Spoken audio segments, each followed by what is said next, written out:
Good morning, everyone. Good morning. We're about to get started. No?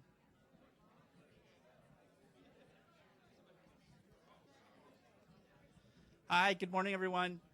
We're about to get started. Before we do, I just wanted to give a couple of housekeeping notes. Restrooms are directly behind us. You see that big green wall. There's signs pointing in the direction of the restrooms. If you are going to be posting to social media, we invite you to please use hashtag ConnectSMC. And then also, if you didn't drop your card for the drawing in the afternoon for a special prize, you must be present to win. So with that, let me introduce our host for today, Marlon Evans, the CEO of GSV Labs. And please help us welcome Marlon.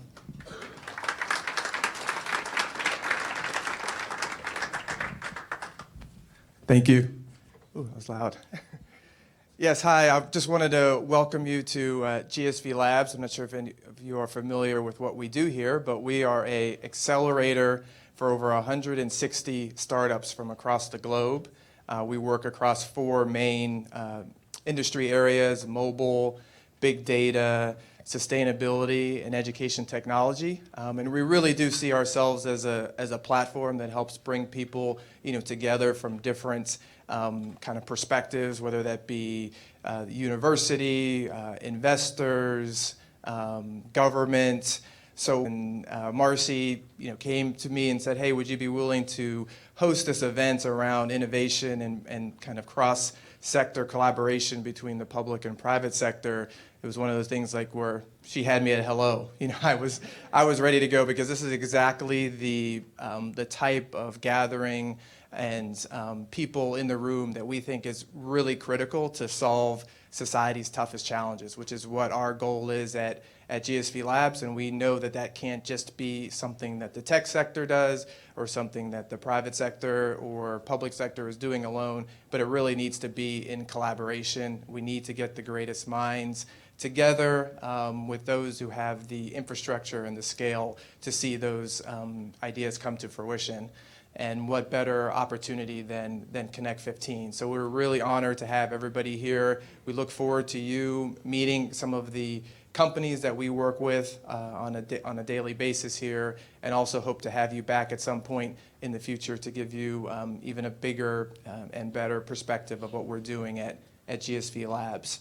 So without further ado, I'd love to welcome up Assembly Member Kevin Mullen and County Supervisor Warren Slocum, two individuals who I think embody this idea of partnership and really looking for innovative ways to apply technology to some of our toughest problems. Thank you.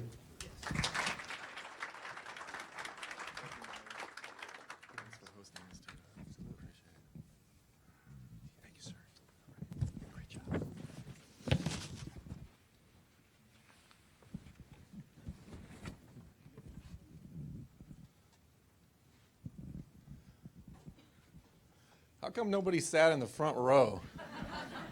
This is like school. All the good students are in the back of the room, right? All right.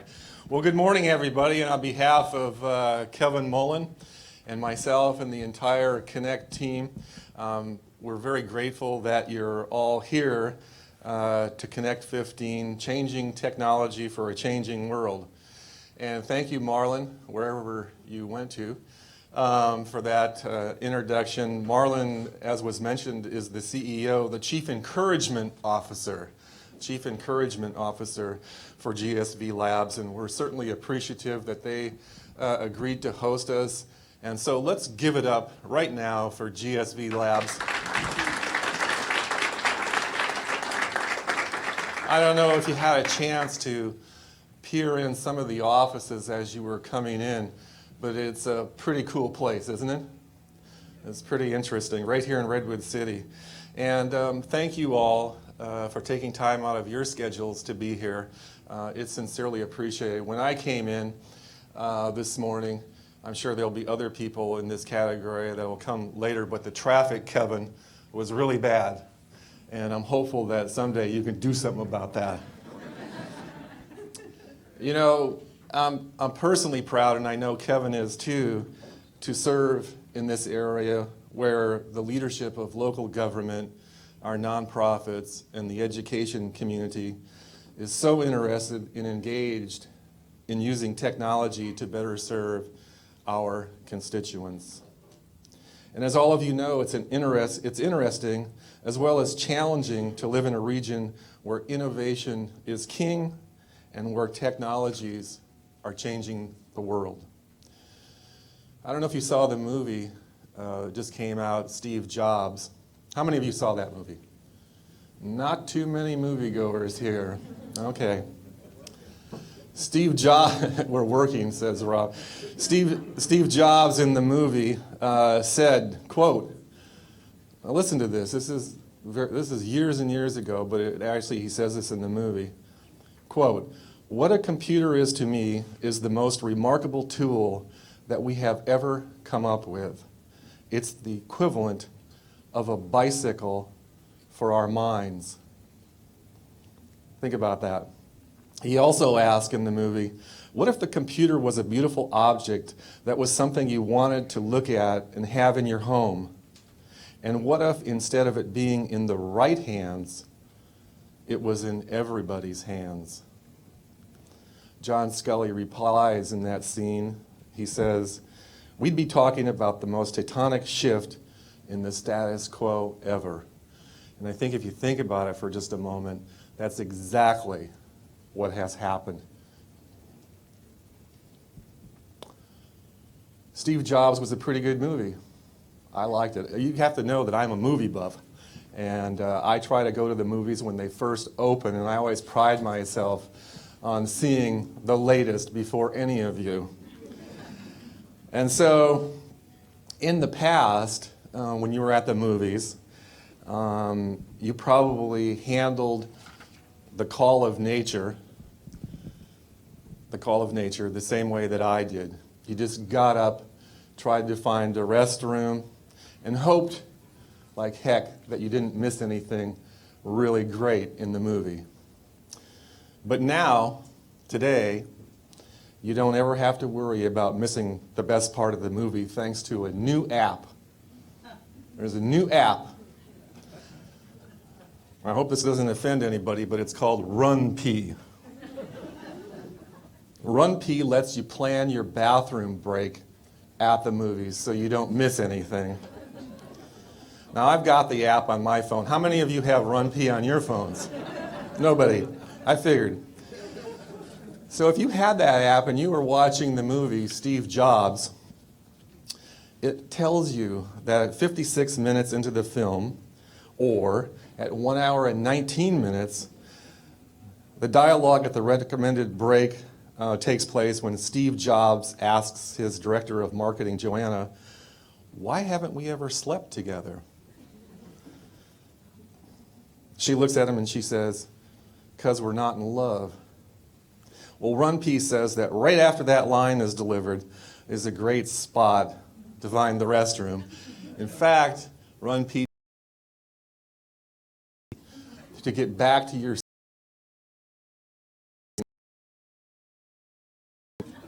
Let me give you one other. Jobs' vision has come.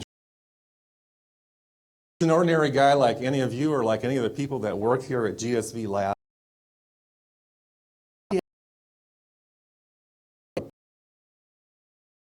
Is hot. So what happens is he first measure the pH in the water of the hot tub. And he thought that I could also then have the hot tub send an email to Amazon to order the chemical. So he did that. So his order was low and he didn't have any supplies. The next thing he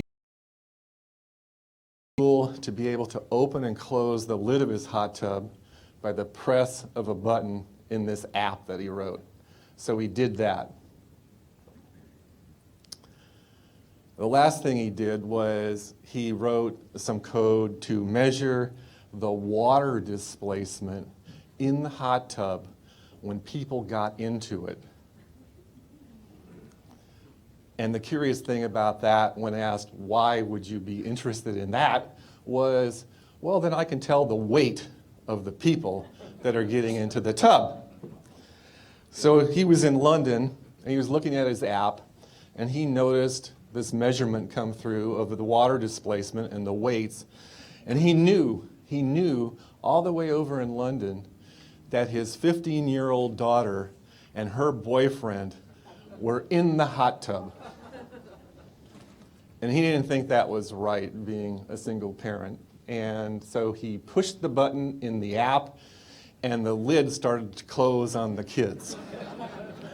Now, so you might ask yourself, why would the husband and wife team that coded RunP, or why would the guy with the hot tub spend all this time and energy doing these kind of things, right?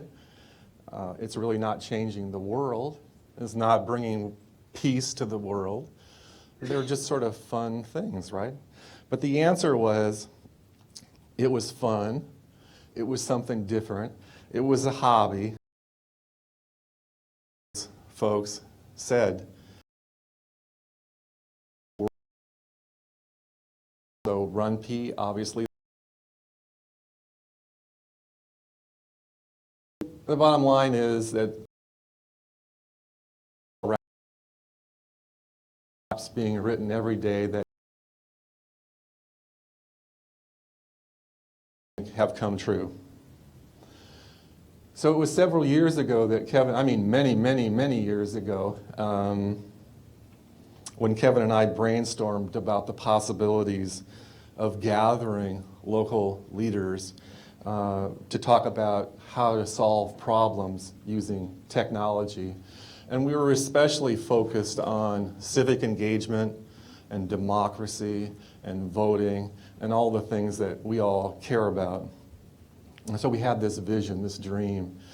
And at that time, when we'd have coffee, we'd just kick around these ideas. And here it is years later, and we're doing our third Connect conference. So our vision has come true, and each of those conferences has been a realization of our original ideas. Now, we all know that government is being challenged by disruptive innovations like ride booking services, right? Uber, Lyft, those kind of things. Home sharing, the recent election in San Francisco over Airbnb. Possibilities of driverless cars on El Camino, for instance. All these things are pushing 20th century government to deal with 21st century constituent demands, which are very different than in the bygone era. Tim O'Reilly, a noted publisher and futurist, in a 2009 essay said, quote, "Too often we think of government as a kind of vending machine. We put in our taxes and get out services, roads, bridges, hospitals, fire brigades, police protection.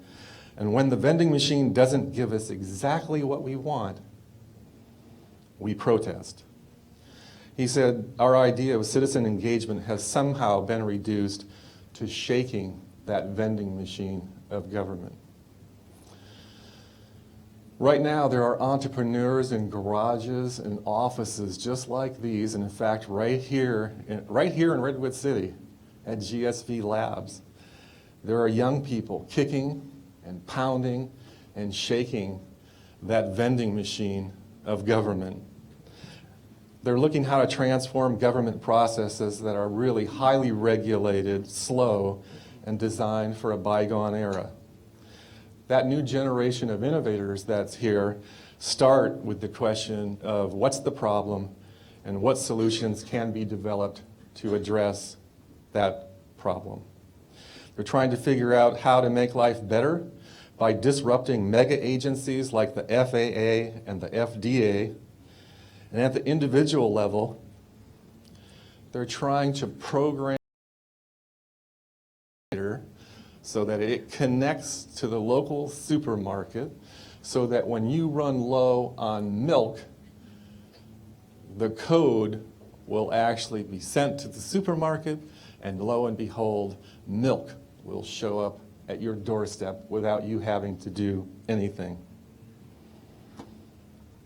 As you're going to see later, the startups that are housed here at GSV Labs are at the forefront. They're at the forefront of the next big things, right here.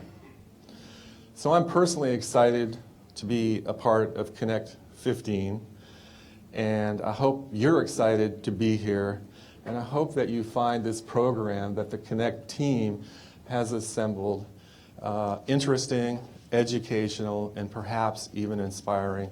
And on behalf of Kevin, let me just thank you all once again for taking time to be here. Thank you.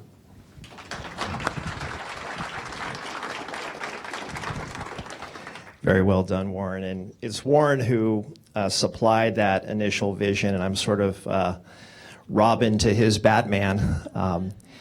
He has been a visionary since I met him, and he is the real inspiration behind this conference, and it's an honor to partner with you today, Warren, and thank you for providing that compelling vision.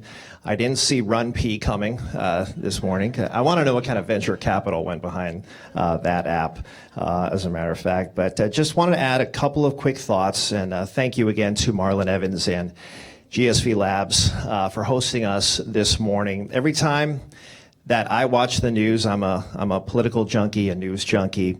Whenever I listen to the radio or read the newspaper, and I am one of those people that still picks up the daily newspaper, I have newspaper ink on my fingers, I am reminded of the amazing leaps in technology. It seems every day brings new technological accomplishments, and government is struggling to keep up. I see that at the state of California with some of our IT problems that I've had the misfortune of overseeing as a chairman, or pardon me, as a member of a budget subcommittee for. We've been able to see up close and personal where government has failed in its interaction with technology. And at the home of Silicon Valley, we could do so much better than we do at the state level. But I know that this is a real challenge as well for local governments. As Warren mentioned, disruptive technology is forcing a major shift, and we in government are caught between trying to embrace, to regulate, and to find a balance that does not stall innovation. Like the past two conferences, we have assembled local companies that have tools and platforms with examples of how government can embrace this technology. New this year, our third year, is going to be something called a mashup panel, which will showcase how technology can address current government challenges. We're at a venue that fosters a climate of learning, collaboration, and innovation, and capitalizing on GSV Labs' unique position as an incubator. We will hear from startups about their vision, along with potential solutions to actual problem statements that are facing government and the nonprofit sector.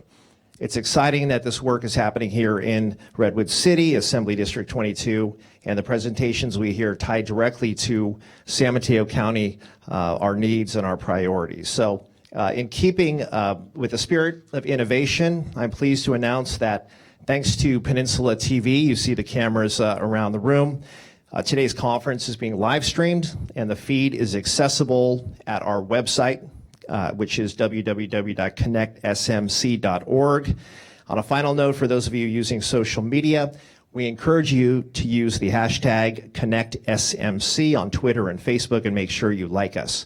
So with that, let's get started with our keynote. And I have the pleasure of talking a little bit about Nelson Gonzalez. Nelson, a native Colombian who grew up across multiple countries, Nelson began his career as an analyst for the British Royal Household and Booz Allen based in London. During his career, he has advised the Colombian president and the CEO of Burberry on innovation practices. He managed the campaign of Afghan Finance Minister Ashraf Ghani for UN Secretary General, and he developed social impact portfolios for Charles and Helen Schwab, Mo Ibrahim, Larry and Joyce Stupsky, Walter and Elise Haas, the Stewart Foundation, the Asia Foundation, as well as the Sobrato family. Nelson was founder and CEO of Advent Strategy, a global innovation strategy firm with major corporate and government clients. He also served as Chief Strategy Officer at the Stupski Foundation, I hope I'm pronouncing that right, where he created a campaign to redesign public education systems across 8 states. And I know we have a number of educators in the room with us today. Nelson also served as a director at the Royal Institution World Science Assembly, which led breakthroughs in pandemic preparedness and surveillance in collaboration with global pharmaceutical and multilateral institutions. Nelson did his doctoral work at Amherst College, where, not surprising, he graduated with high honors. Please join me in welcoming Nelson.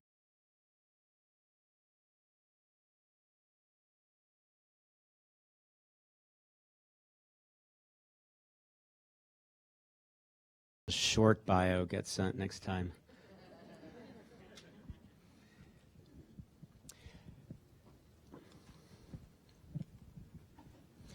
It's a real honor and privilege to be here with you because, frankly, this represents a huge homecoming for me. I created Declara with my co-founder, Ramona Pearson, because of you, because of a career with public servants trying to do incredibly difficult things with very little help, very little data, and very few tools. So I want to talk to you a little bit about how you and people like you around the world have inspired me to think about how we can use technology to innovate in the public sector. And it's a homecoming as well because GSV is our lead investor, so it's thanks to the support of GSV and Mark Flynn, who's on our board, that we've been able at Declara, just down 101 here, to begin to do some amazing things around the world. So today you're here to talk about changing technology for a changing world. And one of the things that inspires me is the fact that we can begin to think about how technology inspires us and informs us for indeed more than hot tub management, bladder management, or the many things that we use technology for. But we have some very important challenges. We have a public education system that needs to support the kids who depend most on public education. We have public health systems that need to support dire needs. We're all under-resourced, stressed, and technology indeed can do more than ad placement or the kinds of things for which analytics are being used that are useful. But I think the fact that we sit in the universe's capital of innovation can do more than just provide us with better shopping or better lifestyle management. We can indeed change our worlds, change our county. And what I want to talk about today is how I and we have learned, I think, what are a couple of key principles about technology that Declara we're trying to work on very deeply. Number one is, how do we humanize technology? How can technology increasingly disappear? Because in fact, technology should serve the very things that we're trying to do as we become better human beings and better communities. So how do we humanize technology? And I want to talk a little bit about what we're learning through the fusion of cognitive neuroscience, cognitive psychology, learning science, and big data, semantic analysis, predictive analytics, and mobile apps. That's a mouthful, but essentially, how do we bring the human sciences together with data sciences to help you do what you're doing better here in San Mateo? And then secondly, how do we democratize this? Because if we do not have equity here in San Mateo, across the world, we're going to have to face even larger social problems than the ones we have today. So how can technology help humanize our experience, and how can technology actually democratize and bring equity across some of the divisions that we are all here to conquer? And for all of this to happen, I think one of the things that I have wrestled with a lot is, how can public servants become designers? Because indeed, all of you, and in past lives when I have served as a public servant, this has been, I think, the key calling, the key vocation, is not how do we manage a system that needs to be put to a dignified death? How do we essentially act as hospice workers? But how do we also act as midwives to new systems that are being born in front of us, new education and public health and transport and communication systems to help more than anything the most vulnerable? And so I think as we humanize and as we democratize technology, and particularly here as we have the privilege of sitting in this hotbed of innovation, how can we help you, we now technologists, entrepreneurs, help you embody, take on, and become masters at this vocation of being designers and innovators of the systems that you steward, so that you can negotiate this incredibly tough and lonely challenge that I know very few people realize you negotiate every single day, which is being both hospice workers to dying systems that need to be put to a dignified death because that's where they're going, and midwives to things that are being born that you are creating that are amorphous, embryonic, unseen, but must be nurtured and tended into their full birth. So I'd like to talk a bit about what I've learned about public servants being designers and how technology can help us grow. So why Declara? Why is this a homecoming? Why is it incredible to be in front of a group of committed public servants at the home of our lead investor at GSV? So as that all too long bio said, I've done a bunch of different things, and I've learned, I think, particularly from a couple of lessons in health and education, some things that I'd like to share with you. I spent some time at the World Health Organization thinking about pandemic preparedness and how can public health systems innovate to support the eventuality of the mutation of H1N1 in a way that allows or causes millions of people, billions of people to become sick within a few weeks, and that will require billions of vaccines for which we, until a few years ago, had no capacity to create. And so there was an incredible need to very quickly design new systems that could bridge the market failure that caused no incentives for GSK and Bayer and Genentech and others to actually do what we needed them to do because the market did not incent them to do that. Very interesting problem. And I realized that the people at WHO, the people in ministries across the world had no tools through which to think about how to negotiate this. As you saw, I worked right up the street here with Charles and Helen Schwab in San Mateo County, Santa Clara County, around homelessness, substance abuse issues, and public education for children who had learning differences. And it was fascinating, now moving to the very local level, to see exactly the same thing. That when we're talking about issues like homelessness and harm reduction and substance abuse and what to do with differences in a system that is made to, for historical reasons, put kids through exactly the same kind of learning regardless of who they are, I realized the same thing, that you, and I mean now literally you, and your colleagues here in this county, were wrestling with these problems with very little tools and very little capacity to understand what was going on around you and how to innovate. I went from the Schwab Foundation to the Stupski Foundation, where we created this incredible 8-state innovation lab network. And we asked the question, how do we redesign public education systems so that the kids who depend most on public education can have access to deep and personalized learning experiences regardless of the free and reduced lunch ratios in their school? And I learned a lot as I spent 5 years with superintendents and principals and teachers and board members about the fact that being a designer of new systems of education required tools that we didn't have, required a kind of collective intelligence that was missing. And yet, heroically, day in and day out, I saw your colleagues do that. And I spent some time at the BBC World Service in London thinking about how does media impact things like human rights, and particularly massive changes in gender roles and rights around all sorts of differences, particularly in Africa and Asia. And also realized that while the media was very powerful, the public policy implications of what the media, something like the BBC, was enabling us to see. So I had the privilege of spending time with colleagues of yours around the world working on different issues and realizing that in so many ways you are empty-handed because of the fact that we in technology have spent so much time developing apps that help our lifestyles and analytics that create better shopping, but aren't actually helping us to become better human beings and better communities. And so throughout all these experiences, I'm beginning to learn, I think, a couple of meta lessons that I want to focus on today because I think they're relevant to some of the issues that you want to talk about today around recycling and reading by age 3 and some of the educational questions that you have here locally. And that is that it would be amazing to work together, and I literally mean together, and I'm saying I would love to offer myself up to be of any help that I can, and Declara is also here to serve you as a free, open platform with a team of people just down the road, hungry to have users like you helping us understand how to use big data analytics for public service innovation.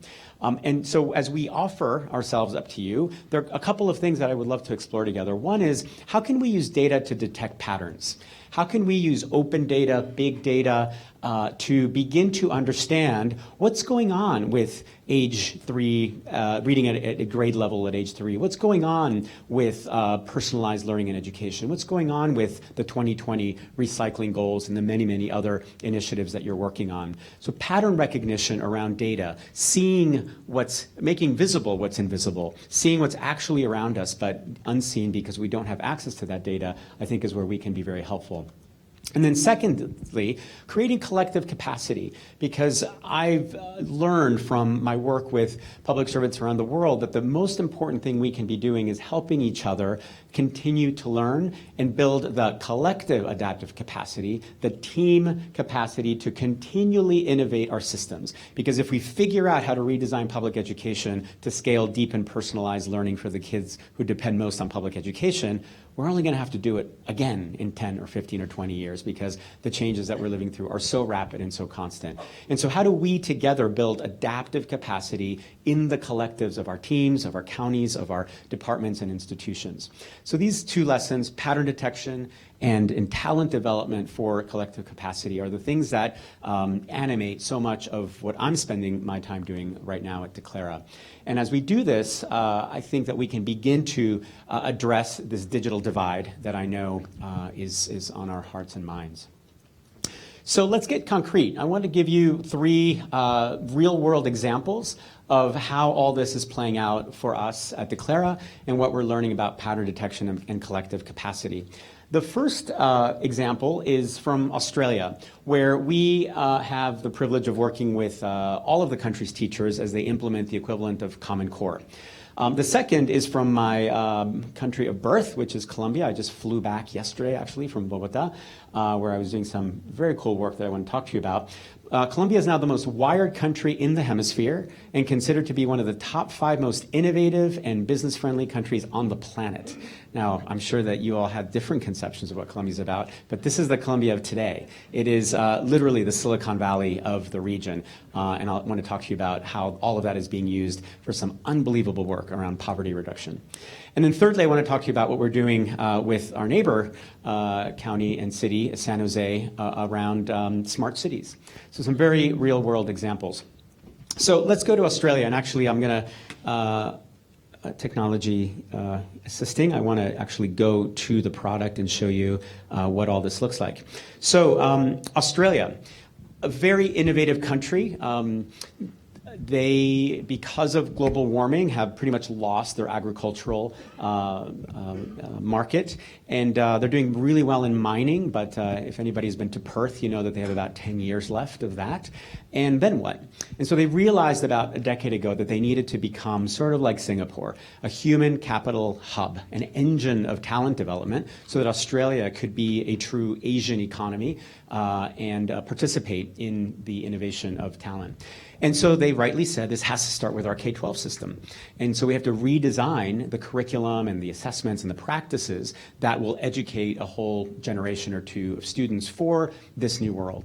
And so they created a new curriculum that, great for them, unfortunately for us, leaves Common Core in the dust in terms of its innovation and the rigor of that curriculum, which is great news. But if you're a 5th grade teacher of 5th grade math in Perth, it's pretty difficult to know how to use formative assessments to foster critical thinking using project-based learning with Aboriginal content, which is sort of what the new curriculum asks you to do. So they asked us to help them with that. And Declara, which is a social learning platform that uses big data and semantic analysis to personalize the learning of professionals, came in. And what we've done is brought together tens of thousands of educators, and now soon hundreds of thousands, across the entire country in a massive innovation initiative that is, to me, incredibly gratifying because it's an example of how to build adaptive collective capacity among public servants. Because what you're seeing here are, and hopefully you can see there are, as of this morning, because this is live, 728 organically created professional learning communities that are looking at all of the challenges in practice that teachers face as they implement the equivalent of the Common Core. I mean, imagine if we had this. It's kind of embarrassing to show this because we don't have the equivalent here. But we've got 728 communities working on things like new pedagogies for deep learning. And so they're blogging away and creating wikis and ingesting all sorts of content from all over the web. We actually enlivened 20 years worth of curricular data through our semantic analysis and made all of that discoverable. The point, though, is that we can, to the point of making visible what's invisible, we can do pattern detection on the real-time learning of professionals. And so let's say we're a teacher in Melbourne and we want to see what's going on. We can literally zoom in and see the conversations that are happening here. So there's a blog on media education. There is something on scaremongering about kids. And so all these conversations that are going on about the implementation of the curriculum. And as we analyze this data, we can actually detect patterns and see where is it that formative assessments are being used to foster critical thinking? Well, more or less in a suburb of Melbourne than in Melbourne, or more or less in Sydney than in Perth. So we can begin to generate hypotheses based on real-time interaction of professionals trying to serve a real-world problem, like the implementation of the equivalent of the Common Core. And what this has done is it's completely contradicted the Ministry of Education's assumptions about the professional development needs of teachers in Australia as they implement this curriculum. So amazing insights are surfacing from a trust and respect-filled approach to supporting professionals, which is something that I find quite moving about Australia. Instead of putting cameras in classrooms and spying on teachers and punishing when they don't do things exactly as some people want them to, anybody heard of that approach? They said, look, you teachers are the experts. Tell us what you need. Show us what's working and not working. And in 728 hubs of innovation, they're doing this in real time. It's incredibly impressive and an example of how big data and semantic analysis around content can help. The second example that I'd like to give is from Colombia. And I've just come back from there, as I mentioned, and something incredible is going on around poverty reduction. So Colombia has used for about 20 years now a program called conditional cash transfers, which I'm sure many of you have heard about, which is essentially highly regulated welfare. There are funds and social services that are provided to families living in extreme poverty, but they come with all sorts of strings that are connected to the interventions that we know actually get families out of poverty. And so they have to do with health and with education and with respect for women and safety in the home and community engagement. And so there are 8,000 essentially Colombia, and they are using little handheld tablets to, on a weekly basis, collect data about hundreds of thousands of families living in extreme poverty on 46 indicators that have been proven now for 40 years to move families out of poverty. And every week, data from across the entire country is uploaded to Bogota, where it's analyzed, and based on the pattern detection within the data, the services that are being provided at a national level, and Colombia is an incredibly large and diverse country, they customize the interventions on a weekly basis based on that data. So imagine changing social service interventions on a weekly basis based on real-time data. Well, that's what's going on in Colombia, thanks to the digital infrastructure that has been built and why Colombia is now considered to be the most wired and innovative country in the region.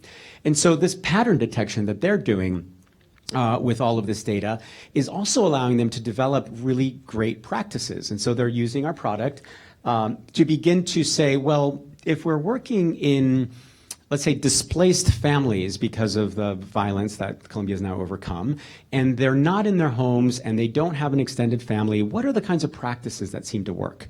Or if we're dealing with children with special needs who aren't close to a special education center, what might we do? And so the ways in which our content curation capacity is helping them collaborate is generating a kind of enlivened library that helps them understand how to support all of this work. And the final example I want to give you is right here in San Jose, where the mayor's office and the city council is using Declara to create this living library on smart cities. So they're asking a lot of great questions about smart cities and open data and open government and e-government. And they're beginning a big initiative where with the city council, they'll be studying together and creating a lot of citizen engagement around these topics. And so what they've done is they've created this digital library on Declara. What do we do when we're trying to figure something out, right? If Santa Clara wanted to, if San Mateo wanted to start a big initiative on smart cities, we would all Google together, we'd email each other articles, we would start chatting on social networks, we'd browse, bookmark in our browsers, and we'd go crazy, right? Which is what we're doing right now as knowledge workers. Well, with our product, if for example, we see this article on open government, open data, we can bring this in through a browser extension that turns that content into a living repository of that data so that we can then begin to collaborate around it. And what's really powerful about this is that we can collaborate inside of the text, as you're about to see, so that we're no longer emailing things to one another and losing each other's wisdom. We now have this article in a way that is both easy to read, but more importantly, if I want to now have a conversation about this paragraph, I can mark that insight and bring my colleagues into a conversation that is intertextual, that is actually having to do with the very atomic level content that is most relevant to me. And based on that, we're creating what we call a cognitive graph. So here you see my naked brain. I like to call this intellectual pornography sometimes because you get to see all the things that I'm thinking about. And if after this talk you think, oh, that guy did not know what he was talking about when he was talking about machine learning, what on earth is he reading? You can actually see. You can see all the things that are informing my thinking about machine learning or education reform or whatever it might be, and then send me an email and say, hey, dude, you got to start reading some new things because you were way off. So you can actually get into the brain of your colleagues as you think about the topics that you're thinking about, and we're doing that by analyzing all of the data in real time based on content curation. So another example of how we are using data to support pattern detection and to support collective capacity.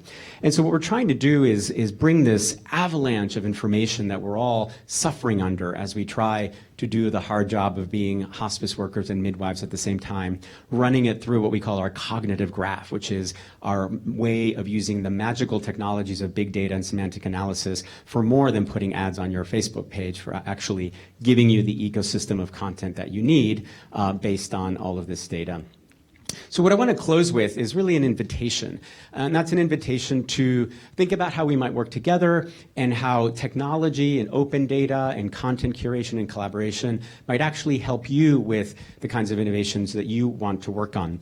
And so I know that today you're going to be talking about reading and recycling and early education, really critical topics. So what are the design challenges that might emerge from this? I love the way that you're framing this as a kind of design challenges, as very concrete problems that you want to solve. So as you begin that, how might you bring together different sectors? One of the things I've learned from work with on pandemic preparedness or public education or media is that it's absolutely critical to get players from the market, from the academy, from public policy, from the nonprofit sector to get together to translate their logics to one another. Because if I, as an entrepreneur that has a venture-backed startup, is talking to one of you who is, has 3 years to get something done and then has to run for re-election, we may be talking about education reform, but we're not really talking to each other, because I'm thinking about my shareholders and my product market fit and how I'm going to get the kind of scale I need. And you're thinking about re-election because that's your world. So cross-sector translation is critical as we tackle things like early childhood recycling or early reading. And so how do we bring together these sectors? And then collaborating on this open data is critical because that transparency shows us that teachers in Perth are actually killing it when it comes to formative assessments. And it shows us that there is some region outside of Bogota that has the most wisdom about how to deal with displaced families, or that this part of the city council in San Jose is actually bringing up some incredible insights about smart cities. We can know what we didn't know if we share data openly with platforms like Declara and others to make visible what's invisible. And through that, we can, through these cycles of rapid iteration, right, what goes on just behind this wall here as my colleagues innovate through daily scrums, and in our case, we deliver new product every 2 weeks. Our sprints are 2 weeks long. How can government begin to work that rapidly? You may not deliver policy initiatives every 2 weeks, but could you every 2 months? That's what we experimented with in public education, and we could. Every 3 months, reform that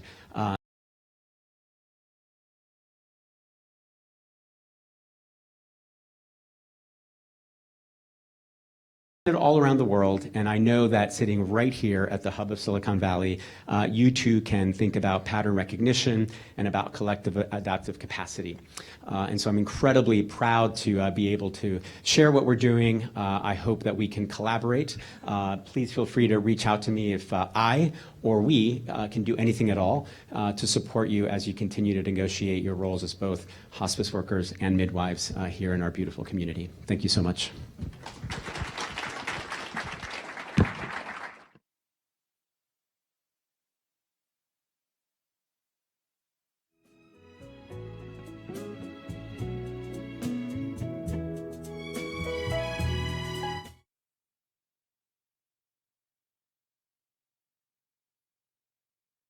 Break, and we'll be back with our first panel.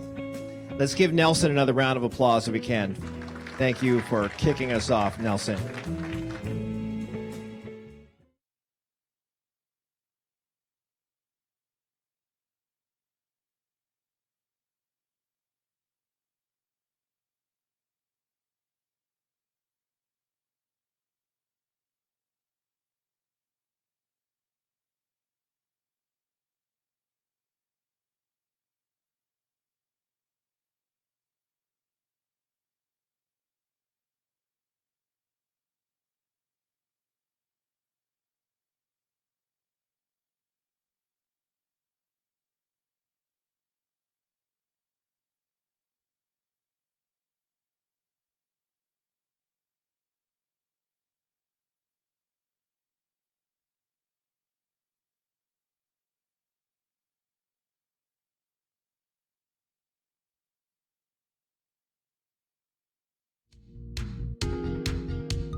Hi, everyone. If we could start gathering, we're about to start with our first panel.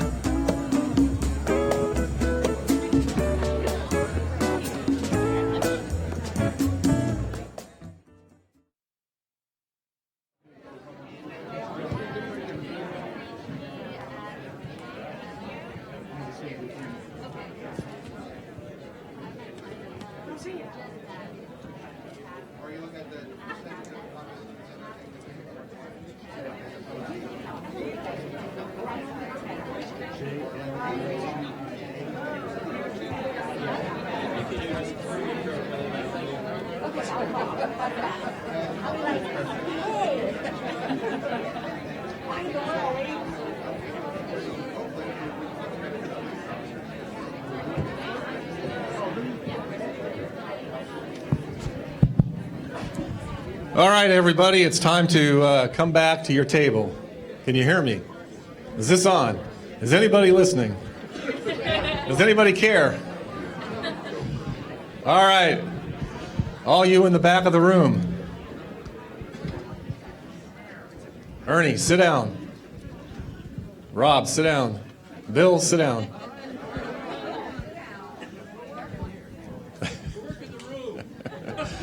You're not running, come on. All right. So the next panel is entitled, If It Ain't Mobile, It's Broken. And the panel is going to explore, obviously, the power of mobility, how desk platforms shifted into handheld tablets and smartphones, and what that means for us in government, education, and nonprofit sectors. Leading the conversation is our most distinguished moderator, Roseanne Faust, so give it up for Roseanne. As I'm sure everybody knows, she's the president and CEO of SamSETA, which I'm happy to say is one of our sponsors here at Connect 15. Thank you, Roseanne. Thank you, SamSETA. It was founded in 1953 to promote business issues that enhance and sustain the economic prosperity of San Mateo County and the Greater Bay region. In addition, Roseanne is vice mayor of Redwood City. She holds a master's degree in public administration, bachelor's degree in international studies and economics, and has completed executive management training at UCLA and Stanford. She serves on boards and commissions, too numerous to name here today, and was honored by the San Francisco Business Times as one of the most influential women in business in the Bay Area. She lives in Redwood City with her husband and 2 daughters. Please join me in saying thank you and welcoming Roseanne Faust.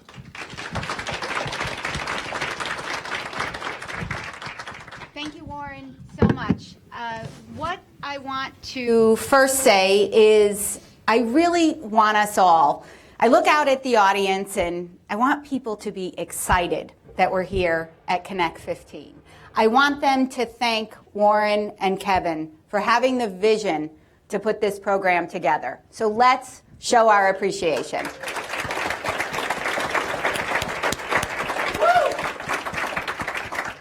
They're incredible people, they're incredible leaders, and they're extremely smart. And so it's wonderful to see all you here today. As Warren said, the panel is called, If It Ain't Mobile, It's Broken.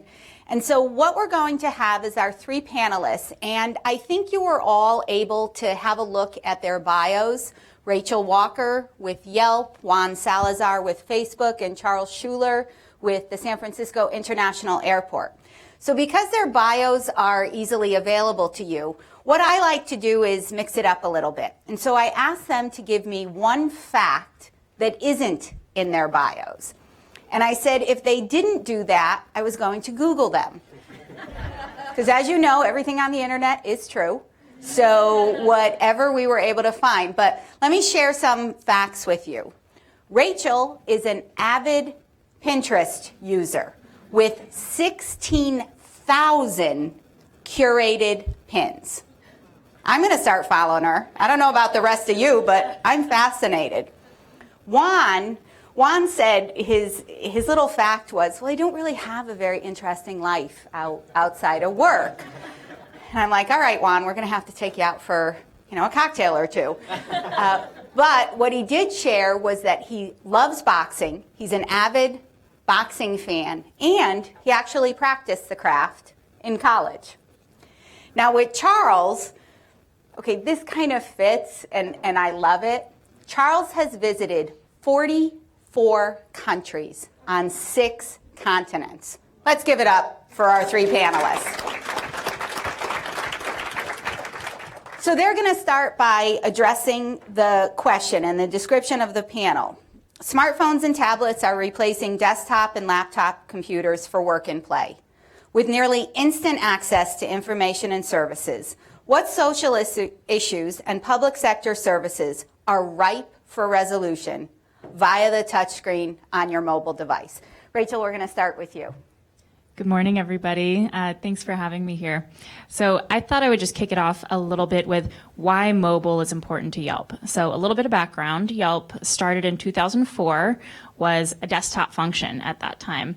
In 2008, when the App Store launched, we put a pretty big bet on mobile and had one of the first apps to launch in the App Store in 2008.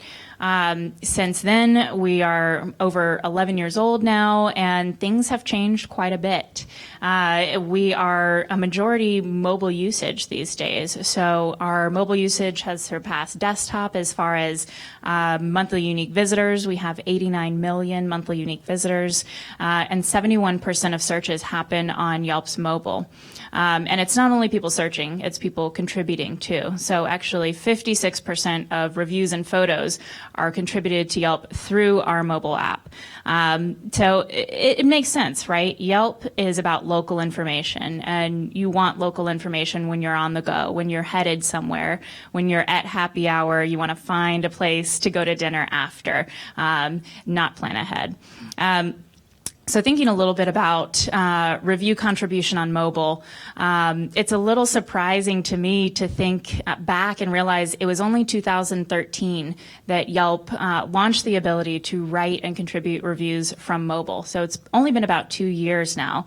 But I think a lot has changed in that time. And for us, it was a really important decision to consider, is this the right time for this mobile transition? Are people ready for this? At Yelp, it's really important to us to have high quality content and, long form reviews. And we wanted to make sure that, people were using mobile devices, obviously, but were they ready to utilize our platform and the way that would be best for our product? So since then, obviously, more than 50% of our content is now contributed on mobile. So it's been a big change. So when we think about mobile, we think a lot about our app. And these days, mobile usage is transitioning a lot from mobile web to mobile app. And we're pretty excited about that. We think we have a great app. And I would even say the app experience is even better than desktop. There are things that we can offer when you are using Yelp on the go that we just don't know on desktop. It's also a better design experience for us. We can give the consumer the better experience when they're using our app. It also allows us to have a direct-to-consumer pathway for people who have downloaded our app. We have a direct communication channel with them that's not reliant on search engines to drive them to our site. Just thinking about mobile usage on our app, for example, we have Nearby, which shows you recommendations for businesses and events that you might like based on things like the weather and your location and where your friends are checked in nearby. So that's something that we do on mobile that we just don't have that information on desktop. It's also not only impacting people who use Yelp to find great businesses, but those businesses themselves. So we launched a mobile app for businesses since they're busy people. They barely have time to sit down at their laptop and check out who's reviewed them and respond. So our mobile app is helping them do that on the go as well. So thinking about what social issues and public services could we impact through mobile, I really looked at this through the lens of what we do at Yelp. And there are a few main ideas that come to mind for me. The first one, obviously, is better communication.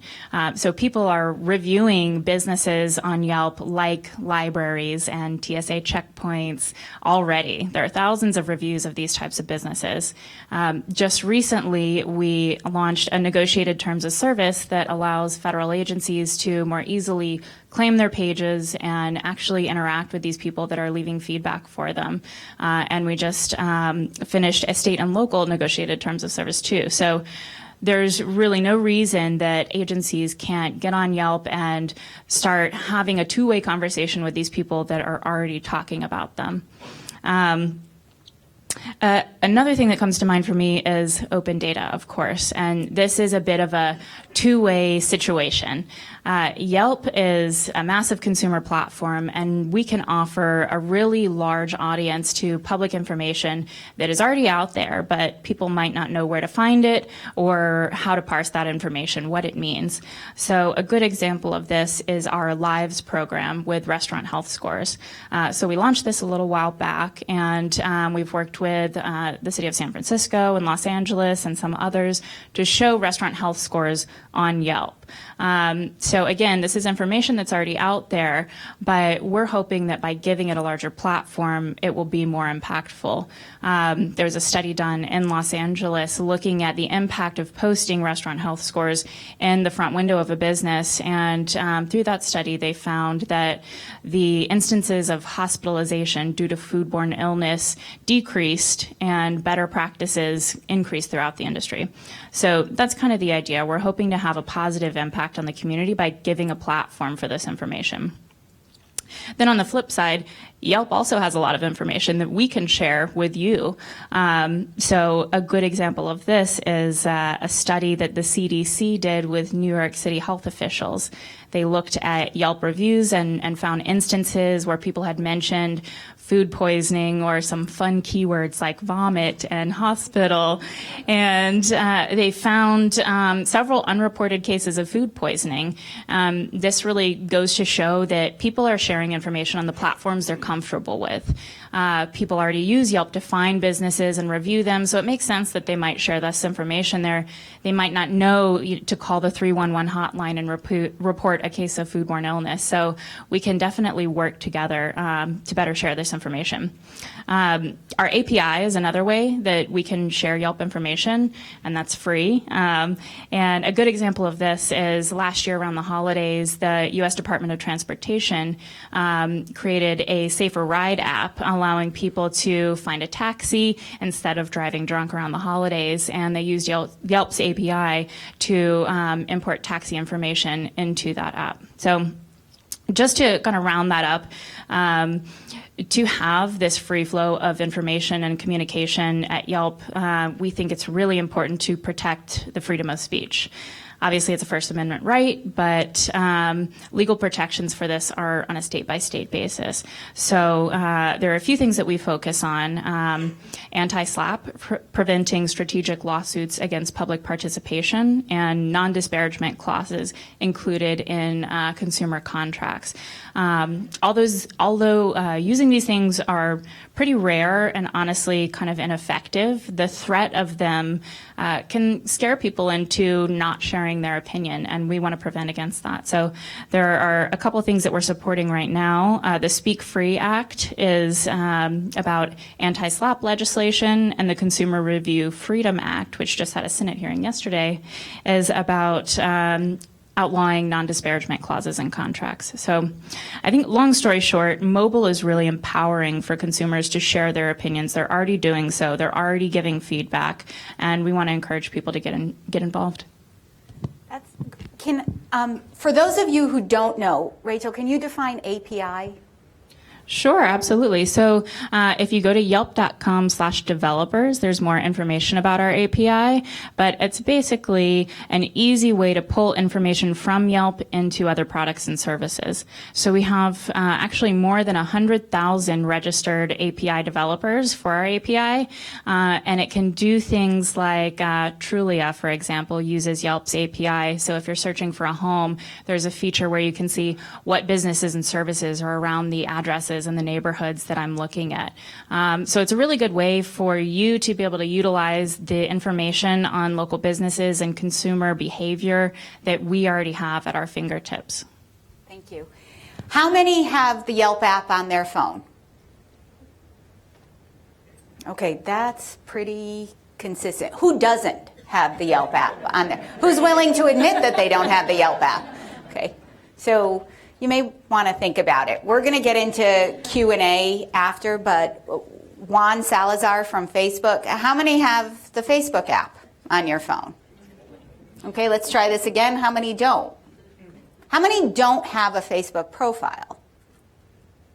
Okay, that should play into maybe the Q&A period about interests and why. But Juan, will you take us through the question? Sure.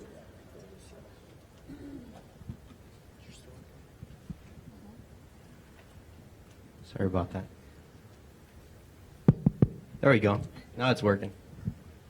So first and foremost, really appreciate the opportunity to be here today speaking with you about the importance of mobile in the context of Facebook and the use of Facebook, right? So to give you a sense of the scale at which we're operating at, yesterday we released our newest numbers in terms of how many people are using Facebook. Can anybody actually guess worldwide how many people are on Facebook?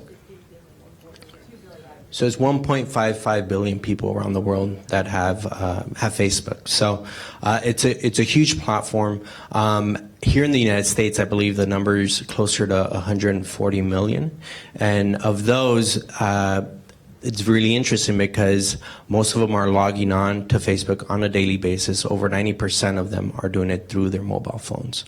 So it's really important in terms of how the company has developed and really caught on to the idea of utilizing mobile to connect people and meet our mission to make the world more open and connected. Like Yelp, in 2010, we really caught on to this idea that mobile was the next big platform. So if you think of the history of the consumption of information and entertainment, in the 50s and 60s, it was radio, television. Around 2000, you had digital really take off. So you can think of just the growth of the internet. You had YouTube, you had all these other channels. And then in 2000, there was this huge spike in mobile. To the extent that now most of our growth is happening through there. If you think of our revenues, so yesterday we also announced that about 67% of our ad revenues actually came through the mobile platform. So it's fairly huge in terms of how we're operating and we're moving forward. Now any features that are added to the platform, whenever an engineering team comes in and they demo for Mark and Cheryl, they can't demo before them or come and actually test the product without actually having it work on a mobile phone. So it's very significant in terms of how that's shaped out. Now, to give you the scale of how people are actually interacting on the platform, 1 out of every 5 minutes that's spent on a mobile phone. So that's even for like making calls, which is what originally was meant to use cell phones for, is actually spent on Facebook and Instagram, which is huge. That's about 20% of that. And people are spending about 42 minutes a day on the platform, which it's, the reason why I'm sort of hammering in your heads in terms of all these statistics is because you really want to meet people where they are. And part of my role at the company is going out and talking to a lot of elected officials, specifically a lot of small government individuals, people that are heads of departments and so forth, to talk to them about how they can actually utilize the platform to reach their constituents. And it's very important because we've developed certain features that make it a lot easier to have a two-way engagement beyond sort of having a page. It also involves making sure that the presence that you're developing is a consistent presence, one, and then beyond that, you're utilizing some of our tools that we've developed. Like we have a Q&A tool that you can plug into. If any of you are interested in it, definitely approach me after. But the Q&A tool, what it basically does is when you turn it on, you're allowed to basically have a quick blurb saying, from this time to this time, I'm going to be answering questions about this issue. We'll welcome your questions, and it allows for there to be more of a fluid conversation, answering specific questions that are coming up, and really addressing concerns that you're noticing in your communities, where it makes it a very useful tool to just gauge public interest in certain areas.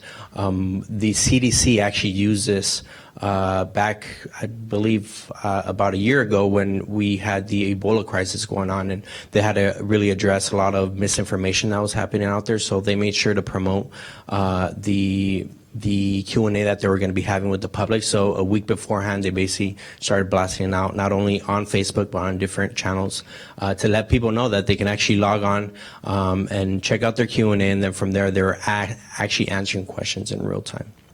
So in addition to that, because so many people are spending so much time on the platform, and we really recognize that the reason why they're spending so much time is the same reason that many of you are spending so much time on the platform, is to sort of check out those baby pictures, those family pictures, everything that's really being produced by your friends and family. But there's also that opportunity for a lot of constituent services to happen, right? So I've spoken with a lot of elected officials where they talk about how whenever they've actually put up a post related to a certain issue, they'll have one of their constituents that actually comments on either the post or sends them a message basically saying, you know, like, this isn't really working for me. And there's that opportunity to actually capture that audience that is very hard to reach otherwise. So you could think of people that now have access to the internet because of mobile phones, where before they're very hard to reach. The example that I always provide for folks is my parents, right? So my parents are very computer illiterate. So prior to them actually getting a cell phone, they had never really engaged on the internet. They didn't even know what it was.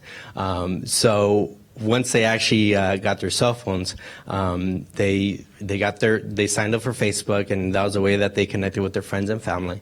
But that's really a place where you're reaching a very hard to reach population that maybe in the past it'd be hard for them to actually hear what you're trying to say, or beyond that actually get vital information that is of use to them, and is going to make their interaction in that community a lot better. So. Thank you, Juan.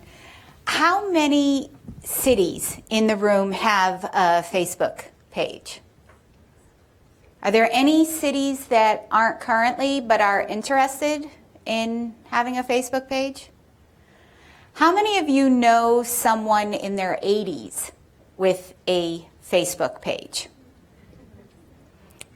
This is very interesting, and I want to publicly actually thank Facebook, because they were gracious enough to donate laptops to Casa de Redwood, which is a senior housing complex in Redwood City for those on a fixed income. And they donated 20 laptops, which allowed Casa de Redwood to set up a computer lab. And now they're going to go in and help them over the next couple of months in getting more active and teaching them about computers and Facebook and the ability for connectivity. I serve on the board of CASA, and I'm just grateful and appreciative of Facebook looking at different sectors in our sections in our population. So thank you. Charles, now you're going to tell us about SFO and how they're connected, and actually how you can help all of us be connected. And how we're... Hello? Oh, there we go. Hi. So first of all, yes, thank you very much for inviting us to the panel. I was personally excited because I use both Yelp and Facebook for work and for personal. Just a quick aside, my brother-in-law made a comment to me the other day. He's like, there's a lot of restaurants on Yelp Street. Because he kept seeing all my check-ins from restaurants around the city. Kind of had to explain exactly what was going on there. In terms of mobile, the other cool thing about mobile is that it's going to help prevent me from having to put my cheaters on, so I can actually pinch and zoom on my notes here. So San Francisco International Airport, just let me give you a little perspective, little context for what we do at the airport and kind of how we are. So we're currently on track to reach 50 million passengers this year, so another record banner year with phenomenal growth, especially in the international market. Mobile is increasingly important to us, and I took a little different approach to my thoughts and putting the notes together because I wanted to talk about some of the stuff we have done in mobile. SFO, in addition to the 50 million passengers, we have about 33,000 staff members. That's airport commission staff members, federal agencies, restaurants, et cetera, et cetera. So, any given point in time, SFO is either one of or the largest city in San Mateo County. So, we are our own little city as we try to communicate to all of these people. And not everybody's tied to a desktop anymore or a laptop. A lot of it is mobile. And so we use mobile strategy for both external communications as well as internal communications.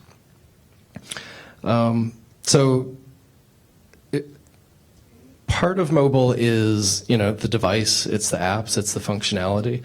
But from a government perspective, so we are a division of the City and County of San Francisco located in unincorporated San Mateo County. We're a revenue generating division, so we run like a business with the structure of government. So one of our revenue streams up until 2014 was actually Wi-Fi. And Wi-Fi is kind of that backbone, that infrastructure that everybody needs to get onto their devices. We also compete with other airports, and we are measured through a program called ASQ scores, and that kind of ranks us based on guest service response across airports across the U.S. and the world, in fact. We had really low scores on Wi-Fi usage.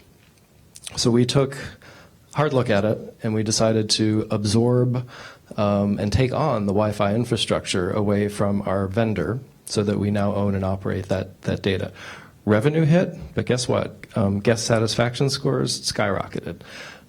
Revenues skyrocketed because people could actually research and find out what was going on in the terminals. So that was very it was very beneficial. It also gave us a really good insight into the back end, the data. Previously, we had no idea how many people were authenticating. We had very limited high-level data coming in from the vendor, and now we have enormously rich traffic data. And this is going to sound a little Big Brotherish, but I assure you, it's all your MAC addresses are wiped clean on the back end. But we can see your device enter our network, where you travel through the network as you move from node to node, and when you leave our network. And so we know when you come in, if you come in the front door, we know you're a departing passenger. If you come in via JetBridge, we kind of know you're an arriving passenger. And so we're able to kind of look at traffic flows, we're looking at pinch points, we're looking at pain points. And so we have all this data that we now are able to use to create a better guest experience. And the popularity has been we've had a lot of adoption. So nearly 30% of travelers coming through SFO log into our network. The rest are using their own carrier information. And some of that initial feedback gave us the link to actually go back and install another bandwidth, so 5 gigahertz, especially in those high def areas. So you now have even more access. So first step was infrastructure. Let's get the Wi-Fi in. Let's get people connected. The second step was let's see what our apps, what we're doing from a web and mobile perspective. So we relaunched in 2014 FlySFO.com. We made a strategic decision to retire the existing SFO app at the time and went with a responsive design process for FlySFO.com. Looking at the fact that most of the people coming to the website are when they're in the terminal. So that really helped streamline the entire process of communication from a strictly personal and selfish standpoint. My staff went from having to update the mobile site, the app, and the website to just one location, which made a huge difference. So we kind of have this mantra of update once in terms of our data architecture and how that information is trying to flow through our systems. The other good thing about relaunching in 2014 the website is that we now have more robust analytics, and we have passed the 50% mark. So 55% of our traffic is coming to us via mobile or tablet, and only 45% is coming in via desktop. And I suspect if I dug a little deeper, that 45% desktop is going to be me and my team and the ITT department that are running the site. But it's been very helpful. The other way we've been using mobile is in terms of language.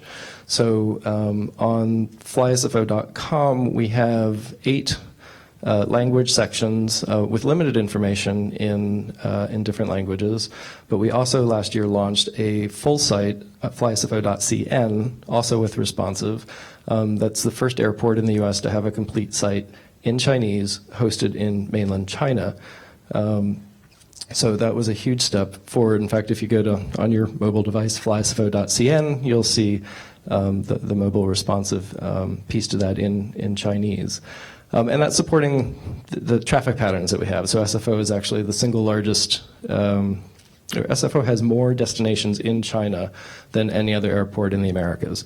So we are continuing to expand services into China and trying to use mobile in order to reach out and provide that information to all of our travelers coming in the front door. In fact, we've even partnered with CBP, the Customs and Border Patrol section, for the INS section, the arrivals process, to put Wi-Fi in. Previously, there was some resistance to having additional communications in the sterile facility. But as we continue to partner with them and show them the value of providing content in language to help with process and procedures, they've agreed that we're now installing some of the 5G Wi-Fi down in the INS to provide that content.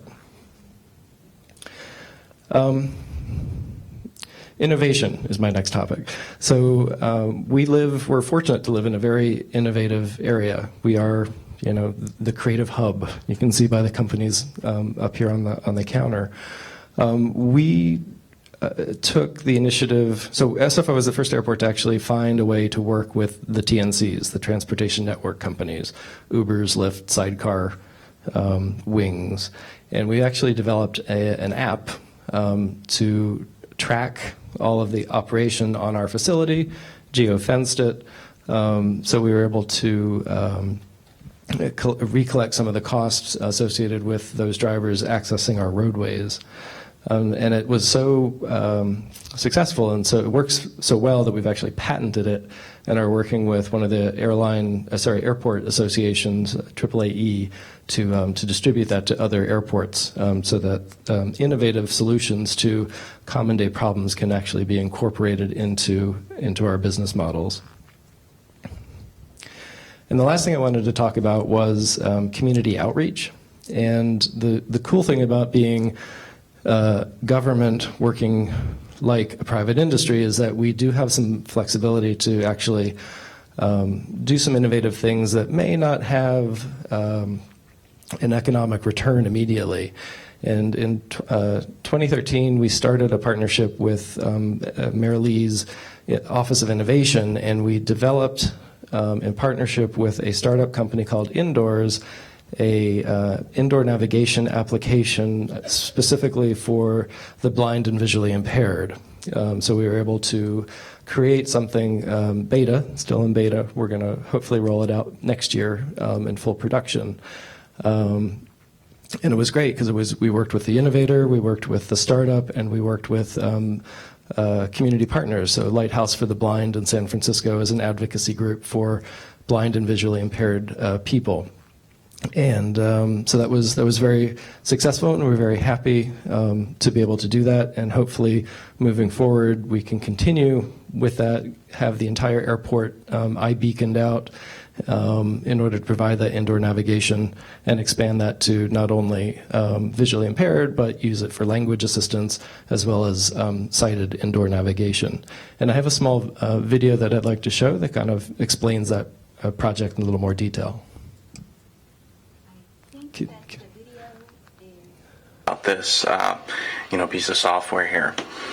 So kind of just looking at it, when you open the application, this is kind of how you're greeted. It comes to your map. It'll show you, all of the warnings around you, if it either be road hazards. Let me. That's the wrong link. Anyway, if you go to FlySFO's YouTube page. And for visually impaired passengers, there are some special challenges, but now there's a solution. The San Francisco Mayor's Office of Civic Innovation has paired SFO with Indoors, a technology company specializing in indoor navigation, to develop a mobile application to allow visually impaired passengers to travel through the airport more easily. With the help of these electronic beacons located throughout the terminal, a passenger can use the mobile application to find points of interest located in their general proximity, starting at the terminal entrance, all the way to the gate, and at the baggage claim when you return to SFO. Using the accessibility feature of the phone, these points of interest can be recited back to the passenger as they walk through Terminal 2 at SFO. This is made possible by the beacons installed throughout the terminal. Each beacon broadcasts a unique signal, and the phone picks up signals from multiple beacons to establish its location, advising the passenger about what is nearby. Compass books 5 o'clock, 31 feet. The phone app will tell a passenger when they're near a restaurant, a water fountain, even an electrical outlet. One of the challenges for our project team was to complete a working prototype within 16 weeks. With input from Lighthouse for the Blind, SFO and Indoors gathered the requirements to build this mobile application with priority on accessibility. While the application was being built, the SFO team was responsible for getting the points of interest into the system. The beacons were strategically placed to blend in with the environment and to provide adequate signal coverage at the same time. The entire terminal was scanned to map the beacon transmissions. Finally, the system was configured and users could test the mobile application. By the way, this application can be used by sighted passengers, and eventually a language translation feature will be added for our international passengers traveling through SFO. Happy travels from SFO.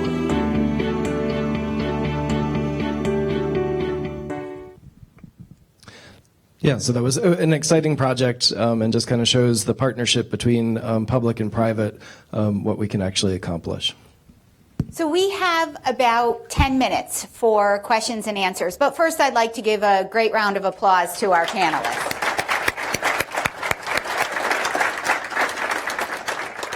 How many of you looked at Yelp while they were talking? Okay, I'll be honest, so did I. So GSV Labs has a 4.5-star rating. Woohoo, GSV Labs.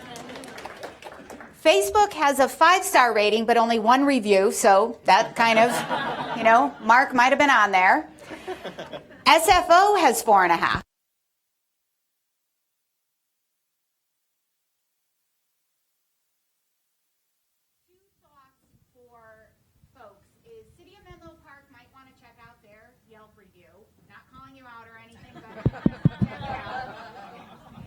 And actually, Yelp might want to check out their own reviews, but it's okay. There's a lot of positive, and it's just very interesting to see the power of information on these very small devices. So I know that there's mics available, or frankly, I'll walk around we have mics. So who has a first question? Ernie? Ernie Schmidt, kind of in the middle of the room. Just a sec.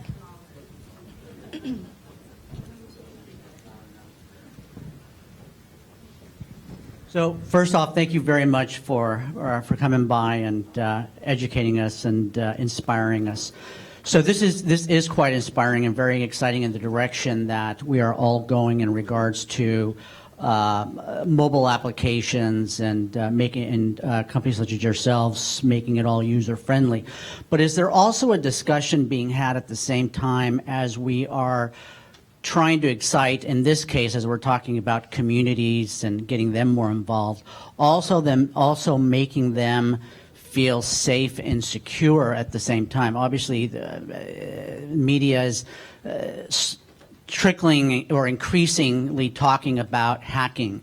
And I'm just wondering if that's, as you guys are trying to find innovative ways to get more people involved, at the same time trying to find ways to make us feel comfortable that our information is not going to be compromised.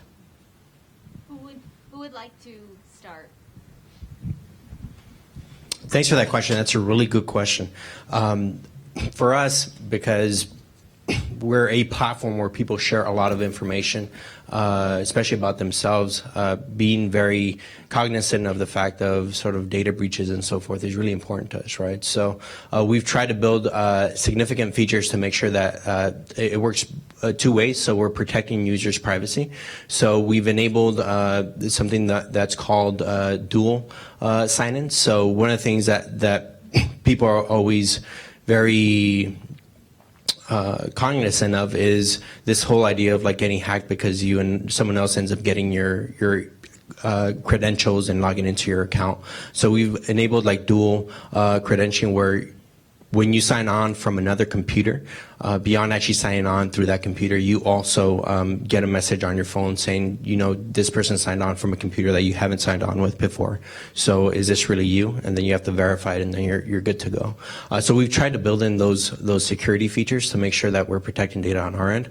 And then we have a big initiative also to go ahead and inform users about the ways that they can protect their privacy, specifically their settings, right? So making sure that people are aware of who they're sharing with.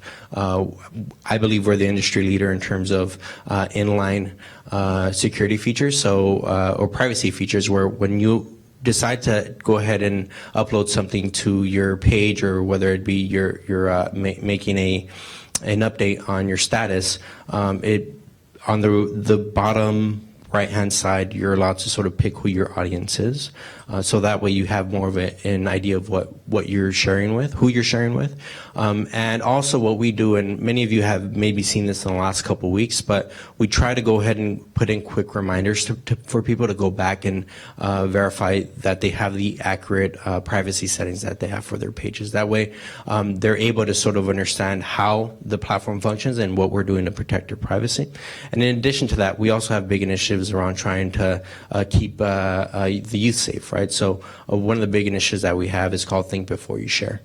So making sure that people understand sort of the content that they're sharing, the reputational challenges that it may present themselves and so forth. That way they're very informed about what's the information that's going out there and how it's being broadcasted out. And just to add on to that, Yelp obviously takes user privacy very seriously, but it's an interesting situation on Yelp because we're basically a connector between consumers and businesses. So it's helpful to businesses to understand more about the people that are coming to Yelp to use their services. So we're very clear about asking users what information they want to share, and we won't share anything without your approval or without asking you or you saying it's okay. But it's really helpful for businesses to be able to see that, a woman in her 30s might have come in their door and checked into their business, and they can understand the types of customers that are interested in them. And safety and security at the airport takes it to a different level. It's our number one priority in trying to ensure a safe environment. On the digital side, we don't actually capture a lot of personal information. I did mention we get your MAC address if you hit our Wi-Fi system, but other than that, most of the transactions at the airport are between merchants and consumers. We do track and monitor social media for any trends or potential environmental disrupts, and then work very closely with the rest of the authorities at the airport. Do we have another question? And actually, I would really encourage folks, if you don't have the Yelp app, is to download it to your phone, because Yelp is very, very useful, especially when you're out of your comfort zone, when you're out of your area. I mean, I have found it extremely helpful just being in another city that I don't know that well, and you can scroll through the different reviews. So I would encourage that. We have Jamie.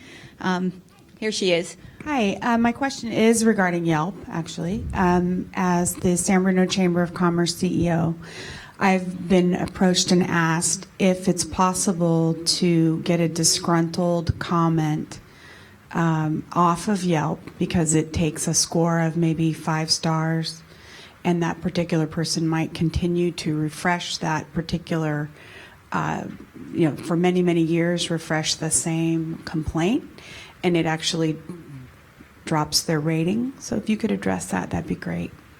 Sure. So obviously with the flow of information and sharing opinions, some are going to be positive and some are going to be not so positive. And actually on Yelp, about 79% of reviews contributed to our site are 3, 4, and 5 stars. So we're seeing that people want to share majority good experiences with businesses. But there are several things that we take into account in moderating that discussion. So Yelp has automated recommendation software that looks through at this point, more than 90 million reviews that we have on our site and looks at several factors and highlights the most useful and reliable content that we can recommend to you. And that's about 71% of the reviews on our site. The reviews that we don't recommend are on a separate page, which consumers can also read, but they don't actually factor into the star rating. On top of that, we have terms of service and content guidelines that outline for users how they should be using our site. So things that might violate our terms of service would be not a firsthand experience or using hate speech. For those kind of situations, both users and businesses can flag content, and our user support team will look at it and decide if it should be removed. But our best piece of advice is to engage in the conversation. People are going to be talking about you, and that's a good thing. More information sharing is good. So we encourage businesses to claim their page and respond. You can respond publicly as an attachment below the review, and everyone can see how you're responding to that commentary, or you can respond privately and send a private message to that person and see if either you can take that feedback and use it to better your business, or you can resolve an issue and hopefully have a repeat customer. Thank you, Rachel. We have 2 more. Let's take these last 2 questions. We're going to take a 10-minute break. My question is specifically for Yelp and Facebook. Thank you for your presentation. And my question is, do you have any specific services that can help communities or associations to collaborate or communicate and interact better? Can you give me like a specific example? Like smaller communities, for example, my unincorporated area is fairly small, and I wonder if, as part of the services that you guys offer, is there something that can be useful to a community? For example, creating a Facebook page and sharing it, but if there's anything within the range of services that you offer that could help to a community to better communicate or interact. Yeah, definitely. So since you mentioned that you're in a very small community, one of the things that just popped up in my mind is a great way in terms of being able to sort of keep all those people there connected is using a Facebook group instead, just because through a Facebook group, it's more common for you to actually get the updates on your phone and so forth. And if you're the administrator for that group, it's easier for you to actually push out information to those individuals. Would love to actually talk to you offline in terms of some ideas that we can probably work together in terms of sort of improving that communication that you have with your local community. Sure. Yelp is actually hosting a small business conference yesterday and today, and we're using a Facebook group, a private Facebook group, to connect all of our conference attendees, and I'm on that chain and get notifications about every 5 minutes, so it seems to be working well. A couple things come to mind for me for Yelp. I'm not sure how many people are aware we actually have community managers that are stationed in cities around the world, more than 120 markets, and these are locals that are primarily focused on connecting community members with local businesses, and they both encourage people to engage on the site, share best practices with businesses about how to claim their page, how to respond, how to engage, and they host events to introduce community members to businesses that they might not have heard of. And this definitely goes beyond restaurants or movie theaters to dog groomers and kind of anything you can imagine.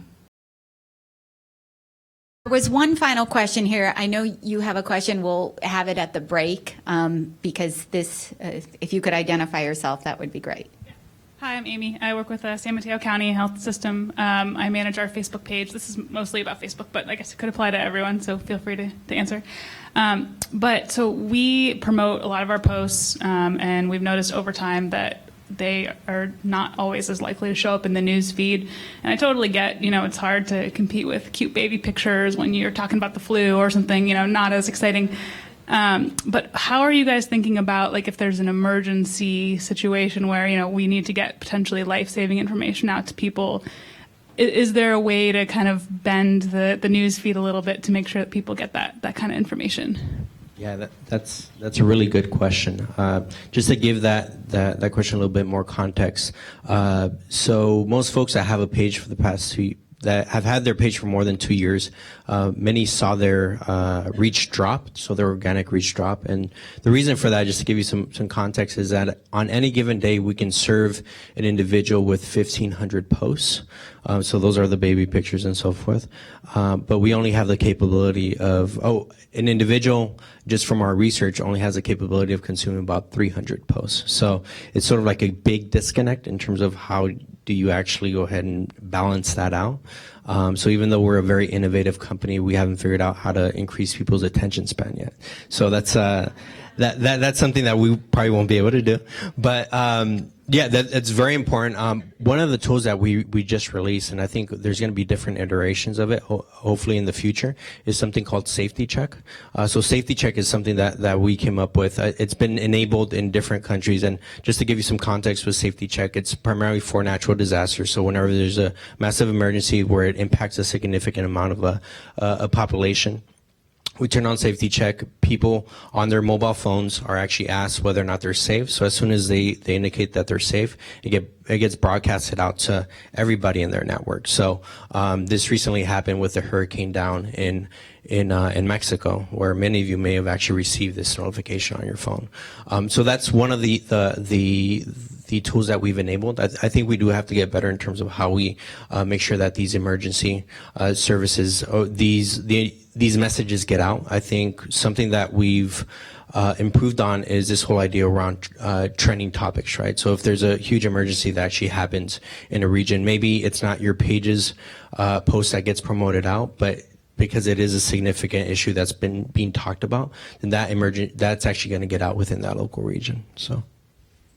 So what we're going to do there's been a lot of good information that the panelists have shared. We're going to capture some of the suggestions and links and make bullet points of them and post it on the Connect website and also push it out through a variety of different social media. So look for that, and it's being captured on Penn TV as well. But what I'd like to do is please give our panelists a round of applause again.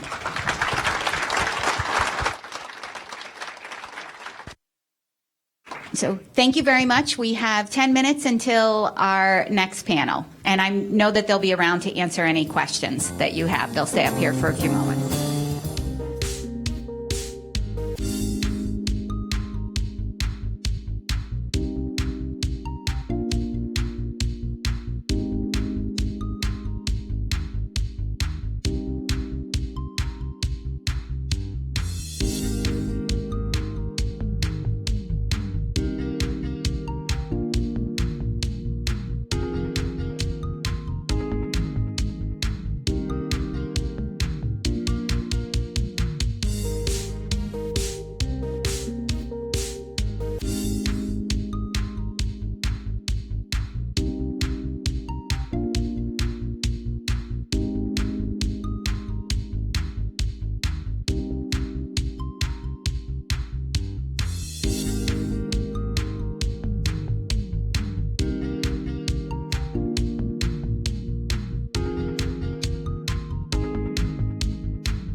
Okay, everyone, if we could have you take your seats.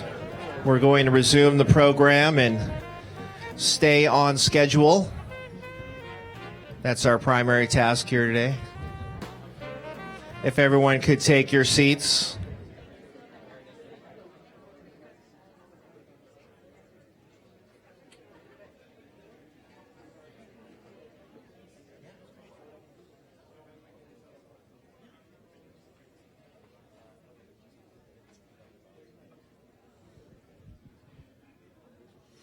Okay, everyone, we're going to move to the next segment of our agenda. As I mentioned in my opening comments, this year we are doing something a little bit different. Our host, GSV Labs, indicated they would be interested in learning a little bit more about government challenges and how the startups that are housed here at GSV Labs how they may have some possible solutions for those of us in government and the civic sector. So we asked you, some of our attendees ahead of time, to share your pain points. Alec Wright and his team here at GSV Labs selected a few of these submissions ahead of time. And now we're going to hear how technology can help solve some of these problems confronting government and the civic sector. So first, let me introduce Alec and bring him to the stage. Alec Wright serves as the Chief Operating Officer and Startup Director at GSV Labs, overseeing startup recruitment and the growth of the GSV Labs ecosystem. Prior to GSV Labs, Alec served as a management consultant for several early-stage startups and worked in banking and finance law. Alec has also served in roles focused on investment due diligence, financial structuring, and corporate compliance.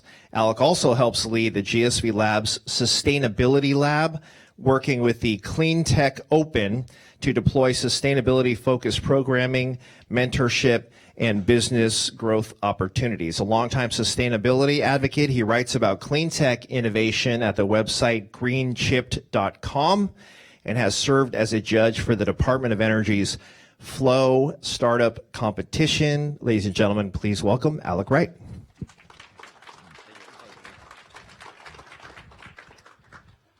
Well, welcome to GSV Labs, and I'm sure this is probably the third of many welcomes you will receive throughout the day. And you know, as you've heard, GSV Labs is an innovation center that houses 150 plus startups, hundreds of mentors working with corporate partners from around the world with one focus, and that's to drive innovation and accelerate the most promising, startups and teams of tomorrow.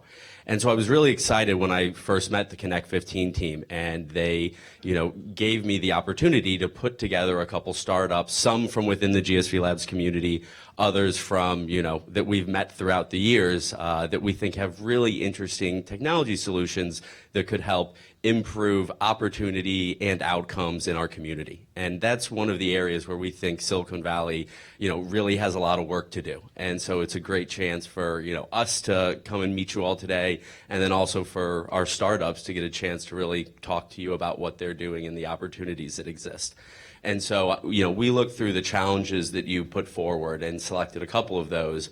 And I will kind of introduce a challenge, and then we'll bring a startup on stage that has a really unique solution to that. And so the first challenge was to ensure that all children are reading proficiently at the end of grade 3, and what technology tools can be deployed to help students, teachers, and parents and administrators achieve that goal. So first, we'll be hearing from Babar Beg, the CEO of Right Reader.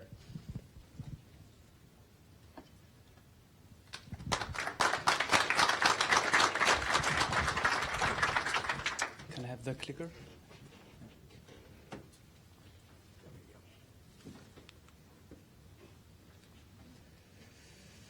Yeah, thank you, Alec. Really excited to be here today. My name is Babar. I'm the CEO and co-founder of Right Reader. We actually founded the company in Copenhagen, all the way in Denmark, 3 years back almost. And now we're part of the GSV Lab, which we're really excited about. We relocated since July here. And what we're actually about is that we want to enable children to learn through creation, utilizing the 21st century skills. Now, 7.5 million children in the US will become functional illiterate, meaning that they will be struggling with basic reading and writing skills. And they're all below 10 years of age right now. We want to ensure this does not happen. Just imagine the daily struggle of these children growing up, not being able to read a sign on the street, struggling in their school on a daily basis. So we actually gathered some of the leading scientific researchers in order to address exactly this problem. We spent 2 years in scientific research and came up with a platform, literacy platform, which engages children in a totally different way. What we found out is that for 250 years, no one has actually questioned the way we teach our children how to read and write. Just think about that, 250 years. All in here, all of us, we've learned reading and writing through the phonetic approach, which is the ABC. But what we also know is that the ABC approach does not embrace all children. 20% of all students in school are functional illiterate. So this is a challenge, and this is not about poverty or parents not caring about their children. This is actually a challenge in the school for all normal children right now. So let me try to address this visually. This is Peter. He's 6 years old, and he has started to learn the phonetic approach through by the letters. He's learned A to T and is now able to articulate T and eat. But what Peter is really interested about is monster trucks and dinosaurs. And in order for him to express that through the phonetic approach, he'll eventually have to wait a long time. And he will actually end up losing his motivation for literacy. So how can we engage children from 3 years and give them a concept that literacy is actually something interesting and can be utilized? So the platform which we have created, Peter can come onto our platform and create his own stories. And how that works is that Peter can insert a picture of monster truck, he can color his book, and then he can do a writing attempt, not even knowing how to write. The teacher or the parent or the adult will do the conventional writing, and by comparing, Peter will actually know how it's supposed to be spelled. Now, if you think about it, it's actually the same way we teach our children how to talk. The child makes an attempt, and the parents say it out loud how it's supposed to be pronounced. And in that interaction, the child and learning takes place. That's how we all have learned how to talk. So the parents actually have a huge role to play. They don't realize that yet. They're actually the child's first and best teachers. And what we're doing is that we're also empowering parents to enable them to also support the children in reading and writing. So by comparing and getting feedback, the child will learn. Once the books are finished, they can be published to a global audience, enabling children from the age of 3 to become authors. We have created one of the first publishing platforms for children's self-created books. And our vision with the platform now, this is how it looks like. We have more than almost 1 million books created by children, and some of them are also published globally. This is my son. His name is Zain. He's 7 years. He had an assignment in class about birds. So he chose the eagle and wrote about the eagle. And what really excites my son is that more than 5,000 have actually read his book globally, and he's gotten all these likes. So he's onto the platform at least twice a week just to check up on his stats. And that motivates him to write even more because it's based on his interests. He takes advantage of that. Our vision with the platform now is to track children's literacy skills and provide that data back to teachers, educators, and parents so they can support their children even more. Our data efficacy test shows a significant increase in motivation for acquiring literacy. And there are basically 3 reasons of doing that. The first is that the children and the students, they really feel ownership about their own books. They feel that this is something that they have created because it's based on their interest. The tool is easy and simple to use, and just the fact that they can get feedback from teachers and parents is really vital for the child's and student's development. We have now built a complete classroom solution where a teacher can come in and sign up within 30 seconds and have a full overview of all the children's books and be able to edit those books on the go on any device or any browser.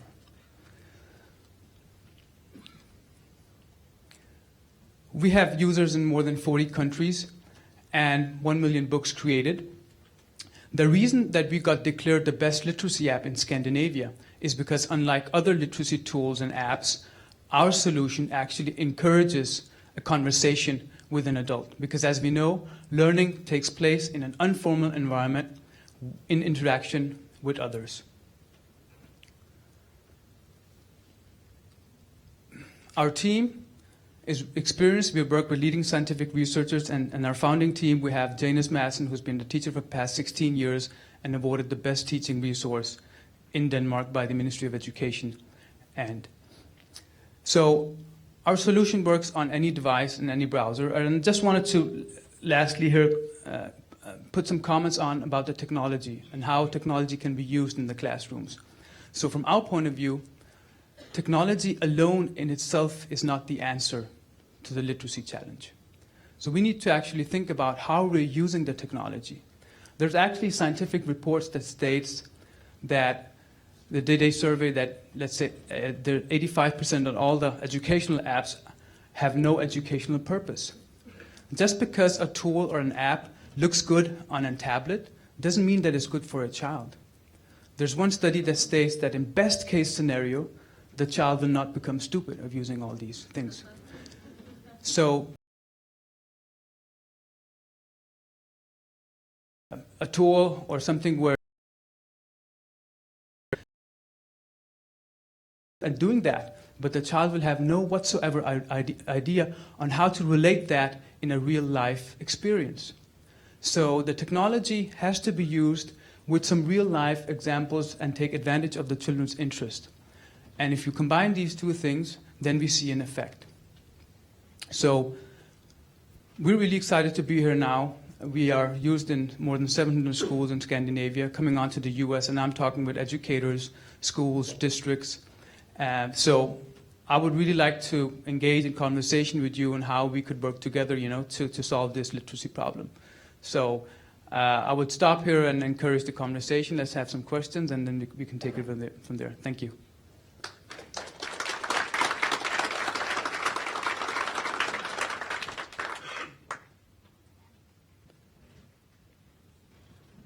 So good morning. My name's Hillary. I'm actually a school board trustee. So in my district, the kids who need this the most, their parents don't read or write in any language. They don't have internet connectivity, and they don't have a device they can take home. So how do you solve problems like that? And I have teachers who may not be able to get to the 32 kids that are in their class. Yeah, that's a really good question. And these are the real life challenges which we're also seeing in all the classrooms. So first of all, our solution which we have for tablet works offline.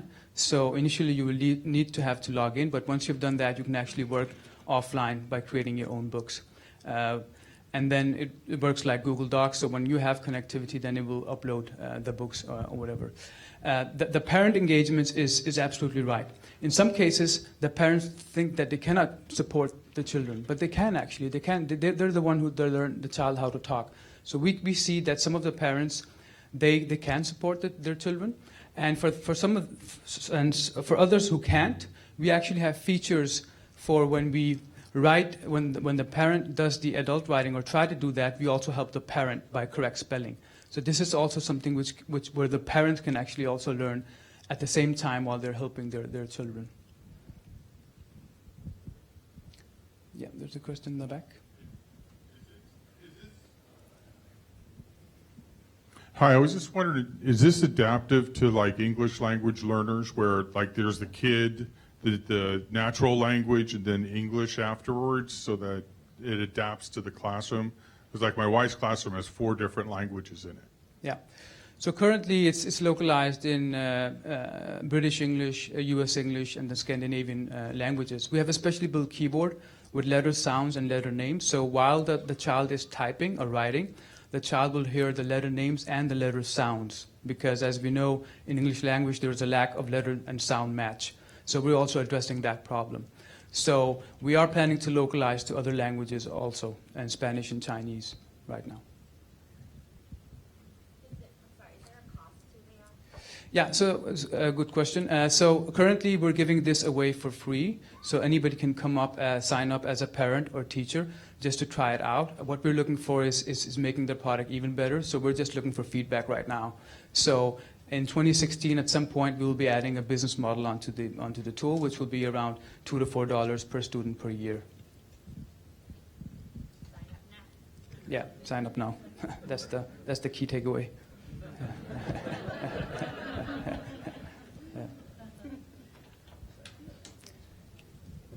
Yeah. So having that monetization model, how is that going to? Having that monetization model, how does that reach the most needy students? So we're targeting children who are in schools, and so because we're seeing the best results with students in the schools. But the question is good because having a monetization model, I mean, we also, in order for us to really reach out to more children, we need to have a monetization model for us as a startup to survive. So in order to prove our case, we need to see this as a business. Although that when we started, it was only a vision to help children globally to acquire literacy skills. But we definitely need to make this into a business. So that's why. There's a question down there. My question is regarding San Mateo County itself. There's a measure that was passed a few years ago to get children to be reading by a certain age. And are you thinking as part of your business model to open a school or preschool, or what strategies are you using now to get the word out? Yeah, it's a good question. So we don't have any plan as opening school as such, but we're partnering up with schools. We're partnering up with districts. So let's say if there's any district within San Mateo County who wants to work with us, we'll be happy to give the product away for free and come into the classroom, educate the educators and teachers, and basically make some tests to see how it actually works in their classroom. So this is what we are working on right now. We're working on distribution partners. In Denmark and Scandinavia, we have an agreement with the largest publisher. So they're taking this to market. They're selling this as a standalone solution, but they're also selling this as additional to their existing textbook curriculum. So let's say that you have all these textbooks in the classrooms, which is good for reading, but why not enable children to create their own stories based on what they've just read, or it could be a topic, a real life topic, it could be an interest, it could be a vacation, whatever, you know. Yeah. Actually, what I have is more a comment. You hear third grade reading level a whole lot, and intuitively I know what that means. But this is a quote that comes from our county librarian. She says the important thing about third grade reading is that's when you change from learning how to read into reading to learn. And that statement is a really useful statement when you say third grade level, because people really understand that difference. And so it's a statement, not a question. Yeah, that's correct. There's a question here.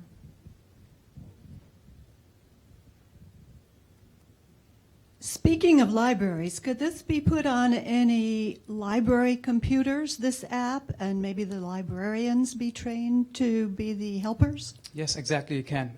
Actually, we did a really good event where we had 800 children writing their own books. They printed out their books. There was a library book fair.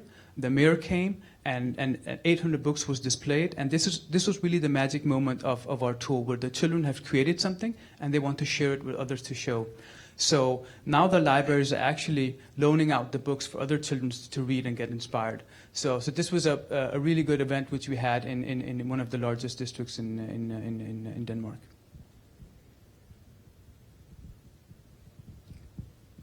Yep.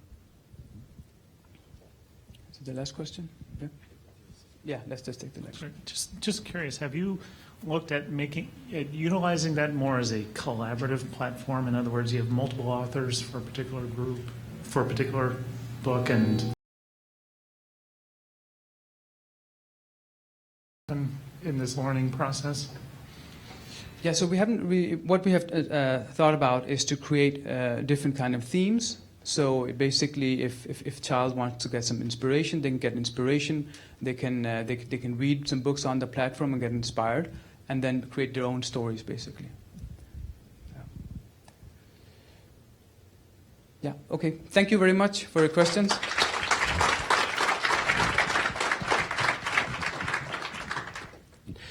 Thank you very much, Babar. And now for the second challenge. The second challenge was ensure that all cities and the county reach the 2020 recycling goal to recycle, compost, or source reduce to lessen the impact on our landfills. And I'm really excited to bring up Jamie Knack, the CEO of One Drop Interactive. Thank you, Alec. And first off, I just wanted to thank GSV Labs. Alec and Lee and Michael Moe and the whole team here have really been incredible about creating spaces exactly like this. So they use this venue to connect startup entrepreneurs and technologists with direct customers, with people who can give them feedback right away. And this is a really valuable experience for us as it is for you, because you're able to impact what we create. So big thanks to GSV Labs for having me here today and for all of us here today. What I wanted to do is first off just give you a little bit of background on me. I'm Jamie Knack, and I am CEO of One Drop Interactive. My background is in the environmental consulting space. So I've spent, I'd say, the first part of my career, the last 15 years or so, implementing sustainability programs around the world for cities, for government agencies, for companies, for nonprofits. This year alone, we've been to South Africa, Australia, India. I'll be in Paris next week on a project with Vice President Al Gore. So we've had a lot of impact both here in the U.S. and abroad, and we've seen some of the challenges and some of the opportunities, specifically around waste diversion or implementing recycling and compost programs. And I would say one of the main challenges that we've seen, which I'm sure many of you in the room have seen, is that you can implement the best system, the best infrastructure, the best signage, but it's really the people factor. How do you affect change on the behavioral front? And about 2 years ago, I became obsessed with behavioral economics. I took a course at Harvard. I read every book from Nudge to Power of Habit to podcasts like Invisibilia, which talks about the invisible factors that influence our behavior every day. Listen to one on the plane today. But there's a lot of fascinating research out there. And we hired behavioral economics, economists. We worked with them and really looked at how do we focus on the behavior side of the environmental equation. So instead of looking at just the infrastructure changes we can make, how do we affect change across the billions of minds and people out there in the world? And specifically looking at nudges. So nudges, to me, it's a really simple word, but when I look at behavior, I look at it as you can affect teeny tiny behaviors in millions.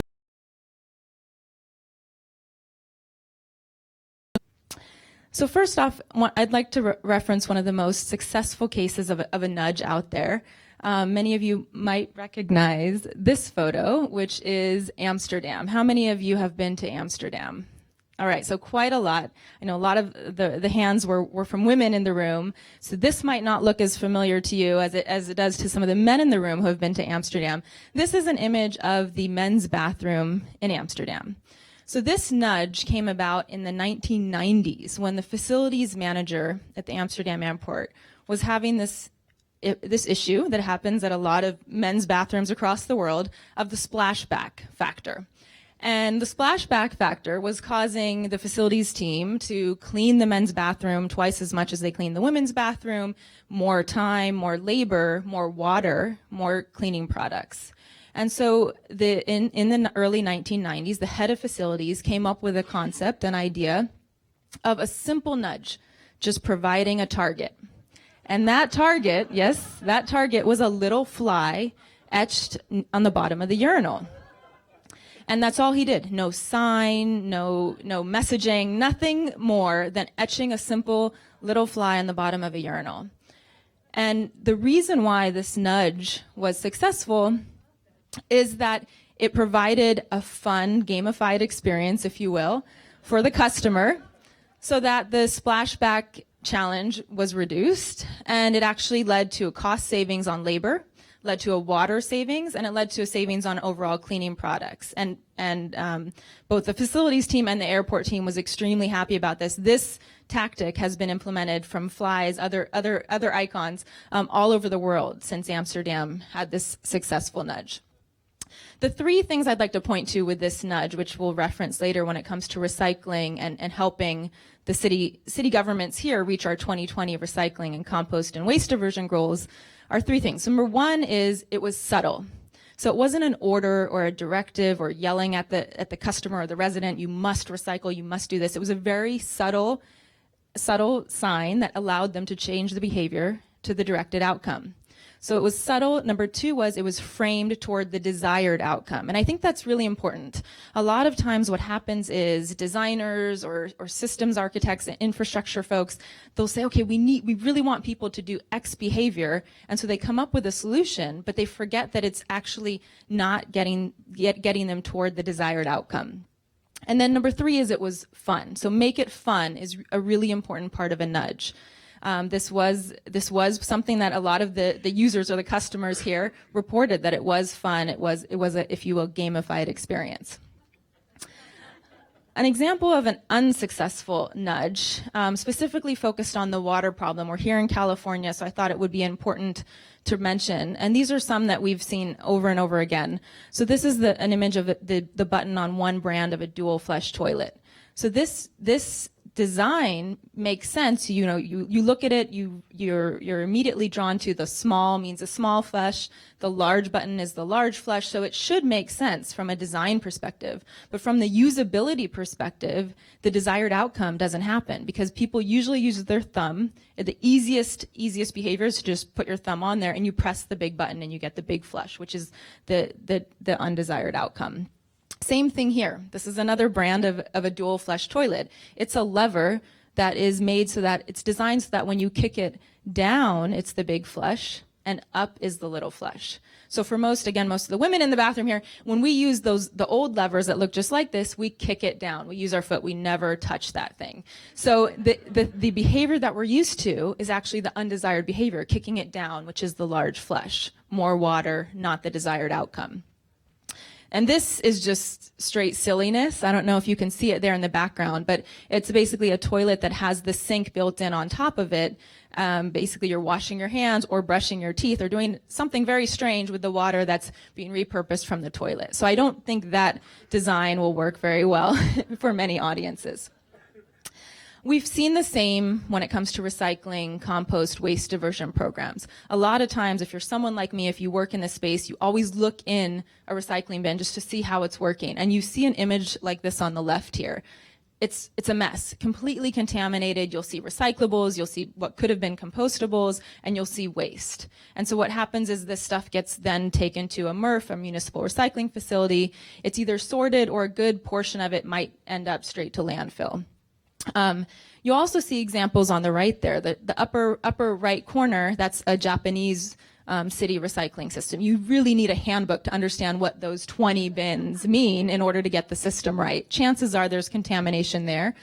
And then the bottom is also something that's really important. So a lot of waste diversion systems that we've seen are designed so that the waste bin is actually the largest opening and it's the easiest thing to drop in, which again, people do the easiest things. We're lazy, we're in a hurry, we have a 0.5 second time to decide where we're going to drop something, especially if they have a big plastic container, they throw it in the waste thing because the other two slits are too small for the container they're holding. So what we like to look at is how do we nudge people toward the right behavior. So again, the three factors for a positive or a workable nudge. Number one is you'll see here in this image here, we've made it fun, right? So there's smiling bins, it's fun, it's color coded. Number two, we've also designed this for the desired outcome. So the outcome is that people either recycle or compost. You make the waste bin not only smaller, so someone would have to bend down, it's shorter, it's a smaller bin, and it's actually the hardest one to reach. And then three is it's subtle. So it just kind of blends in with the colors in the office there. It's not something that's bright or a sore thumb. It's not screaming recycle or die, something like that. It's very, very subtle, very straightforward. So this is what an example of a successful nudge is. One of the things that we've looked at is there's the system side, like the bins I just showed you, and then there's the individual side. And so again, 2 years ago when we were looking at this, we said, okay, how can we use technology to really influence behavior, influence that individual's behavior so that when they interact with a system, whether it's designed for the desired outcome or not, they know how to make the right decision. We found that there was a lot of confusion out there, and education was one of the things that was not getting through to the general masses. And so we looked at how can we use ed tech or educational technology, combine it with the power of nudges so that it's fun, it's gamified, it's subtle, people are in peer-to-peer competitions and teams similar to the education platform that was presented earlier. And we created One Drop Interactive. And we've had a lot of traction. This is an image, and I know we don't have time for a demo. I'd be happy to show anyone here today. This is an image of our interface. It's very easy to use, user-friendly, engages you in a 10 to 12 minute course on recycling and composting. So that you earn points, you can see how your peers are doing, and you actually compete against others as well. We've had a lot of traction within the companies or the private sector because we also use the platform to gather data. So and particularly with employees, we're able to gather data about workspaces. In cities, we can gather data about neighborhoods and how behaviors are taking shape within a neighborhood to find areas for improving both on the cost saving side and the waste, energy, recycling side as well.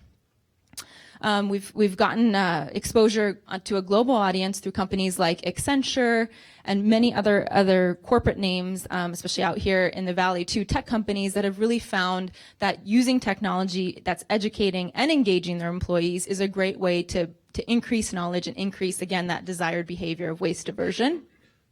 We've also been recruited by Cornerstone, which is one of the largest e-learning platforms in the world. Really hungry for sustainability content, hungry for recycling, water, energy, educational content. So we've placed our content onto Cornerstone's platform as well. And why we're here today is we really are excited again by the opportunity that GSV Labs has created for us to connect with the government side of the equation. We feel that you can influence behaviors in the same way that companies have a reach to their tens of thousands or hundreds of thousands of employees. You have a way to influence the behavior of your residents. And how we've created teams within a company from HR versus finance, we've talked with, we have an office in Santa Monica, so we've talked with the city of Santa Monica and city of LA about creating this team competition between neighborhoods, between different sectors of the community, so that we can not only educate and engage their residents about recycling and composting, energy and water, but we can actually make it fun, make it a competition, and raise the overall morale around the topic as well. And I'm happy to answer any questions.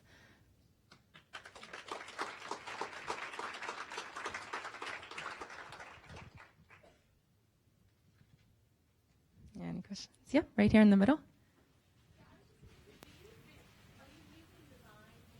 When you're coming up with these designs? Yes. The whole empathy conversations and Definitely, yeah. So we actually have folks on our team both from the design thinking aspect in addition to the behavioral economics aspect as well, which those discussions are very interesting because a lot of times they're coming at it from different angles.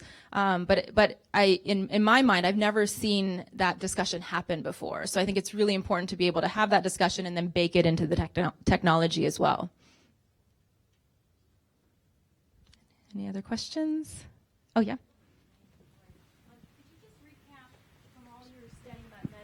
Podcast, what really stands out for you on changing behavior? Oh gosh, there's so many. One of the things I'll reference a book that's fairly popular right now called The Power of Habit. And one of the things that it mentions from a personal habit perspective is that it's easiest to break habits when you're on vacation. So all of us have these invisible, almost autopilot habits that we get into when we wake up in the morning. We check our phone because it's right by the bed, or we go and we make coffee. Even if we don't want coffee, we turn on the coffee maker. It's like we're auto-programmed. And so if you wanted to break a habit that was in your auto-program, like having coffee every morning, the hardest thing to do would be to break that habit at home. Because all of the cues, you're set off by cues that you're not even aware of, like the light in your room gets to a certain level and you're like, time to wake up, time to have coffee. So the best way to break, especially a hard habit like smoking, coffee, those types of things, is when you're on vacation. And especially if you're on like a 2-week vacation. You say, okay, I'm going to go, and the first day I wake up in the hotel, I'm not going to smoke, or I'm not going to have coffee, or any of those things. It's a lot easier to break that habit while you're away from all of your cues, and then come home and you're already reprogrammed after the ideally 21 days of the new habit. Any other questions? All right, thank you so much.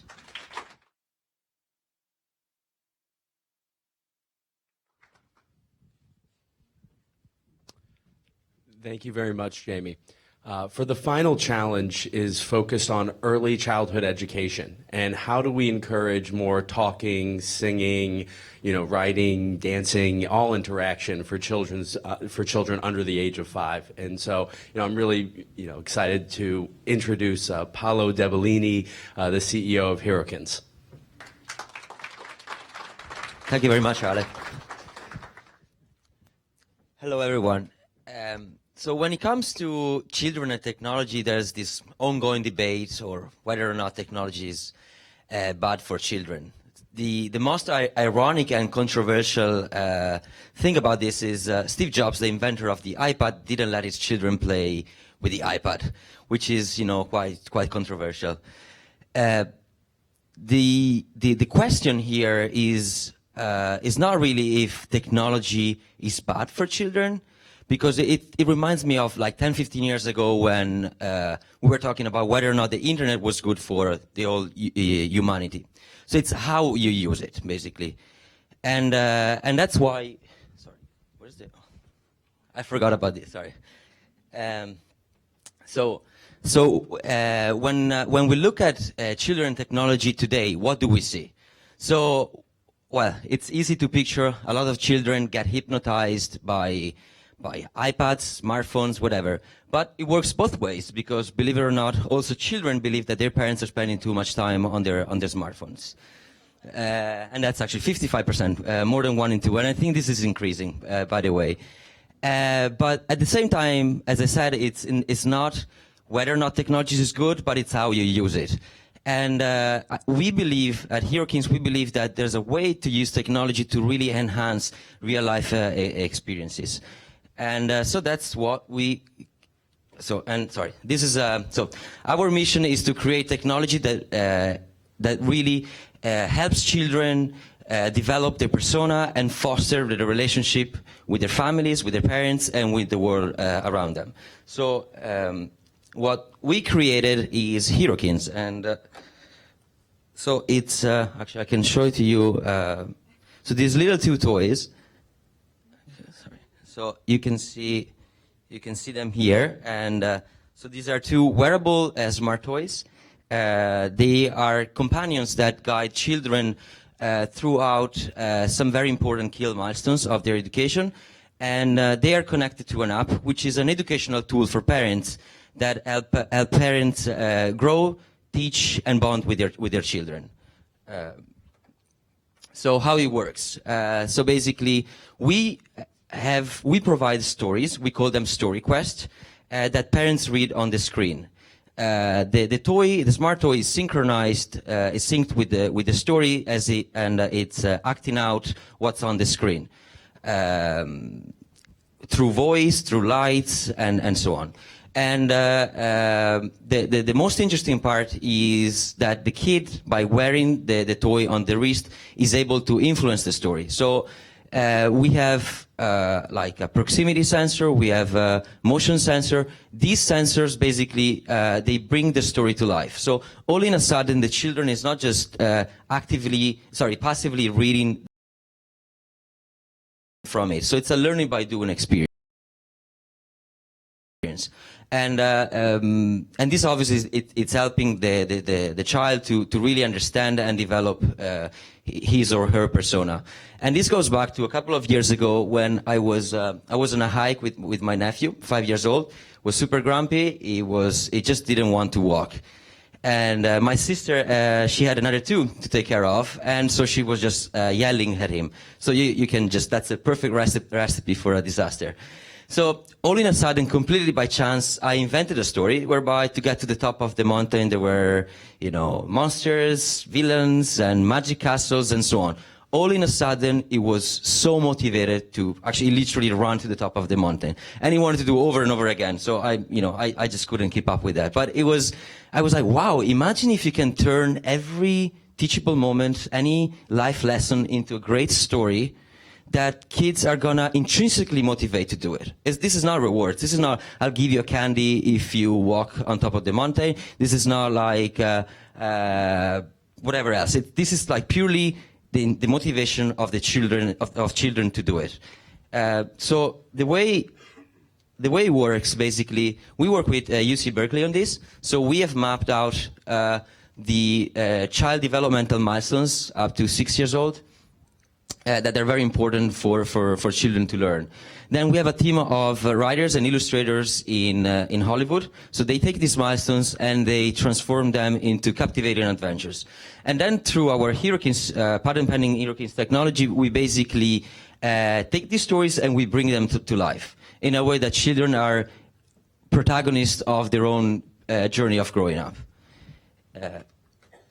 So these are just some of the stories that we've been developing. So it goes from social emotional, dealing with bullies, dealing with fear of dark, to things that are more life skills, for example, dressing up in the morning, toothbrushing, and so on. And we're also looking into education, like shapes, math, and so on.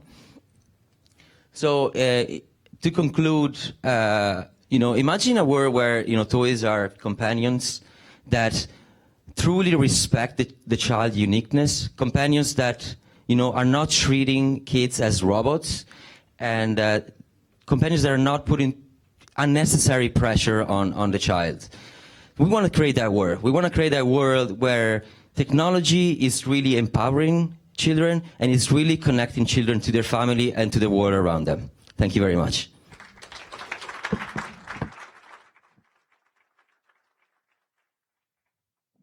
Do you have any question? Hello?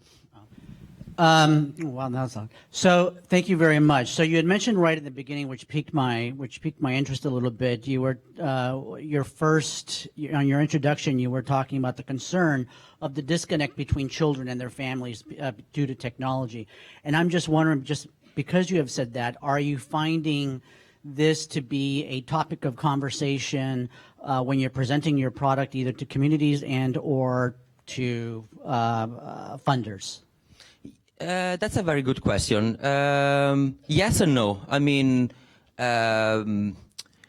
this is like a public debate that is going on. So it's something that, as you trigger it, like people are, they want to talk about it. But in our tests, quite often, I think because it's something new, our participants were not too concerned about the disconnect. They were more concerned about understanding how the experience was.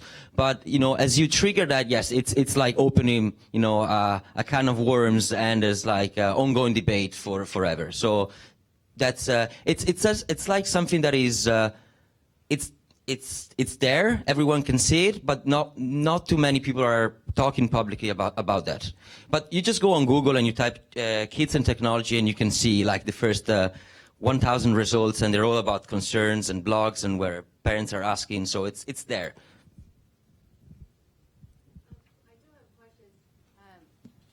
Thank you. Thank you so much for the presentation. I think that's exciting because sometimes dealing with kids it's a challenge. Yeah. And then so to capture those moments of teachable moments, it's wonderful. And then turn the concept around. You mentioned about the wearable toys. What do those things do for the kids or for the adults, or what is the connection? I didn't really understand that very well.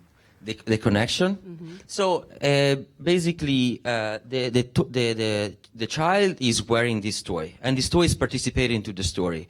So in a way, like imagine. Okay, yeah, maybe I didn't explain that well. So imagine that. So there's like a motion sensor. So the toy is telling the child to hide, to clap his or her hands, or to jump, run, and all these things. So. Screen, but it's like acting out. Basically, we have all these different actions that we were able to identify. The toy is able to identify and play them into the storyline, and this is in turn tied in with the child developmental objectives. For example, for the 3 years old, it's very important to understand the cause-effect relationship. And that's something that by acting out, by deciding whether they want to jump or to run or to hide or to stand still, they can understand their actions in a more effective and fun way. You're welcome.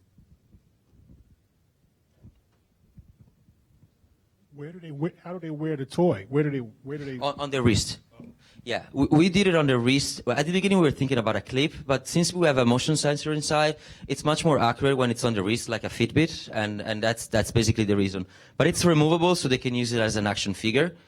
So they have like an ongoing relationship, a more intimate relationship with the toy at any time. There's always an ongoing debate about structured versus unstructured play with young children. How does this play into that, allowing children to have unstructured time while still monitoring or motivating them?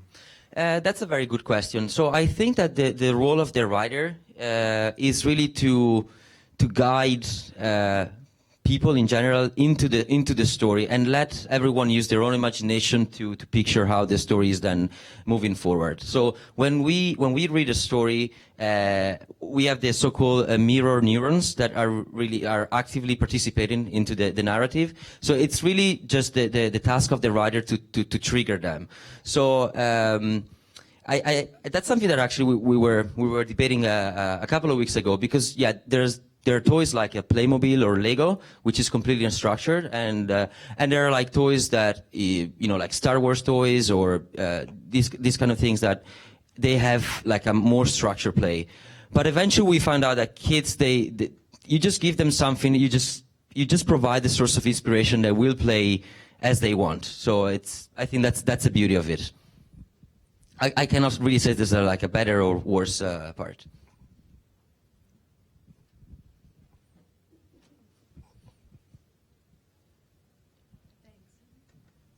So this system has 4 components: the child, the toy, the device, and someone to read the story from the device? Yeah, so the parent reads the story. The child is wearing the toy, and then the toy is acting out the story, and the child has to perform certain actions like jumping, running, and so on.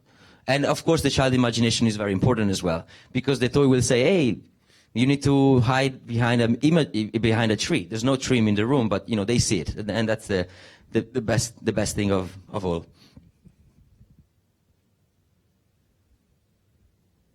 Any other question?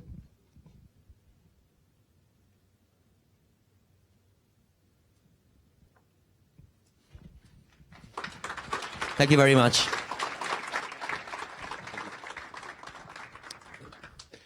Thank you very much, Paolo, and to all of the presenters who came up and shared their products that they've been working on for so long. So I think, are we moving to lunch? So we are moving to lunch, and I will. So we're moving to lunch. The lunches are in the back, and you're free to move around at lunchtime. Enjoy the time with each other. We'll be back at 12:30 promptly to do the Connect Award.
Check, check. Okay, everyone. We're going to give you the 2-minute warning. This is a 2-minute warning. We're going to resume our program. If folks can get word to the folks out in the lobby area that we're going to resume the program in 2 minutes with a very special presentation.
We have a very special presentation to one of San Mateo County's own. So this is a little something we call the Connect Award. When Warren and I were discussing our vision for Connect 13 2 years ago, we both saw the need to recognize individuals and organizations that are making a difference in government through the use of technology. As we heard this morning, the technology is all around us. Matters. We're looking for individuals and organizations that have not only embraced technology, but have used the technology to enhance and improve how government functions and improve the quality of life of the people that we serve here in San Mateo County. So how is technology allowing government to be more responsive and better address constituent needs? How have services been elevated? We're looking for vision and leadership. And equally important, we are looking for results. We're looking for those that have set the standard for the use of technology in public service. I think our selection of Anne Marie Despan and her team at the San Mateo County Library fit that description perfectly. And with that, I'm going to turn it over to my partner here to talk about our honoree today. Thank you, Kevin. So our honoree today is Anne Marie Despan and the entire San Mateo County Library team. And Anne Marie, why don't you just make your way up here, but maybe we should all give it up right now for Anne Marie. And as she comes up, I'll tell you a little bit about her. She's been in the library business for some 30 years, and 6 years ago, she assumed the position of Director of Library Services at the San Mateo County Library. And the San Mateo County Library is a joint powers authority comprised of the cities of Atherton, Belmont, Brisbane, East Palo Alto, Foster City, Half Moon Bay, Millbrae, Pacifica, Portola Valley, San Carlos, Woodside, and the unincorporated areas of San Mateo County. It's recognized as one of the nation's top public libraries by the Library Journal, and the San Mateo County Library is currently ranked 15th nationwide and 2nd in California among peer libraries. Anne Marie oversees the district's 12 community libraries, a bookmobile, a virtual library, and provides equal access to services and technology in ensuring the library stays dedicated to its role as a learning institution. Some of the unique things that have happened under Anne Marie's leadership has been really heavily involved in the implementation of various technologies and tools.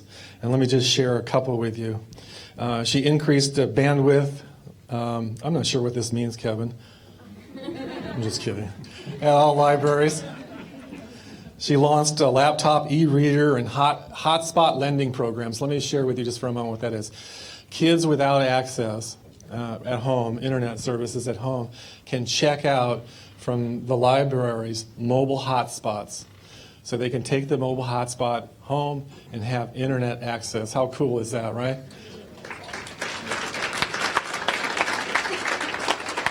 She got, 3D printers. She's got it all going on down there in the library system. They do gaming, music, filmmaker classes.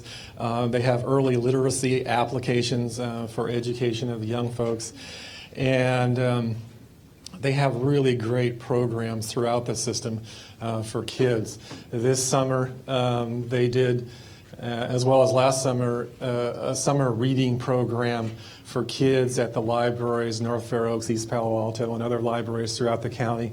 And I had a chance to visit one of those programs, and it was just amazing to see what the kids were doing, what they were reading, the art that they were creating. They got a lunch during the day. A lot of parents came. It was an amazing thing, and it was thanks to Anne Marie's leadership that happened.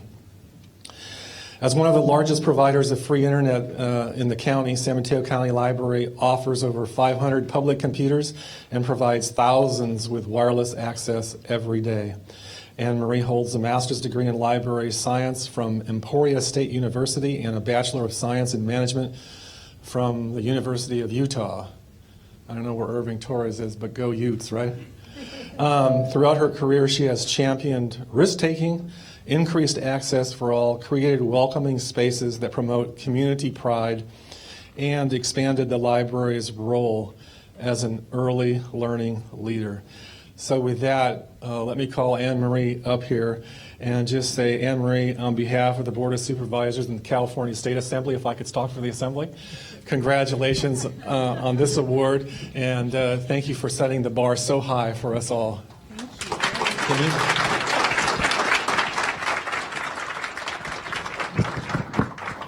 So we have this beautiful award for Anne Marie. When we come to visit, we want to make sure this is on your bookshelf, right? Yes. Okay. Yes. So congratulations. Thanks. Thank you for everything.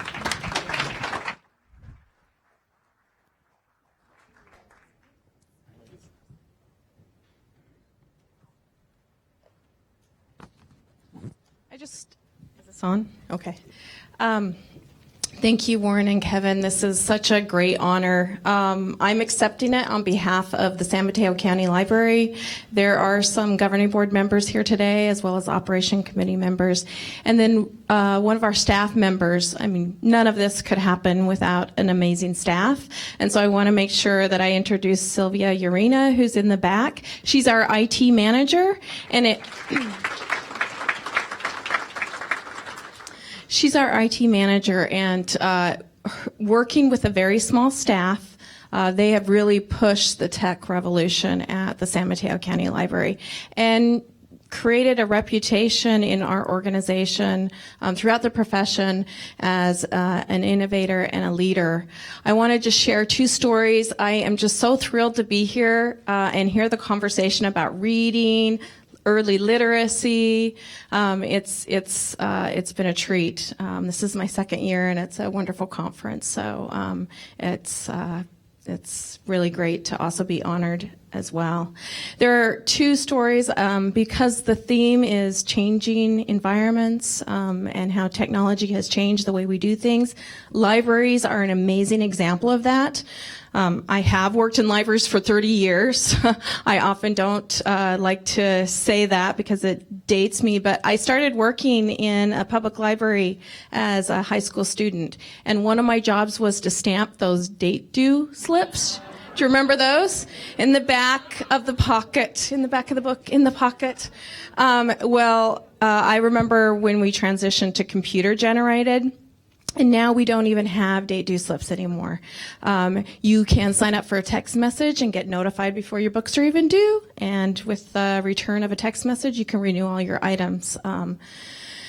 So amazing changes have happened. Warren mentioned the 1 gig. All of the libraries in the county now have that connection. And recent Saturday, it was about 2 weeks ago, at 3 of the libraries in the county, you could go and view a live streamed performance of an SF Jazz Collaborative. Their family matinee series, they streamed it. The audience was also able to interact with the musicians and participate in the Q&A. The libraries that benefited from that were the Belmont Library, the East Palo Alto Library, as well as the downtown Maine Redwood City Library. An amazing program that wouldn't be possible without the technology that we have today. Essentially just gaining access to a world-renowned institution and a performance like that. The other program that I'm really excited about, besides all of the Wi-Fi lending, the hotspots, because we've been talking about early literacy, and we are a proud supporter and participant of the Big Lift, we have launched a new program called Talk, Read, Sing in our library, and you may have heard about programs that are addressing the word gap. Essentially, that children of lower income families hear less words during those critical early years than their more affluent children. And so with the use of technology, and we partnered with a research firm out of Boulder, Colorado, the kids are signed up. The families are signed up, and they wear a little vest that has what we call a talk pedometer.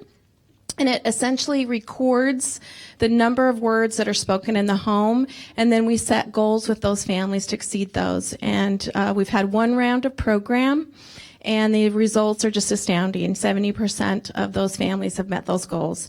So change, technology is alive and well, and really, I still hear people ask if libraries are relevant in this age, and they certainly are. And if anything, the digital media technology is creating more opportunities for exciting, innovative programs. So again, thank you, Warren and Kevin, for this award, and I will certainly display it and share it with the rest of the San Mateo County Library staff.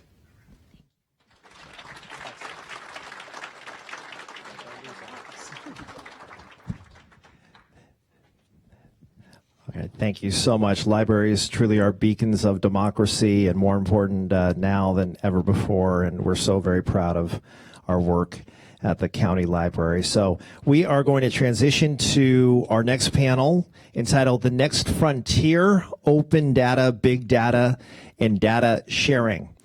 It's my pleasure to introduce Cameron Johnson to moderate.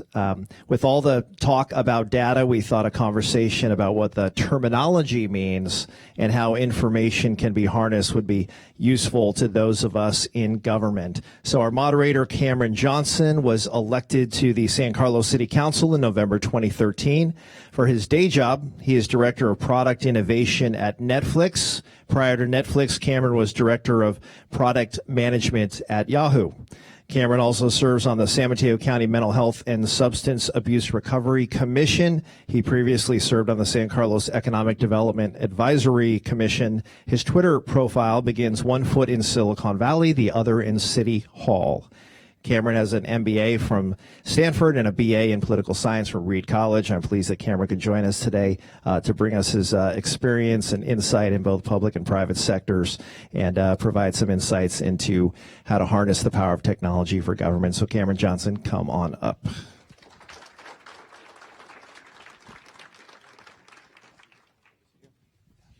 All right, is this thing on? There we go. I'd like to ask my panelists to come up. First, I want to say I'm on Anne Marie's board of directors, and I think that recognition is really well deserved. She's doing a hell of a job with the county library system. I want to thank Warren and Kevin for inviting me to moderate a panel this year at Connect 15, and thank everybody for coming. I was at work at Netflix about an hour and a half ago. I was talking to my boss, and I said, I got to go because I got to go moderate a panel about the use of data in government. And he said, oh, you mean the NSA? And I thought that was really sort of a telling comment and why this topic is so interesting, because here's a guy who works for a big innovative technology company that uses data constantly to help improve the service, to recommend what movies you should watch, all sorts of different ways to use data. But when he thinks about data in a government context, he immediately goes to the negative, and he thinks, oh, well, this is, Big Brother, government spying on me, and all that kind of stuff. And I think that's, for those of us who are in government who care about technology, that's our challenge, which is the technology has enabled us to do so many interesting things to help people to solve big public policy problems. But it also raises lots of concerns about privacy and other things. So with that, I want to introduce our panelists and ask them to introduce themselves, talk a little bit about where do they work, what's the mission of their organization, and I think this is going to be a good discussion. We've got a lot of good different perspectives. So we'll kick it off with Deanne, and I'm going to move over to this side. On? Hello, hello. All right, great. I'm Diane Eisner, the Director of Growth for Waze. For anyone who does not know, we are a crowdsourced navigation real-time traffic application that is collecting a tremendous amount of anonymized information based on speeds, which we use to try to save people time every day based on the folks that are already out on the road, knowing where the accidents are, the hazards, et cetera. We are going to show just a quick video now of how we're trying to take that 5 minutes a day and that data we have to turn it into millions of hours at the city level. So if we could just roll that video.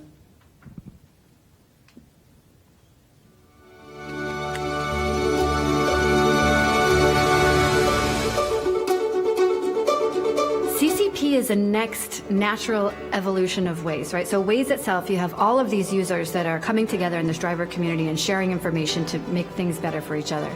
The Waze model works because it's this unique mix of really smart technology and really smart people. And so when you overlay the human layer and you're thinking about mobile technology on a daily basis, we have insights that pick up where the algorithm leaves off. When you can elevate that to the city level, we're talking about saving time for millions of people. Our drivers are out on the streets every hour of every day, reporting the most accurate information on closures and congestion. We are taking that information and delivering it to the government officials who can address those incidents in real time. Boston is a city of around 600,000 residents, but during a typical workday, we grow to over 1 million people in the metro area. Waze has allowed us to rapidly iterate through experiments to see what sort of effect interventions have on congestion and traffic. When we started this, it was about getting the initial experiments off the ground. We didn't expect that so quickly we would have cities changing garbage collection routes, that we would have them redistributing traffic personnel, that we would have 911 systems relying on this data. Genesis is a software company that provides solutions to help first responders by putting Waze inside our Genesis Pulse product. Our first responders are saving 5 minutes, and that saves lives. Waze's crowdsourced platform is particularly powerful in times of emergency. For Hurricane Joaquin in South Carolina, we coordinated efforts between FEMA, South Carolina's DOT, and the Columbia Fire Department to aggregate over 1,000 road closures on our platform. We had a major snow last March. Seeing the data come in from Waze every 2 minutes allows us to grab user reports, and then we can respond to those reports in a timely manner, and that makes the roads safer. What I think is interesting about getting all of these partners together is the fact that they can share commonalities and also learn things from each other's experiences that can be applicable to a completely different problem. We're providing a tremendous amount of new data and giving them new opportunities to analyze that and see what the future of the data-driven city really is. It is one thing for a company to say that they're trying to change the world, but in our case, we're actually sitting down with partners and having measurable results every day. At the core, CCP has the same mission as Waze, which is to save people time every day. It's showing us what our new goals are going to be. New forms of safety, new forms of urban mobility, helping cities become a lab for making lives better. So you get the idea. We're past the point of collecting lots of data, and now we have to put it to action with the government partners. Good afternoon. My name is Kate Mader. I'm a political strategist at Storefront Political Media in San Francisco. And I can really speak to sort of because I'm a strategist as well as we're an ad agency. So I can talk a lot about political targeting and how the industry has really changed over the past few years and the past decade about using big data because we have the data. We can just act on it in smarter ways than we ever have done before. We also launched this new platform called iagreetosee.com. We're trying to build an audience of people who like watching political ads. In addition to some of the things that were, right? You're not the only ones that laugh at that idea. It's great. But definitely check it out. It's a lot of fun. And sort of talking about this idea of crowdsourcing, when I ran Assemblymember Phil Ting's campaign, we launched a platform called Reset San Francisco, which was all about engaging residents on crowdsourcing a policy platform.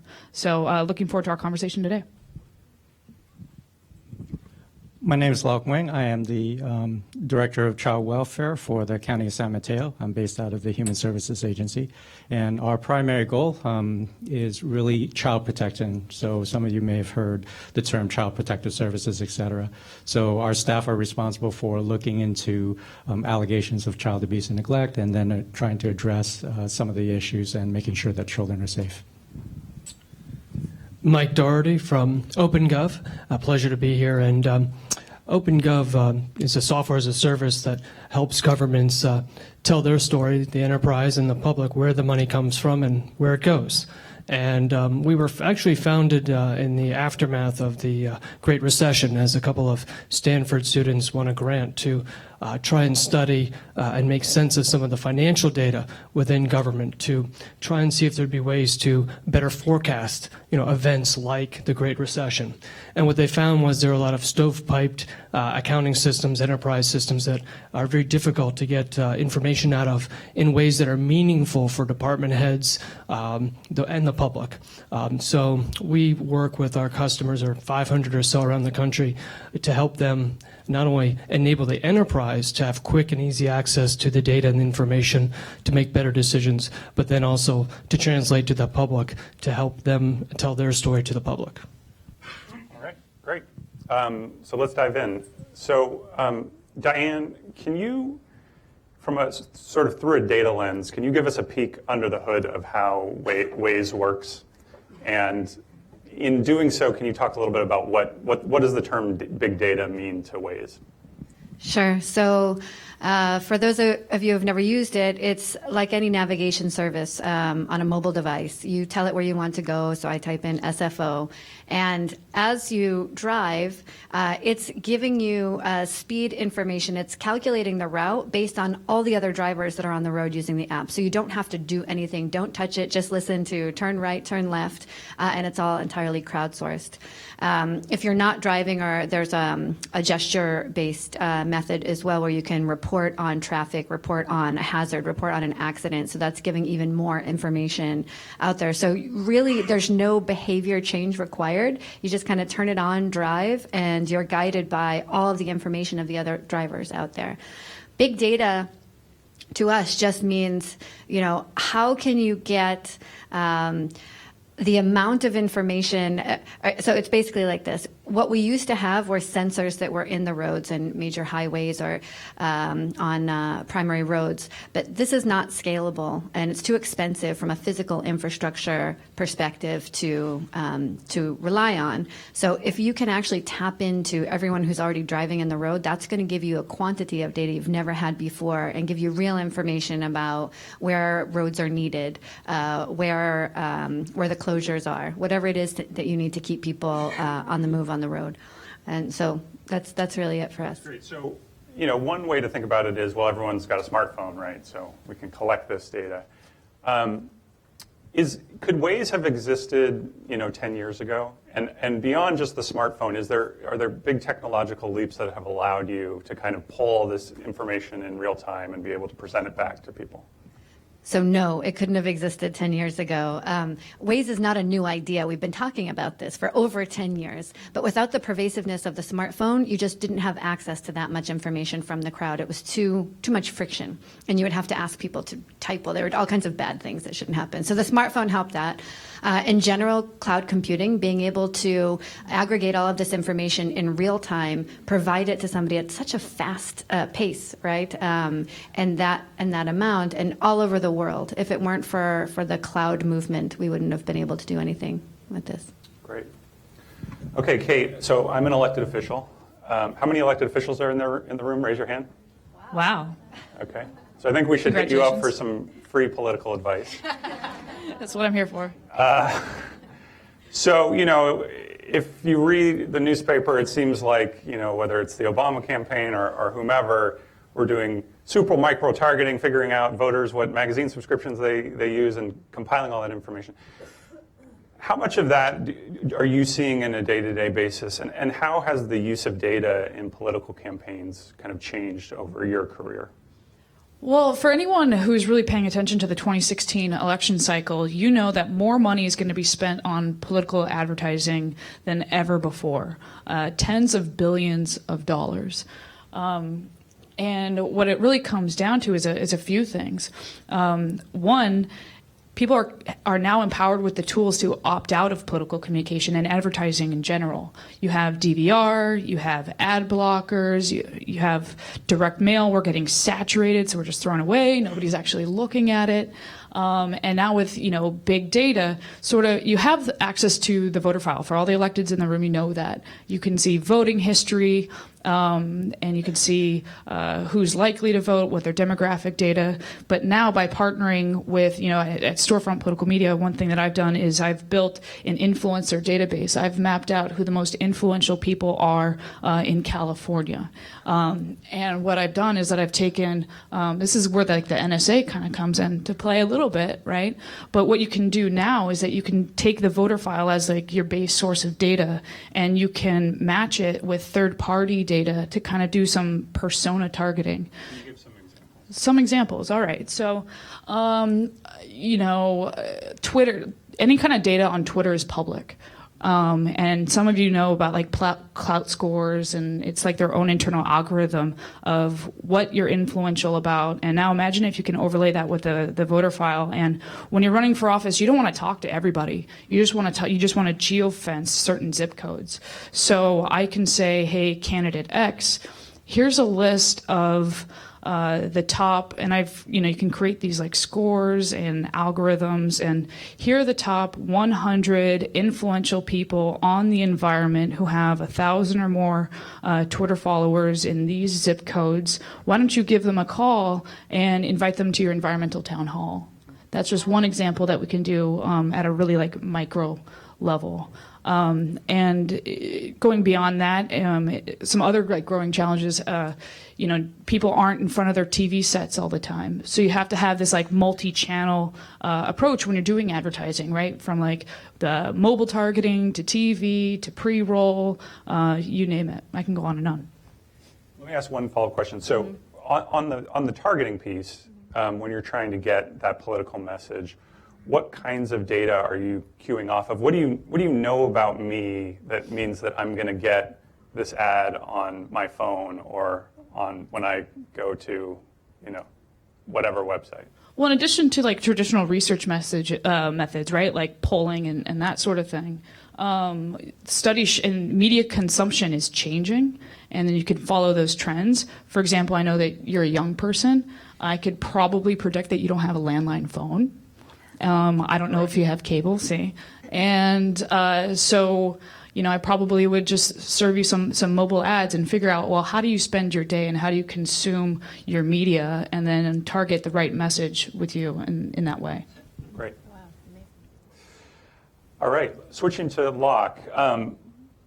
So, you're deep in sort of frontline public policy, solving, service delivery for real families, coming up with strategies. People have been using data for thousands of years to try to solve problems. So what I'm interested to hear about is, what new tools do you have available to you that you didn't have, 10 years ago, 15 years ago, a generation? And how are you as a, administrator or public policy person using those tools to help create good public policy? I think one of the biggest aspects is just the availability of data itself.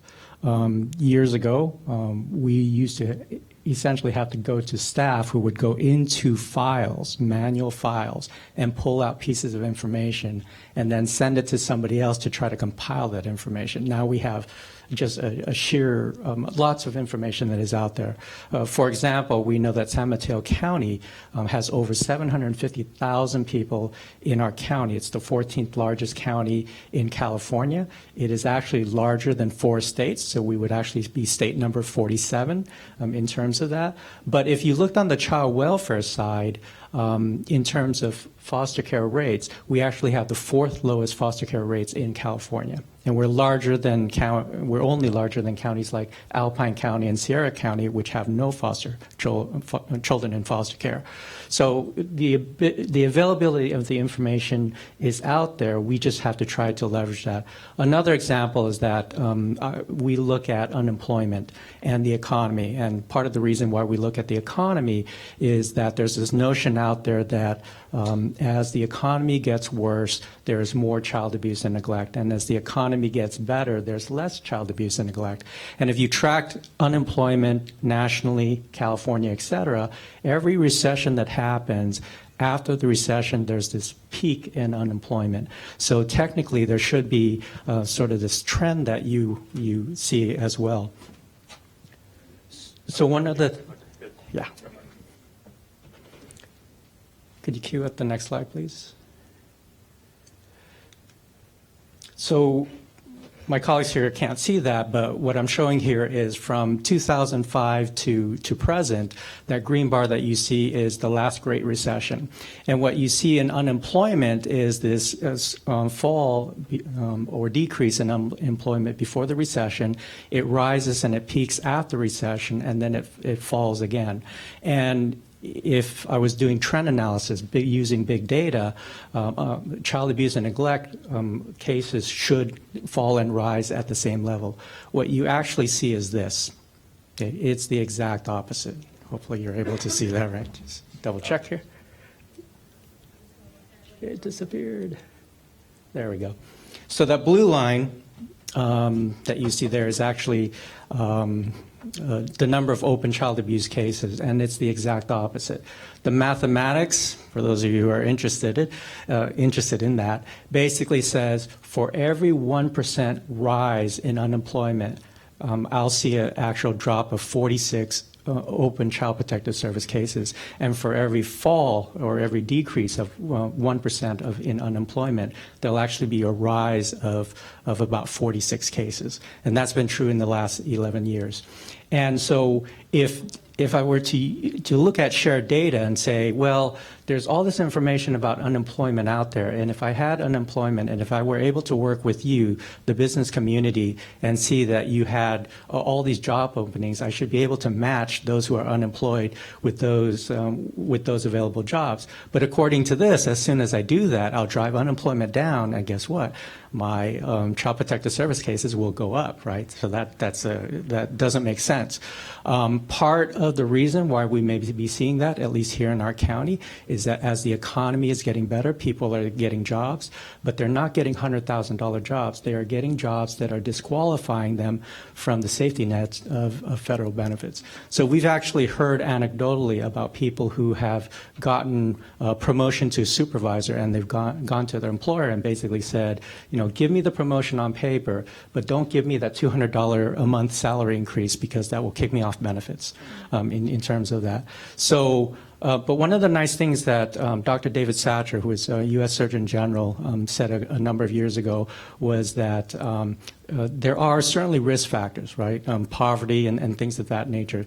But risk factors are not predictive factors because of protective factors. Right. So you heard earlier from the county librarian, as well as our one of our challenges that in terms of by age 3, there's this process about wanting to have more children listen, read, and sing more. And the full statistic is that by the age of 3, low-income children hear 30 million less words than their high-income or moderate-income counterparts. And by the age of 3, 80% of their brains will have fully developed at that particular time. So that's a risk factor. So the protective factor then is that we're able to identify that and then work with the county libraries to give them this, a tuckometer or word meter or whatever, or what you had said, to try to be able to say, yeah, this is a low-income child, but they don't have to have adverse outcomes if we're able to identify protective factors.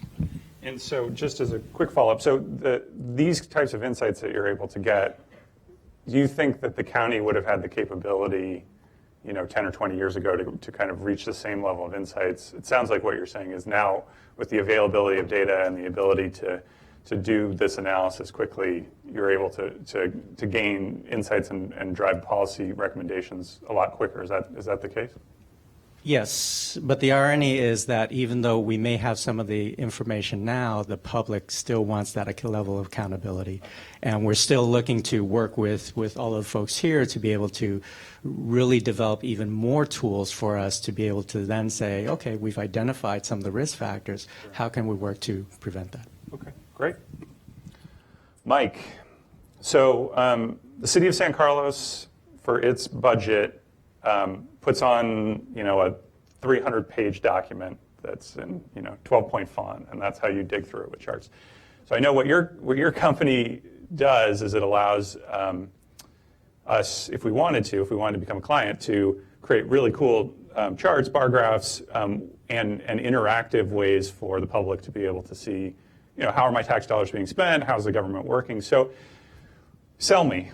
Why should the city of San Carlos adopt your service? And specifically, one thing that I'm interested in is, who's this for? Is this for me as an elected official? Is it for my staff? Is it for the general public? Is it all of the above? No, good question. So putting my sales hat on for a moment, no, with respect to municipalities and using OpenGov, historically budget data was in these PDFs. Originally it was probably in a bound copy at a county office or city office. And, what we're focused on doing is translating that into modern web-based tools for easy access. So if a city wants to publish the key budget data, whether it be the annual report, the balance sheet, and so forth, and make that available to the public and present certain representations of that data to tell your story to the public of how their taxpayer dollars are being spent, and that is an investment that seems to be worth doing, then by all means proceed with something like OpenGov. More importantly, we've actually gone beyond that level of transparency reporting and are now focused on our intelligence and comparisons and performance data. So, the budget is one place to start, but then, government officials oftentimes have, even department heads and staff, have a hard time making sense of the 70,000 rows of data from their Excel file that they just landed on their desk. And so how do you give those folks the tools to quickly access that information and at a click or two, and then make comparisons with it against the budget, against performance metrics, and ensure that you're on target on a monthly, quarterly, or annual basis. And then with respect to big data, there are a number of trends that are developing. One is the development of trusted communities and network effects of data, and this has been touched on a little bit. Well, with a OpenGov community of governments where we have over 500 governments on the platform, governments can then look at other governments of their size, run comparisons, and through this community of governments then leverage the network effect of information sharing for best practices and so forth. I think it's fascinating. But I'm not sure you answered my question. So it sounds like an awesome tool. One way to look at it is, well, it's a tool that staff should just have, and it's not accessible by the public, right? It's a way to analyze our data. It's our budget, a way to compare against other cities. And then there's another version which says, no, this is actually the way in which the public should learn and interact. Can you talk about why is it that this, or what are the benefits necessarily for making this available to the public? Sure. Well, I think that what oftentimes happens out here in the public is that everyone in the public who is not involved with public policy is very focused on their day-to-day lives. And you hear news reports about spending, about cuts, and so on and so forth. And a lot of times that information through the media or Twitter or whoever has the loudest voice in social media is not backed up by the facts. And so what tools like OpenGov provide is that single source of truth, because it is the fiscal, financial data that's being represented, to be able to present the real facts rather than allowing a rumor, social media, and so forth to overtake the reality of the good that's being done and the various challenges and hurdles that government face. Do you think because the public and people who use these tools, because they can kind of interact with it, they can dig down, they can change the graph, does that create some level of legitimacy versus just sort of seeing what we put out with a press release or buried in some documents? Sure, absolutely. A couple of examples. Any citizen can go to sausalito.opengov.com and pull up the balance sheet and look at the investment portfolio and ensure that the city is in compliance with its regulations for its investments. You can quickly and easily access overtime spend and evaluate how the city or the jurisdiction is spending its overtime. And so it provides that single source of truth for everybody. So in that sense, it is has that democratization effect of sharing the financial information truth with the citizenry. It reduces FOIA requests. It can actually be used in city council meetings and so forth to actually present the data. Great. So I want to go back to Diane, and I want to sort of ask the entire panel what is essentially how I opened the NSA question, which is, the idea that everything that I do on my phone or every time I go to a website, every time I look for a pair of shoes and then I go around the web and that pair of shoes is like following me on every website, creates, I think, justifiably concerns about privacy for a lot of people. So, how do you think about that from Waze's perspective? Because as you said, your business is built on the idea that you're tracking where I'm driving. So is that okay? And how do you talk to your users about that? So one thing is that we are not storing personally identifiable information, and we're definitely not sharing it. So we can't store it, so we're not sharing it.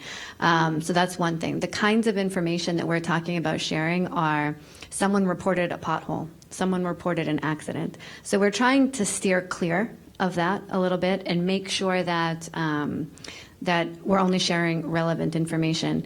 And, I have a hypothesis that people want to share this information. They're willing to report the pothole. They're willing to give that information, but they expect something from their government officials in exchange. So that's what we're trying to facilitate.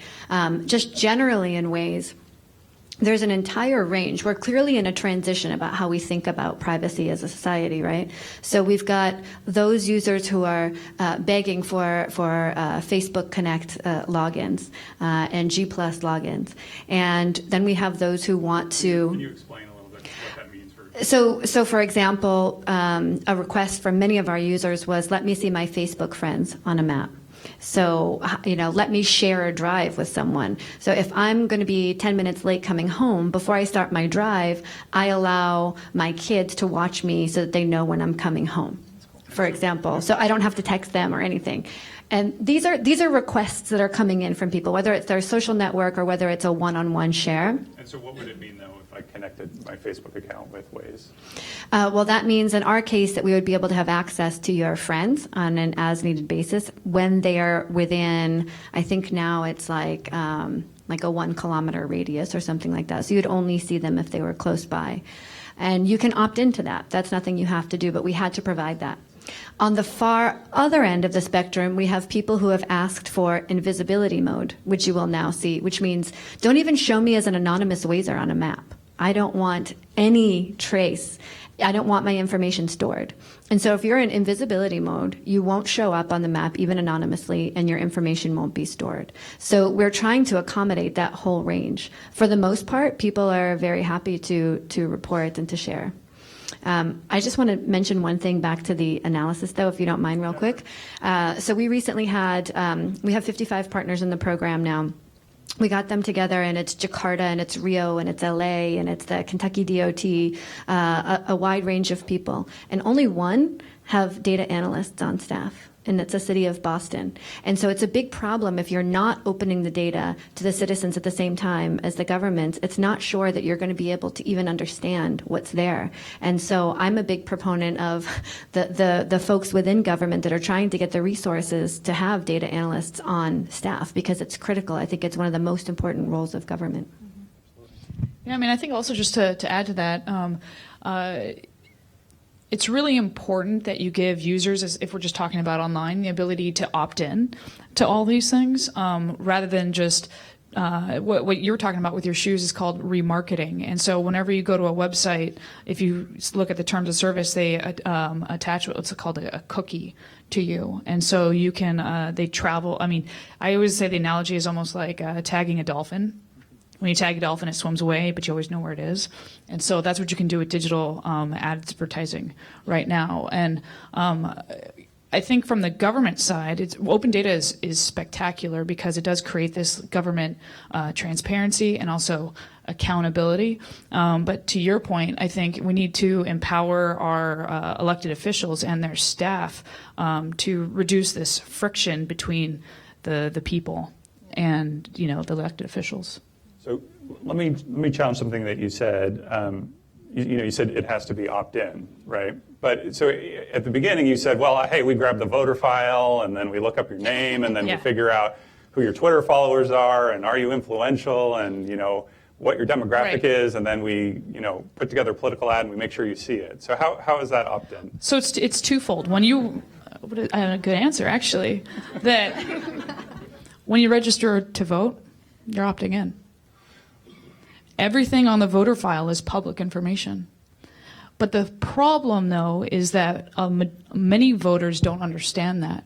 And so I think there's a lot of voter education that we have to do, because if you're an elected official or you're a candidate for office and you want to email voters, you're legally able to do that. And a lot of voters, actually do engage, and they open the emails and they'll opt in, to your message or come to your event. But I get a number of responses like, let's just say a number of them are really ticked off, and they don't understand that it was acquired, their email addresses were acquired legally.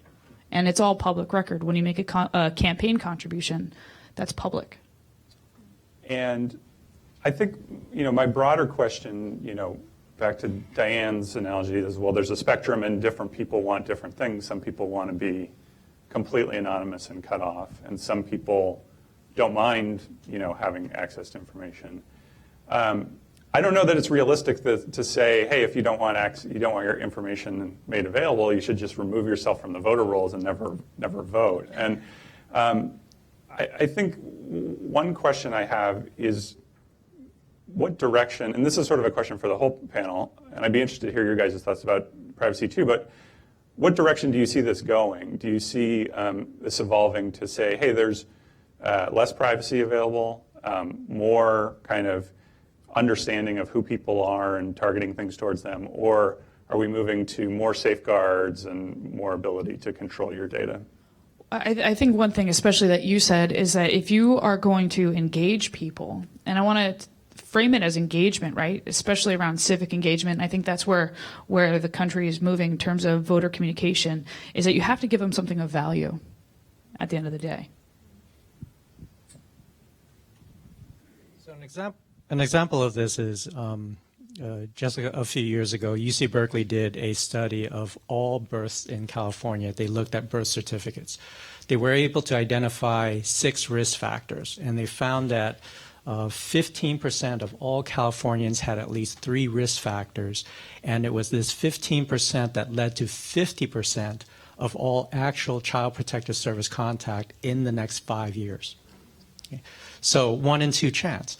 So one of the fundamental fears is for us as government is that, well, if we get that data and we get one birth certificate about this one child, and they have 3 of these risk factors, are we going to send out Child Protective Services to that family and say, well, we might as well intervene now because you're going to show up? Minority Report. Yes. But the point is, if we know that there are risk factors, we might be able to then say, do you have all the benefits that are available to you? Do you have access to CalFresh? Do you have access to health insurance? Do you have access to housing, and so on and so forth? And it is a constant sort of push and pull with privacy. You know, does the family want to have that level of government sort of intervention? I don't want you to have that information on me, even if the purpose is to give me the benefits that I want. And so it is a struggle. And how do you define that line? Is that defined for you legally, or is there ongoing kind of professional conversation about it? Or there's continued professional conversation, right? From the public health side, there is a similar model about communicable diseases. If you know that somebody has been exposed to the flu or some other aspect, then you say, well, I'll go to whoever it is that you were exposed to and make sure that they come in. There was a measles outbreak, you know, some hitting bark, and it came out at Disneyland, and the public health department had a very aggressive approach towards identifying those people who may have been exposed. And sort of the same here with child protection. But the point is not to intervene from Child Protective Services, but to be able to, again, provide those sort of protective factors to help with that. So from my stance is that it's more of what we can do for not only the community but also the individual. Okay. Yeah, Mike, weigh in here. I don't know if you guys have specific privacy concerns or how OpenGov thinks about it, but I'm also just interested. You know, you're working largely with a lot of financial data, which isn't necessarily that sensitive today, but I suspect you guys have ambitions to do more opening of government that may move into some of these privacy areas. So, yeah, and happy to start with the financial piece. Yeah. I mean, I think that, you know, to large part, we thankfully don't have to deal with that issue because a lot of this is, you know, FOIA type, very generic, and can be open to the public. Really, I don't mean to get into the weeds too much in this kind of panel, but it really depends on the data quality. You know, I've talked to a jurisdiction that has no method of redacting personally identifiable information because the legacy systems they're on and the way they've built up their processes over time muddle key data into multiple fields that can't be sorted and can't be deleted, so it can actually never be redacted. And obviously that's it's not here, believe me. It's not in this, and it's not even in California, so don't worry. But seriously, it really comes down to, you know, data quality and the degree to which entities are complying with various statutes and regulations and best practices to ensure that any data that can be shared can be redacted cleanly, easily, and protected accordingly. that makes sense. So I want to open up for questions in a second, but I wanted to ask each of my panelists to talk about, you know, where is this going? So how cool is Waze going to be in 10 years? How targeted is the advertising going to be in 10 years? What amazing insights are you going to be able to gain from innovations in your ability to analyze data, and how open can government be? So we'll start with Diane. Waze is going to be really cool in 10 years. To be a little more specific, what I hope is that we're just at the beginning of this ability to take action.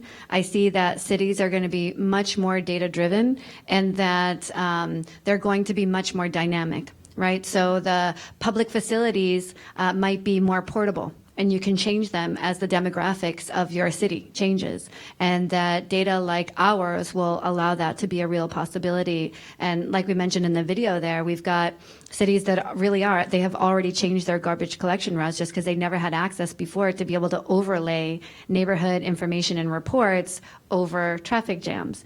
And so, I mean, these small things at the very least will have a much better reduction of congestion and much less friction in our mobility. So I hope. So one thing I definitely want to address too is that everybody has a choice. If you get an email, you can opt out. If you get a phone call, you say, don't call me again. You get scrubbed from the list. There's the national do not call list. And I think that's really important that everybody has a choice, because not only can you, in terms of privacy concerns, opt out of different sort of communication tactics, But also there are a lot of people out there who want information. And I think that's sort of where we're moving in terms of political communication, and even maybe on the government side too. It's why we've created something called IAgreeToSee.com, because there are people out there who love watching political ads. And I think where we're moving in terms of political communication, and the business side is already doing this, especially like, I'll just keep going back to the shoes analogy. And the political side of things is slowly but surely catching up, and government will too, and how many decades it's getting there.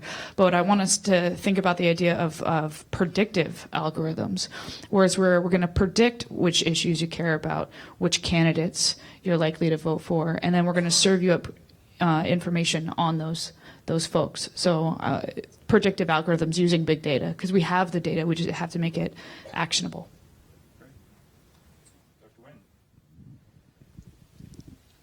I have a fundamental belief that in some point in the future we'll be able to provide benefits to people. But one of the major aspects that we're facing right now, and it's certainly true in many fields, is that we don't have enough social workers. We don't have enough social service providers. So we flip the conversation. What if we were able to use big data to identify future social workers, even before they enter the universities, even as young as when they are in the communities? Because one of the fundamental aspects on our end is that we want people who come from the community to provide services to the community, because they are the experts. So if we were able to use big data to say, hey, little Johnny is now in the 10th grade, but they have the propensity to become a future social worker, so let's help them identify the scholarships that can get them into a bachelor's level program, and then sort of cultivate their learning through working with counselors, so that at each end of the point, and if you really wanted to extend it, identify future politicians, but I won't go there in terms of that. But I think there's a lot of this potential in terms of what we could use for the public good. I think that's what I was saying too, just around using predictive data. Yeah. Great. Right. Yeah, I think OpenGov will be really cool in 10 years too. So I think where we see things going is with the network effect, as I mentioned earlier. As government data, budget analysis grows, just our database alone can provide a proxy for government, the state of local government in the United States with respect to budget, spend, financial health, and so forth. And then extrapolating that, forecasting out, have we seen this kind of trend before, and can we make any predictions and do any some kind of comparisons to make course corrections to prevent something like the Great Recession from happening again? All right, exciting stuff. So I want to open it up to the audience. Questions? Yes, sir, in the back there. Sure. Hi. Oh, hi. Question for the second panelist. You talked about opting out of data. We had an earlier speaker who was citing a book called Nudge, and that one relates to what you were talking about. It introduces a concept called paternalistic libertarianism, and that really has to do with choices. And I think your comments kind of get to the fundamental difference, though. Opt-in versus opt-out. And is there a model, a successful model, where this works for data collection, where opt-in becomes the default as opposed to opt-out? Because I think with opt-out, it requires a level of sophistication and understanding for you to even know what choices are available to you. When you're opting into something, it's generally an informed decision. Let me know if this answers your question. So a lot of the things that we're thinking about right now in terms of political engagement, we just want to talk to people who are going to vote in terms of saving money and doubling our impact. And so if you opt into the political process, if you come to an event, if you're in this room right now, you are definitely informed, and you're more likely to vote, more likely to tell your friends about current events. And therefore, by focusing on the people who have opted into the process, that's a high quality audience. Like like what we're doing with like Agree to See. So I mean, I agree with you, and so I think that that's sort of where we're going to move towards into the future. Can I ask Diane to answer the same question and say, Great. is Waze an opt-in or an opt-out? And which I already know the answer, so maybe I'll ask the second part too, which is, could it ever work if it was an opt-in model? So on the highly social stuff, it is opt-in, just so we're clear.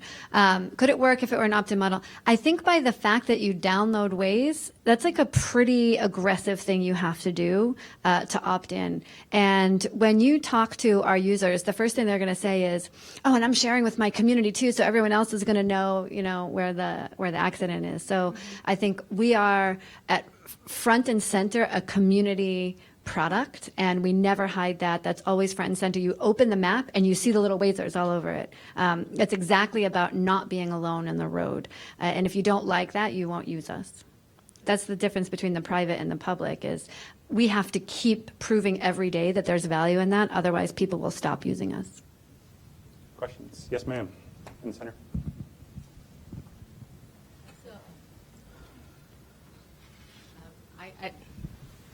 I do want to give a shout out about the Waze. I use it all the time. But my question is about Waze. You talk about the government agencies and how they're going to be able to utilize that. Could you elaborate a little bit about how you see that there's a collaboration? Maybe the public work projects, and just really simple, this is very fundamental, is public work or PG&E work or something like that, that you can input that, but does that come from the local agencies using the app and giving the input just like any other users, or do you see other functions that the local municipalities can utilize your app? So the program is a data exchange where they actually have an API where they're getting feeds of all of the incidents and closures that are happening. And then in exchange, they're giving us the incidents and closures as well. So it is a data stream going both directions right now, and they don't have to use the app like everybody else. They decide how it's visualized in their traffic management centers. And the other cool thing that's not just about the data sharing, it's about getting the people together. There's a forum where people are sharing best practices. They're sharing code, the government agencies, because no one can afford to write all of the scripts to access data in different ways. And so they're actually sharing with one another. And I think they're learning a ton. And that, for me, is building the community within the agencies themselves, across agency. It's pretty cool. Related to public works, it's very difficult. In LA, for example, until Peter Marks became the CTO of the city, there wasn't a single public works feed. He had to go and hunt it down across multiple agencies, and then ultimately he was able to create one. But every city is in such a different, fragmented state. But the basic idea is, let's get the information to the governments however they want them, and then we'll take them however they can. We used to have somebody who sent us faxes. They don't anymore. Phew, yeah. Question over here. Yes, I'm new to the concept of how much is in a voter file. I don't know anything about that as an average citizen. I have no election experience. And I heard you say that the way you vote historically is in your voter file, and that's public information through an information request. Could you explain what's in a voter file? So every county is different. I would say I'm also. I used to say I was a closet data nerd, but I guess the cat's out of the bag now. But the San Francisco voter file, for example, has really clean data and a lot of like different data points. Not how you vote is public record. It's just, did you cast a ballot? Some count, and it's very different at the county by county level. There's some counties that record if your gender, and there's some counties that don't. Some record your birthday, some don't. So it's very different per county. That you voted. That you voted. Some collect email addresses and phone numbers, some don't. But your address is mandatory. Yeah, speaking as an elected official, just to follow up, in San Mateo County, it does have your age, your gender, your party affiliation, and whether or not you voted. And the whether or not you voted is the key piece of data that campaigns use to determine, is somebody a likely voter or not? Do they have a propensity for voting in the past, and are they likely to vote in the future? Other questions? Yes, sir. Ernie. So this is questions for you, Deanne. So I recently got back from Hawaii, and my wife and I are big Wazers. As a matter of fact, I love this room. I love this room. Yeah. And but she gets very excited because of the rewards that she gets, because she reports everything, and when she's a passenger, oh my, there's a police officer there, how exciting. And but when we went to Hawaii, there was no Wazers, and both of us got excited when she said, oh my God, I found a Wazer, let's see if we can find, see him on the road. But the question is this: how do you, are there challenges or opportunities that you guys are finding out there in different areas that you're just not able to get people getting on Waze, and how do you overcome that? That's the biggest part of my job. But yeah, I mean, first of all, it correlates with how bad traffic is. If you're in an area where traffic is bad, you're likely to have a good population of Wazers, right? More than 30% of drivers in LA use Waze, for example. Huge populations. Sao Paulo is our #1 city in terms of Waze use because traffic is just so bad. So that's going to be one. You need to believe that that it's going to solve a problem for you. So traffic is the one. The other thing is, what makes something take off, especially crowdsourced, where that's so important in a specific community. And for example, in Italy, I can trace our organic huge lift to one blog post by one blogger who was just that influential. And then in other areas, we have to work harder. We have a broadcast program where we work with TV stations where they can give their traffic reporting using Waze information. So we do a lot of work we're trying to create the awareness and then hope that's going to translate into finding maybe not just the pure traffic need, but the sharing weather information about road weather and dangerous areas that might not have a lot of traffic. Flooding, Southeast Asia, we have a lot of people who are using Waze because of concerns about flooding and those alerts being pushed through the app. So we're always looking for new ways to figure out what do people need on the road and can we provide that service. And the one thing I'd love to add that you brought up is this idea of gamification with like the rewards. Now imagine if you had a government and a private partnership with Waze, for example, where the government side could incentivize everybody to go find all the potholes and lay a marker on them and hopefully could fill them faster than they would do it by themselves. And then by sort of leveraging all this, big data and open data, you can make government more efficient and smarter and that sort of thing. And DC did a piece of that too, where for a 2-week period of time called Pothole Palooza, if you marked your pothole in Waze, they fixed it within 48 hours. So this is the kind of response we're looking for, and that's what we hope is going to bring the citizens and the cities together. Great. All right, we are out of time. So I want to thank our panelists. Please join me in giving them a round of applause. And we'll turn it back over to Kevin. Thank you very much, Cameron. On our panel, we're just going to take about a 10-minute break. At 1:40, we're going to reconvene for our Connect Talks section. Thank you again to our panel.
This is the 2-minute warning. Hello, back there in the back.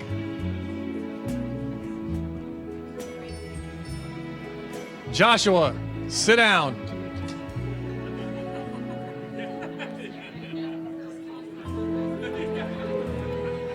Okay, everybody, please. Nobody's listening to me up here. Hello. Okay, we're going to get started, everybody. Let me just let you in on an insider's secret. You got to stick around to the end because we're having a drawing, and you might win the grand prize. If you didn't get a chance to put your business card into the fishbowl, you might want to do that because it's an awesome gift, but you have to be present to win. So stick around. You're there. Okay, thank you, Atherton. Now, everybody's heard of the TED Talks, right? Everybody's heard of TED Talks, raise your hand. Okay, so everybody's heard of TED Talks. But basically what we did was we patterned the Connect Talks after the TED Talks. We stole the idea. So what we have are several speakers. They're going to get 9 minutes each, and they're going to obviously talk about what's near and dear to I think assembled a really great series of speakers for these Connect Talks. So with that, let me introduce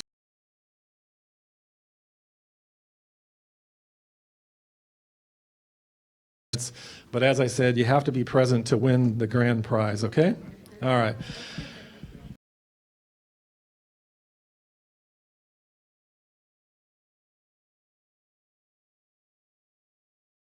Applaud for Al.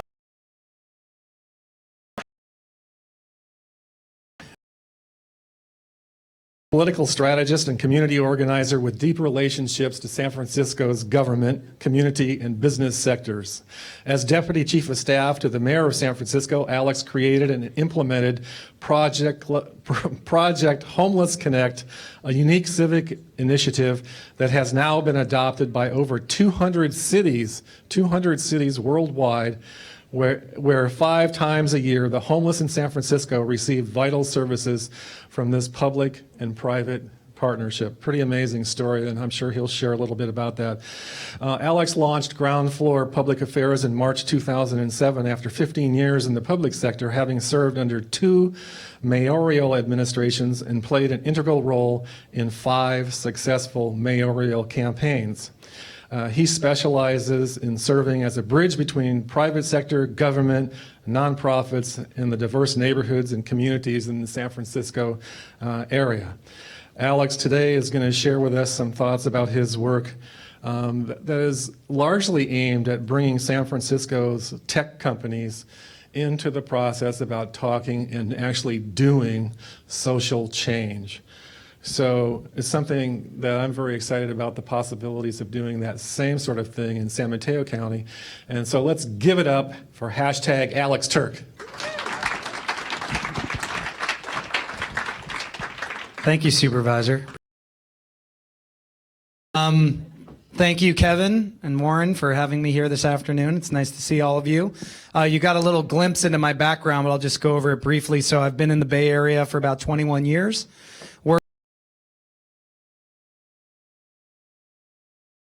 Between running campaigns and then going into government with those candidates who became elected officials. So I kind of rose through the ranks of government, was a department head, head of neighborhood services for Willie Brown, became deputy and within government and within business. And, you know, again, after 15 years, I decided to jump into the private sector and take the risk, and it was honestly the best move I ever made. But what I found when I was Deputy Chief of Staff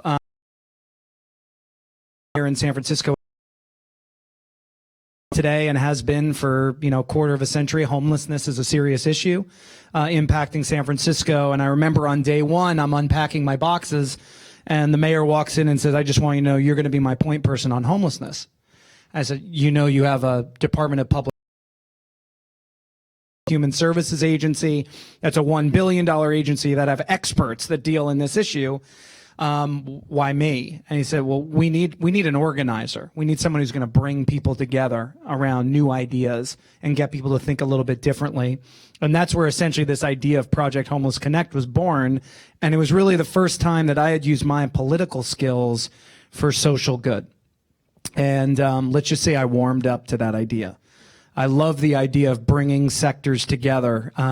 There's a lot of finger pointing when you're in government. Certainly, if anyone follows San Francisco, it's kind of blood sport politics there. There's about 500 people that all talk to each other every single day about, who's taking credit for what and who's stabbing who in the back and, all those fun little stories that you get to read about in Mateer and Ross.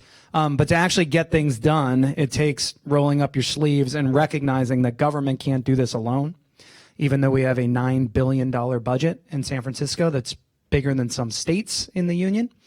So this idea around really what happened on the first day is there were a group of outreach workers that I walked in. I was this new deputy chief of staff. It was like I had the eye roll.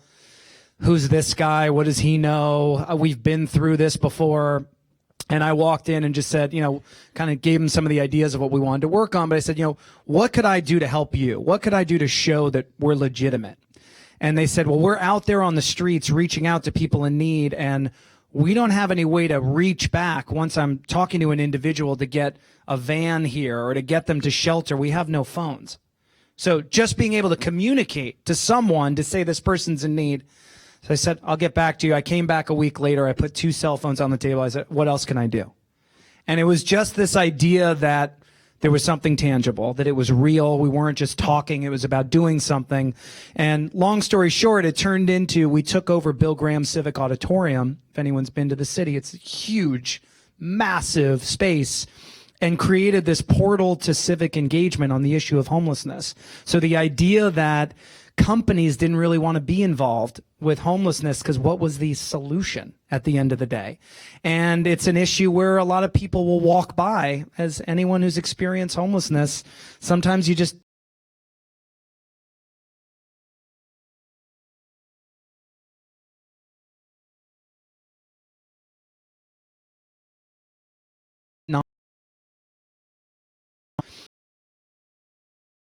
Sprint called me and they said, we hear that there's something going up that day. We have the best database in the world to a lost relative in a different city. And it was amazing just how people had this new opportunity, a new service that all of a sudden Sprint wanted to help homeless people reconnect with their families. So that experience in government, when I got into the private sector, was really what I wanted to do with my career. I managed a lot of campaigns when I started my small business. If there are any small business people in the house, when you start a new entity, you look for revenue where you can get it. And a lot of people wanted to hire me to do their campaigns, including a certain supervisor who's here today. But I came to recognize that I wanted to do something where, again, I was bringing these sectors together around change. And one of my existing clients is an advocacy organization called SF City. That's basically a tech chamber of commerce, for lack of a better term. It started after Mayor Ed Lee was elected. He was appointed in 2011 or 2010, and he ended up, running for office that next year. He ran on jobs, he ran on innovation, and was successful, and really wanted some organized entity around all this kind of new energy and these companies that were moving to San Francisco and all these jobs that were being created. So take it a year later, and I don't know if anyone, read the paper or the Chronicle every day where there was the Google bus protest, the buses coming down here, Genentech and Yahoo, and it was income inequality, and it was the rising rents in San Francisco, and San Francisco's losing their soul, and tech is taking over, and we can't handle capacity. And I was getting all these phone calls of essentially why do people hate us so much? We're creating all these jobs and we're doing all these innovative things. And I've certainly learned in working in politics, when you're explaining, you're losing. And a lot of people were explaining and defensive. And it was at that point that we brought some people together and said, instead of spinning or explaining, why don't we figure something to connect, to do, to roll up our sleeves and show this long-term commitment. And we created a program called Circle the Schools. And it was very basic. There's 123 public schools in San Francisco. And so what we did was essentially create a mechanism of a kind of a crawl before you walk way to connect tech companies to the diverse populations of students in San Francisco, where you're not just connecting to the students, but you're connecting to the teachers and the administrators and the presidents of the PTA groups and the community group. Perception when you hear about all these major tech brands that there's all this money, and everyone who's looking to tech wants checks and money, and I want laptops for every kid and things of that nature. Well, there's really only a handful of these companies that have that kind of resources. A lot of them are rich on paper, but what was lacking was a connectivity. You know, everyone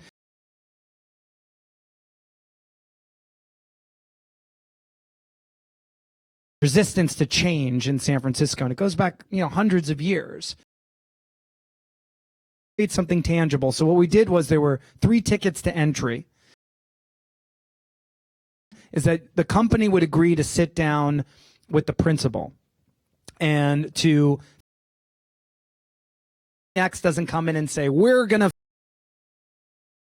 whatever, to actually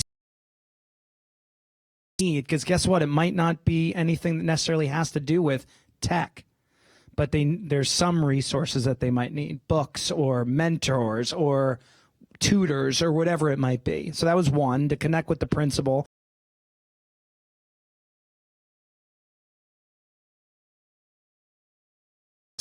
No, we're going to paint the wall, walk in with our T-shirt and our logo, take a nice picture, and never come back. There would have to be an ongoing commitment. And then finally, we brought in a nonprofit partner called the San Francisco Ed Fund that was formerly San Francisco School Volunteers. It's been around for 50 years. The school. I mean, not anyone can just walk into a school and start, you know, volunteering. So they make that transition seamless. So the last ask of the company was the nonprofit, not to the advocacy organization, that's tax deductible, that allows the program to scale. Well, we started with 5 a year ago, May. And I'll just give you one example to just show the power of what's possible. So I have 1 minute left. Dang. In a minute, there's no way that's going to happen. It's been 18 months, and as I said, there's 123 schools. We have 52 of these partnerships in San Francisco. So 52 companies and schools linked together, doing all kinds of different work. And the great thing about the program is it's organic, that each relationship is different. Each relationship grows and thrives in its own way. But where I think it will leave the legacy is, again, it's not about that company, that tech industry, or it's Google or Twitter. It's about Bob, who works at one of these companies, who's volunteering in the schools, who's helping connect to these communities in the hopes that these kids, and a large percentage of them, can represent the future workforce in San Francisco. So again, thank you for having me. I could clearly talk about this for a long time, but I really appreciate the opportunity. So have a great afternoon. All right, Alex Turk. I have the pleasure of introducing Marcy Harris. Marcy is a former congressional staffer, lawyer, and co-founder and CEO of PopVox, which since 2011 has delivered millions of verified constituent messages to Congress through its neutral, transparent online platform and cataloged the policy positions of thousands of advocacy organizations. She was named one of Fast Company magazine's top 100 most creative people in business in 2012, received a Tribeca Film Festival Award for Creative Disruption in 2012, and was listed as one of DC's Tech Titans. That's a cool title, Tech Titan, by Washingtonian magazine in 2013, a 2013 Fast Case 50, and a 2014 Digital Citizen of the Year. Honored to introduce Marcy Harris with PopVox. Thank you. Thank you. Oh, it's so exciting to be here. I actually live in Redwood City, and I get so excited that the innovation that happens in Silicon Valley, oh my gosh, is spilling into and being a part of our government here in the Valley.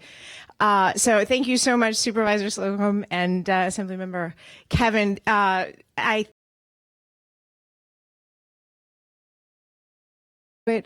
But one of the things about Alex's talk just really made me think about how much so many of us who either work in government now or previously worked in government.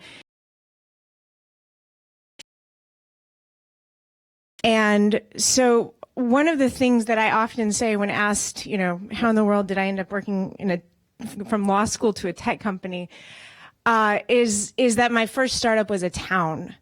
And that goes back to the story when I was working on a local election campaign for our mayor in Jackson, Tennessee, which is where I'm from. And the night before the election, I had just put up my final yard sign. I had the blisters. They were beautiful. And a tornado came through and struck the town and destroyed the downtown, destroyed the residential area next to it. And yard signs were still standing, amazingly. But in the midst of the chaos, I contacted the candidate and I said, what should I do? And he just said, find out what people need and get it. And for the next year and a half, that was my job. So I worked out of City Hall, but I ended up doing a whole lot of talking with people in homes that didn't have roofs and going to Washington to try to get money to rebuild the town, and it had to go through this program or that program with this study and that study, and going from people sitting in your office without a home to bureaucrats on the Hill telling you that in 2 years maybe the appropriation will be made that could fund the thing that you need. It was just an enormous experience of what happens on the ground being so truly impacted by what happens in the halls of government. So that was what took me to law school and eventually to Capitol Hill, where I worked for an East Bay member and learned all about how Congress worked. And as you might have heard, Congress has a few issues. But they say in Silicon Valley, if you want to start something, you need to start with a problem. So we started with Congress, and there are plenty of problems to work on. So PopVox is the company that I left Congress to work on with a wonderful co-founder named Rashna Chowdhury. And the goal is to rethink online civic engagement, technology-enabled governing, accountability, and the 21st century legislature. And I think we've been talking a lot about that today. I think it loops in very well with the panel that was held before with the discussion of open data. One thing I just want to put an asterisk on when the question came up for OpenGov about what is the benefit of this kind of data and data standardization in cities and counties using these tools. It's the ability for information and for participation and for data in different cities to feed into platforms like PopVox. So every time the city of Redwood City or Belmont or San Carlos has data that is standardized, it makes the universe of tools that are available to that city and to the citizens of that city exponentially more available. So moving on, let me tell you about PopVox. Our mission is to connect people in their government, empower effective participation, and create a transparent record that informs policymaking and fosters accountable, responsive governing. Just to kind of set the groundwork of the problem that we wanted to solve. When I was a congressional staffer, as some of you may also be recovering staffers out there, what I realized is that members truly care about their constituents and truly want to hear from their constituents. They just don't want to hear from the whole internet. And that's what was happening in 2010 when I was there. That's what continues to happen in so many ways. Also, there are tremendous resources on the outside to completely bombard Congress with incoming information. Tweets, email, Facebook, calls, petitions. I mean, some guy drove a gyrocopter to the Hill, remember that? But it's very difficult to know if all of that incoming is actually from real people, or especially if it's from constituents. And then the professional advocates, many of whom have very good intention, but it sometimes takes a professional to focus the ask. What I found was that the general public was saying, don't raise my taxes, save the whales, et cetera, whereas the ask from a professional was very focused and was very specific and was very actionable. So these were the problems that and then obviously when you've got a ton of incoming, it's very difficult to process. And what we found is that people who felt that their voices weren't being heard, the natural reaction to that is that you just yell louder. So acrimony increases. So our solution at PopVox was to create a system that would begin to align the needs and incentives of all of the participants in the legislative process. So we start with the bills. Organizations come create a profile and post their positions to support or oppose, and individuals. And this was especially important to me as a former health staffer who met so frequently with people who were impacted by this or that illness, who were advocating for more health funding, or by this or that, particular payment policy. I would come back just so moved by the stories that I heard and think, somebody else, I shouldn't be the only one hearing this. This should be public. This should be a part of the discussion as these bills are considered. These personal stories should be taken into account. So PopVox delivers these messages to Congress, but also catalogs them in a transparent way. And you can see that there are various organizations from the small, organizations that came together around a particular cause to larger organizations and trade associations that have used PopVox to coordinate their campaigns.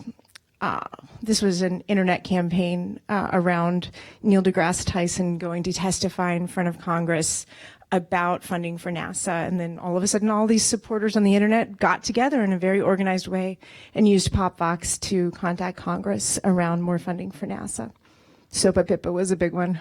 We're now officially integrated with the House internal intranet. So if a Democratic House staffer goes to do a search, they'll see the positions that people have posted on PopVox. They'll see the map and opinion data. But we also deliver to every office. So regardless of party or Senate or House, if someone leaves a message on PopVox, it gets delivered to the member of Congress in a very structured way, knowing that it's coming from a verified constituent. And it's also cataloged by the Library of Congress, so it's now a part of the digital archives of the United States. So kind of what I was talking about before, as I mentioned in the previous panel, we really see ourselves as a player in a larger civic infrastructure. Our goal is to be one piece of the puzzle that fits together to create a more engaged public, to create a more informed public, to create opportunities for government to work better.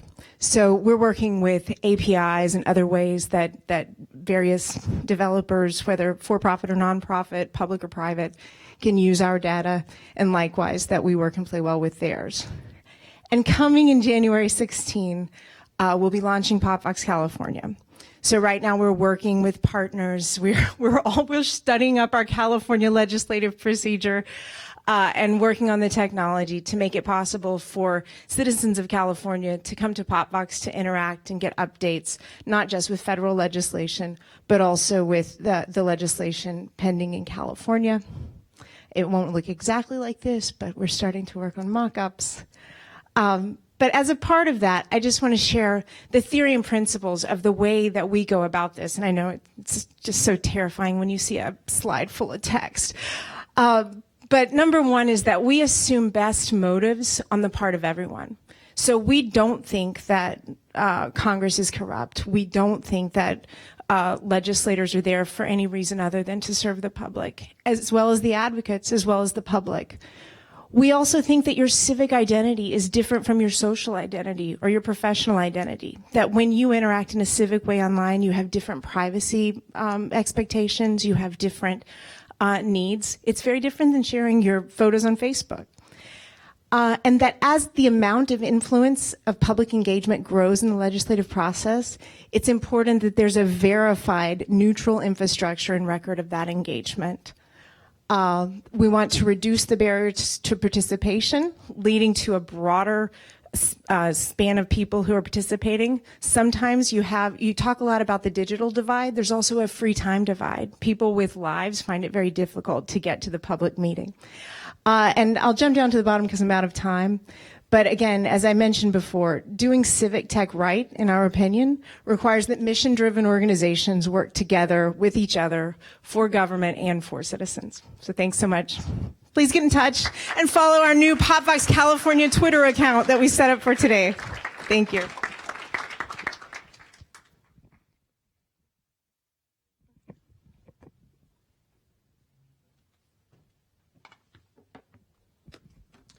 Well, I hope everyone's been having a great day, and it's been a real pleasure to hear from the last two speakers, to hear kind of how technology in Silicon Valley are really being harnessed directly to drive outcomes for our community.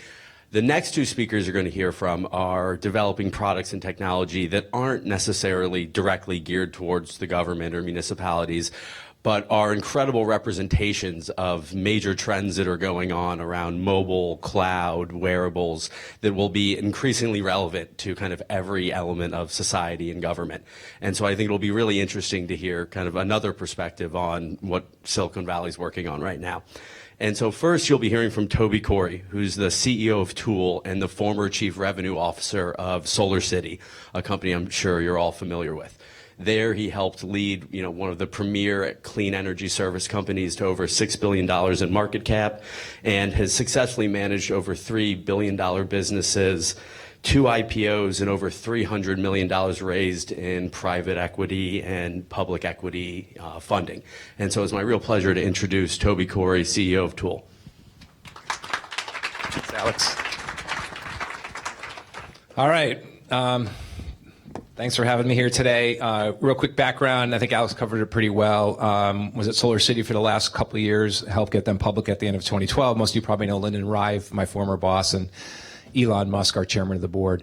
Before that, I had the opportunity to create the world's largest web development company in the 90s, grew that to 5,000 employees doing some of the most exciting web development projects on the planet.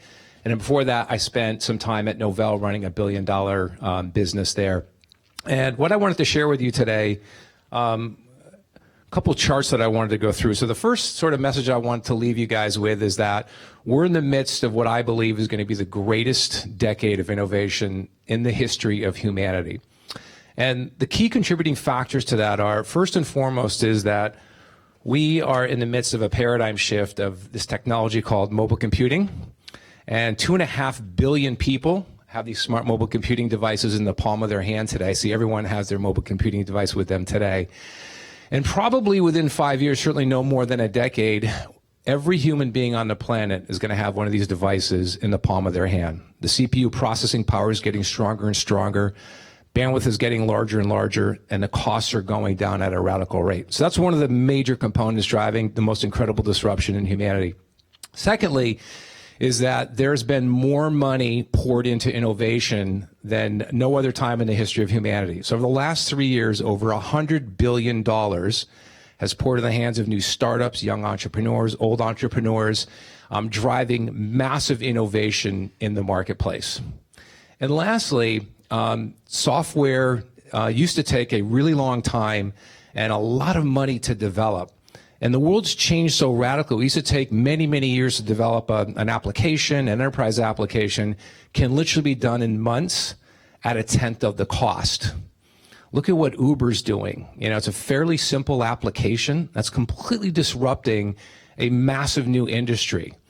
And what this is all leading to is that over the next decade, whether it's a private or public sector entity, the real value creation is going to literally be in the ability to serve the customer well. You swap customer for private entity or a citizen really well. And the opportunity for these new innovations to emerge for private and public sector companies is going to be extraordinary. So in the past, we've had this sort of massive revolution going back from the manufacturing industrial era, the rise of distribution, the rise of the internet era. And as big as the internet economy was, I had the opportunity to participate in that in a fundamental way. And one of the predictions I made back in 1998 was that 50% of the S&P would turn over in less than 10 years. And I was a little bit off. It was 47.8% of the S&P turned over in less than 10 years with the rise of the internet economy. And we're in the midst now of a major revolution on mobile computing. What the real value is, everything underneath that is really a commodity. Everyone has access to Salesforce.com or Smartsheets or a content management system or what have you. But the real magic is in how do I serve my customers better? That is where the real value is going to be created. Again, I don't care if it's a private or a public entity. And the challenge, of course, is that everyone wants to create that awesome type of experience. And for those that haven't used Uber, probably heard of it, in the old days, getting a cab, and I'm going to really date myself right now, it was a bad experience. I called up a cab. I had to find the number, call the cab company. Maybe they show up, maybe they don't. I get in, I tell the driver where I'm going 3 or 4 times and get to where I get to. Today, there's a smart network out there. It knows where I'm at. I plug in the address I'm going to, I tap Get Ride, the car magically shows up, I go to my destination and I get out. That is the example of what entities that are going to be successful in the 21st century, the kind of service they need to deliver. Now, of course, the challenge is that everyone wants to deliver great service, but how do I do that without adding massive cost on the other end? Of course, everyone likes to deliver a Zappos-like experience or an Uber-like experience, or pick your favorite high-end hotel. And the challenge has always been around doing that in a really cost-effective way, other than hiring more people to serve those needs. So we're working at Tool to try and address that problem. And the other thing I should note before I do that is that with the rise of mobile computing technology, I talked about 2.5 billion people having these devices. Most corporations today, and I would guarantee all municipalities today, your employees and staff members all have these devices in their hands. Lots of them are communicating with one another. That exists kind of outside of your infrastructure or constituents. The same thing's happening in the private sector. So when I ran Solar City, I gave my mobile phone out to lots of customers that may have had a bad installation or issue. All that data sitting out there unsecured. The company can't take advantage of that at all. So businesses are just beginning to think about, how do I take advantage of this mobile computing revolution, as I'm sure most public sector companies, entities are as well. So what we've come up with and literally just launched this week is a mobile automation platform that simplifies communication. So the beauty of it is, and I actually have an example that I can share with you today. So we are launching the city of Santa Cruz next week on a program around graffiti abatement. So in this case here, they have a system where a user can report a graffiti issue, and there's a lot of kind of process and workflow that needs to happen. But with Tool, basically, it's a SaaS product that lives in the Amazon cloud. It's super secure, and you literally can be up and running instantly with the product. So as an admin tool, you set your entity up in that. And in this case here, so what we've set up is the city of Santa Cruz has a series of individuals that are responsible for that program, and they're also connected with other cross-functional organizations in order to deal with this particular issue. So they've got a third-party abatement processor, there's the police department, and several other entities, and they're all loaded into the Tool system together. And then on their website, we'll be adding a web page that allows the individual to report a graffiti issue. That'll all come through Tool, and that can either happen on the web or happen on their mobile phone. So it gets reported, the address can be easily collected, the citizen can actually take a photo of where that graffiti is showing up. That goes into the back-end individual that's processing that. They can immediately start messaging with the constituents within the organization to help solve that issue. So directly to the abatement processor, directly to the police chief, the several others that they're communicating with, and orchestrating this entire workflow process. And on top of that, they're also looking to drive down costs by getting more citizens involved. And about 50% of the abatement issues can actually be solved by a local citizen. So in that case, they can begin to actually sign up more individuals and actually have the citizens take care of the smaller abatement issues on their own with the graffiti kit that they can send out. And at the same time, lowering costs and getting this done where the citizen doesn't call up, the phone call goes into a black hole, everyone's really busy, you don't have time to message them or call that individual back. In this case, it all happens on a mobile computing paradigm. Push notifications show up. The citizen gets notified immediately. We're aware of the situation. Thanks so much. Collects all the data that's needed. That transfers over into the abatement processor, into the police chief if they want to, or the police department if they want to actually fill out a report for that. We'll also be linking in the city of Capitola and the city of SoCal. And if this pilot goes really well, we'll be looking to actually expand that out to other departments within those particular municipalities. So the real focus is how do we deliver better service while at the same time radically reducing costs. And one of the phenomenons, of course, is that most organizations are dealing with antiquated communication services. So phone, no one wants to get on the phone today. My daughters, they don't call me, they text me over the phone.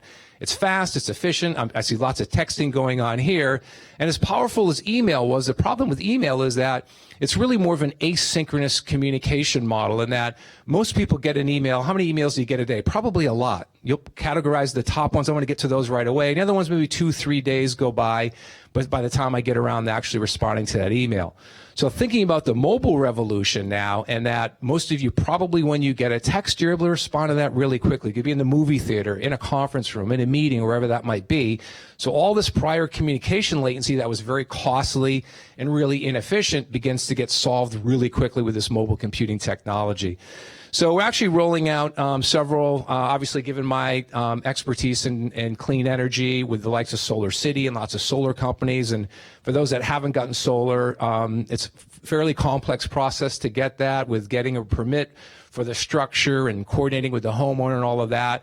We're working with mortgage companies, transportation companies, airline companies, and really excited about what our technology has to offer. So what we've been really focused on is, certainly in the public sector, or the private sector, is the opportunity to allow you guys to, for those that are interested, give me a shout, drop me an email. You know, we're happy to sort of donate the technology and we're certainly doing that in Santa Cruz. And if there's interest here with some of these municipalities, give me a shout. We're happy to learn more about what your issues are, and possibly Tool can solve that for you. So, and that's it.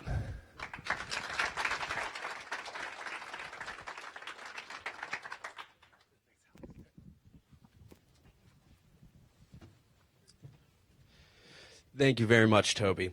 Our final speaker here will be Jeffrey Greenberg, the Chief Technology Officer of Bridgecrest Medical. And Jeffrey brings decades of technology leadership and product creation to the Bridgecrest team, holding patents in medical diagnostic imaging and in innovations in user interface design. Jeffrey has focused his entire career on just making amazing products. He's worked with companies like Bell Laboratories, Aon Hewitt, and numerous startups, and holds advanced degrees from UCSD, including a degree in bioengineering. He's also been awarded several National Endowments for the Arts, or grants from National Endowments for the Arts and other arts institutions. So it's my pleasure to introduce Jeffrey.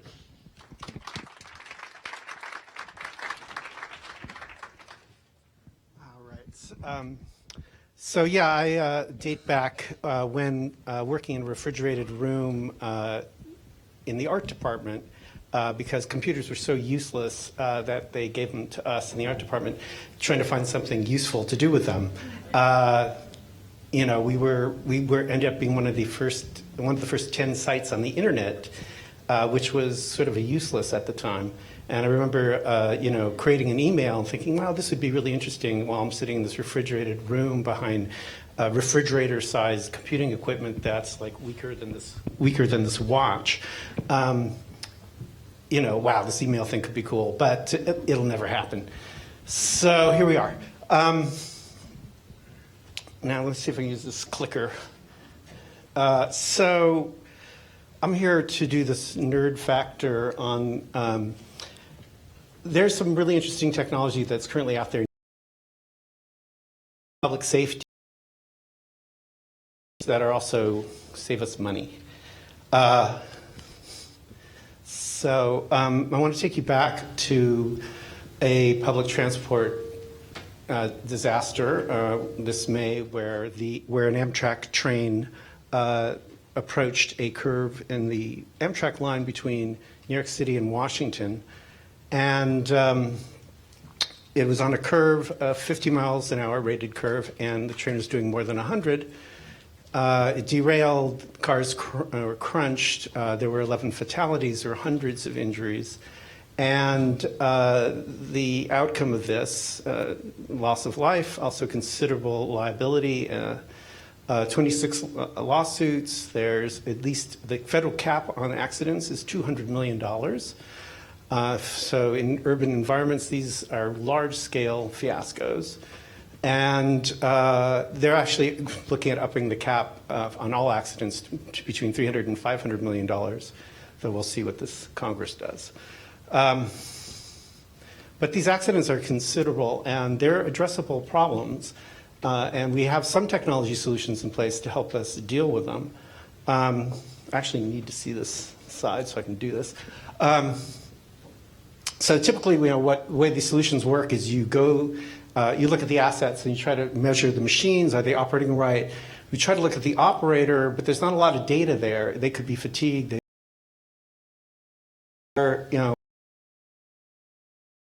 And all the public works infrastructure is an issue, and that was an issue in this case. It was also, all the politicians came out.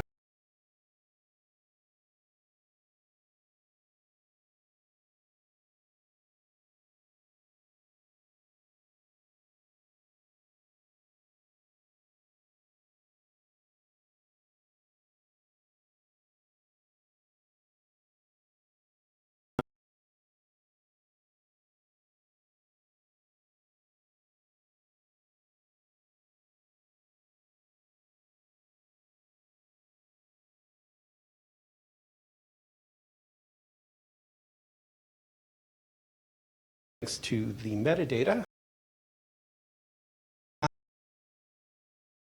NTSB, basically puts this as some kind of human operator problem.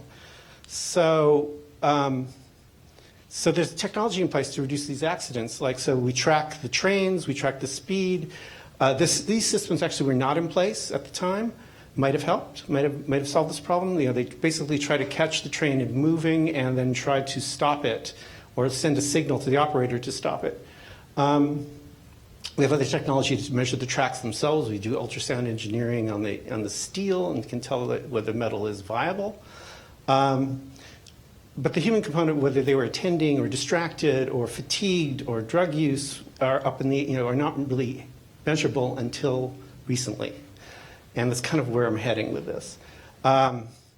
So basically, if we could detect the biological state of operators in order to determine whether they are falling asleep or other conditions, we might be able to prevent a lot of stuff. At least 20% of road accidents are regarded as being fatigue related. So fatigue is something we particularly focus on because of that, how it appears in driving data and in our sites. So can't read this. Fatigue is not an attitude. It's a medical condition. It's a testable condition having to do with sleep quality, sleep reduction. There's a lot of factors that go into it, but it does affect your performance significantly, both mental and physical. And it's been compared to alcohol use. 24 hours of sleep in some studies is equivalent to more than being inebriated by at least California's current legal standards.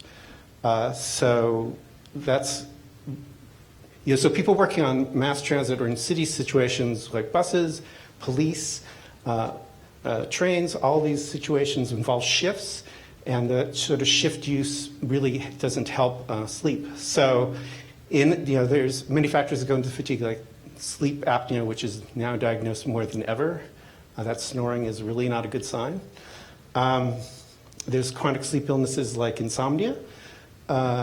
There are just having shift-based work that cities require. So that messes with the circadian rhythms, that matters. So all the shift-based work is problematic. Sleep quality is also affected by, and there's different kinds of sleep, but it's affected by drug use, by stress. All those factors affect sleep. But in the end, the quality and quantity of sleep are what matter. That is something we can actually look at. So there's changes in this technology recently that make this viable. So I'm wearing devices right now that measure a lot of biologic states. And we can do this now because there's advances in materials, in computing power. These chips in here are 1,000 times more powerful than that first internet stuff I was on. And this is like sending signals through my skin to look at blood and oxygenation, other factors. This is a watch. The iWatch doesn't do this stuff, but there are other vendors that do stuff. This is a Basis watch that's an Intel product. This is a Jawbone. It's less good, but it's really good for exercise. So we use these wearables are, what's happening also is that the it's culturally acceptable now to wear these things, that with flashing lights and weird bands. So it's both, it's technically interesting, it's culturally possible, and it really does work. So, so these chips, the culture, make this a tractable technology. So what happens is for us to measure fatigue, there's two solutions, and they're in the market now. So there's one set that are reactive solutions and one are predictive. So the reactive ones, basically, we try to put them on drivers, and it tries to detect whether they're falling asleep. They're already at the wheel, they're already there. And so there's these fancy things we can do. We can put cameras in the cabs, and we can literally, machine-wise, identify that they're falling asleep, their eyes are closing. There's also caps and signals, so you can detect brain waves now and detect that they're falling asleep. These are pretty good. They're not great. And those are reactive solutions. I mean, the guy or girl, woman is behind the wheel, and you're already in trouble. So it's better if you could somehow do this in advance, predict risk. And that's what we're doing at Bridgecrest.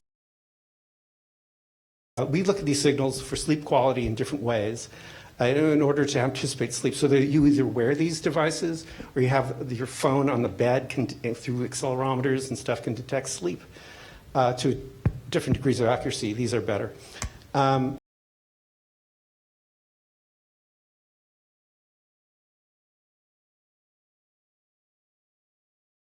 Measuring sleep. So is predictive. So what happens is we ascertain risk.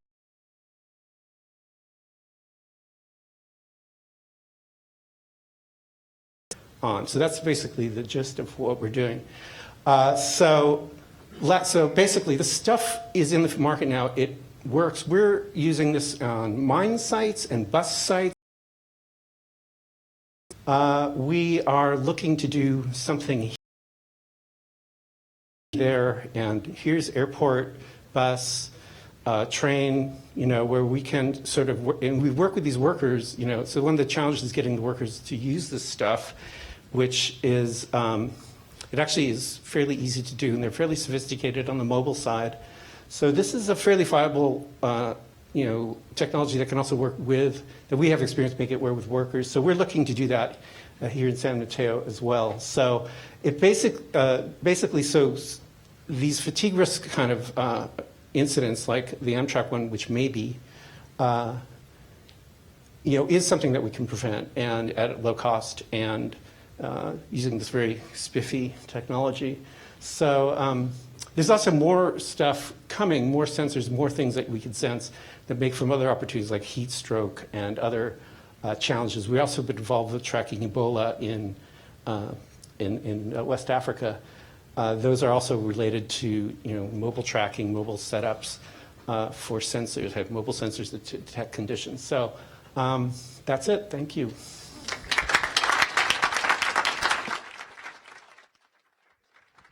Thank you so much, Jeffrey. Thank you, sir. We have just about 10 minutes or less for questions for any of our Connect Talks specialists. Do we have any questions out there? Anything provoked by these comments? Yes. Can we get a microphone? Do we have microphones running around? All right.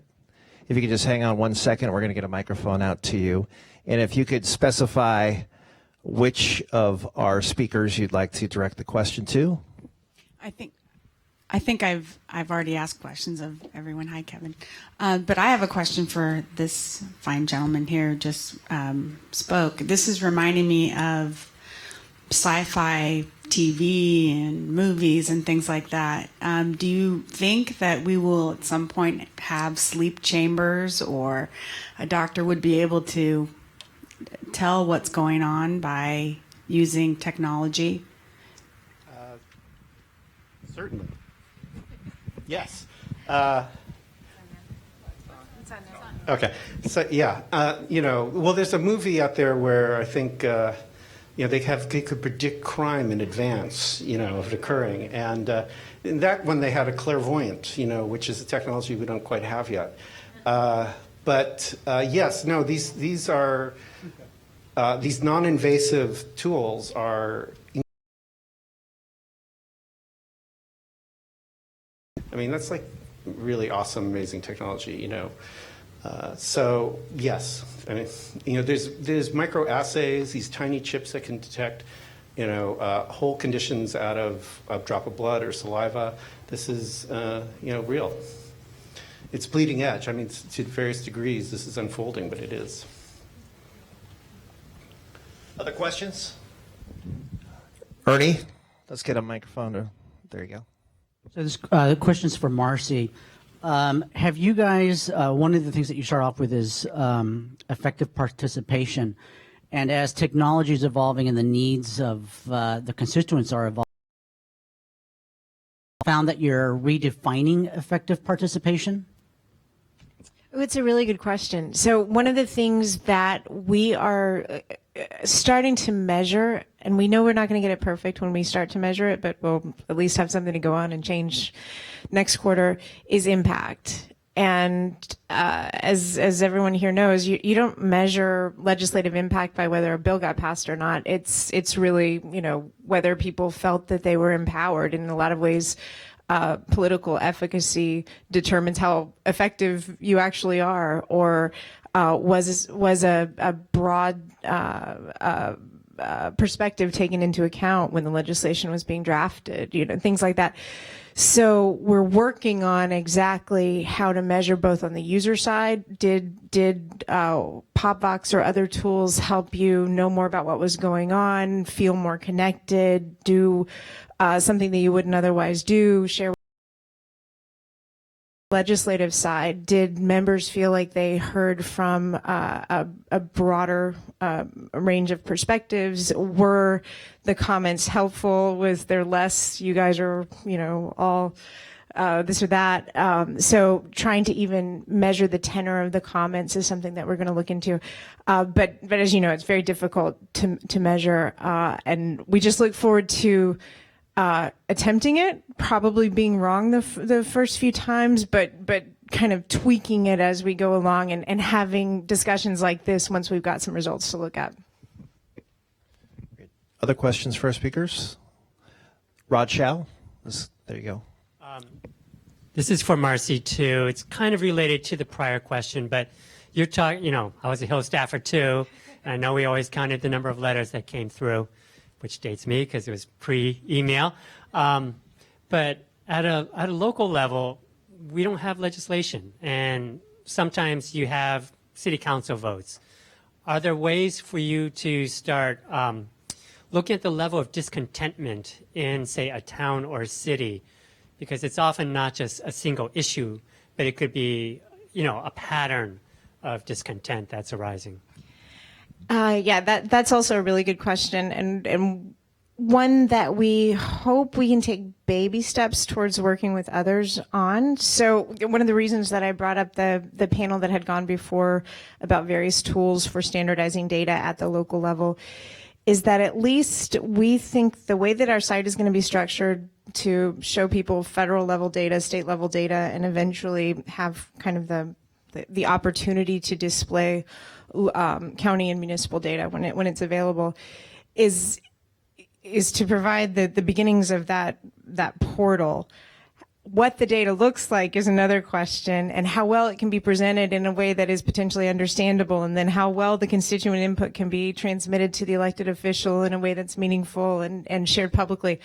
That's all stuff that we're talking about, but again, I think we're going to play with it in lots of different ways. But that's also one of the reasons that I'm so excited that this community, whether from the city or the county or the district level, is thinking about technology in such an interesting way, because it makes us able to take the work that others are doing and try to fit it all together to eventually get to that.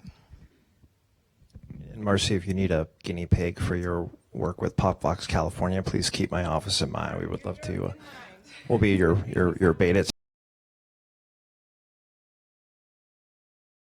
But you know, we've got all these tech companies on the peninsula. Tech may be a little bit different on the peninsula than San Francisco, but have you seen public perception change as a result of this organic program connecting company leaders with being done kind of at that grassroots level? I mean, I know that's not the big intention here. There's actually good work happening, not just a PR issue, but how is it evolving? Thank you. I think we're trying to target a lot of the smaller companies, maybe the companies that aren't on everyone's mind. I mean, there are 2,000 tech companies in San Francisco alone. And they're, at least when San Franciscans think of tech, they think of the big brands, of the Salesforces and the Googles and Twitters, et cetera. And I think there's some recognition, again, if you poll the broader public, I think 65% are kind of happy that we have the lowest unemployment maybe in the nation, and that those taxes lead to services that we all love and treasure. But there's still that greater lack of connectivity kind of on the ground. And so I think there's some gold standards like a Mark Benioff and others, but I still think there's clearly a lot of tension around this kind of ongoing new movement and change that's happening so fast in the city. And that's what we're trying to do to, again, kind of put a face to the name on all of those kind of smaller 50 to 200 person companies. I can't believe I call that a small company. But making sure that those folks feel a little bit more connected, if that answers your question. That's great, thanks. Okay, I think we are done with the questions. Let's give our Connect Talks speakers one final round of applause. Thank you all very much. And I think my partner in crime, Warren Slocum, is going to come up.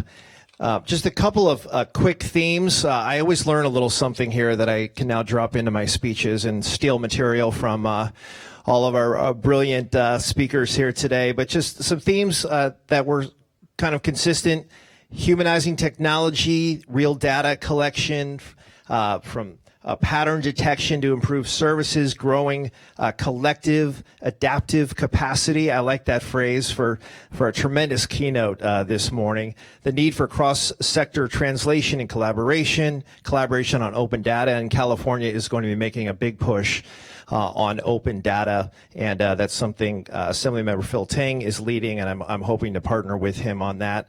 The need for rapid cycle prototyping of policy initiatives, the explosion of mobile, something that's apparent to all of us, how that is going to affect the work of government. I love that discussion of nudges, and as somebody who selfishly is really interested in voting patterns and civic engagement, what kind of cues the public looks to participate in the process, like the I voted sticker, which I've heard more about the I voted sticker since we've gone to all mailed ballot elections. People not happy that they're not getting their sticker. The little reward for voting. In fact, the I voted sticker was Warren Slocum's idea, so just want to give him a plug.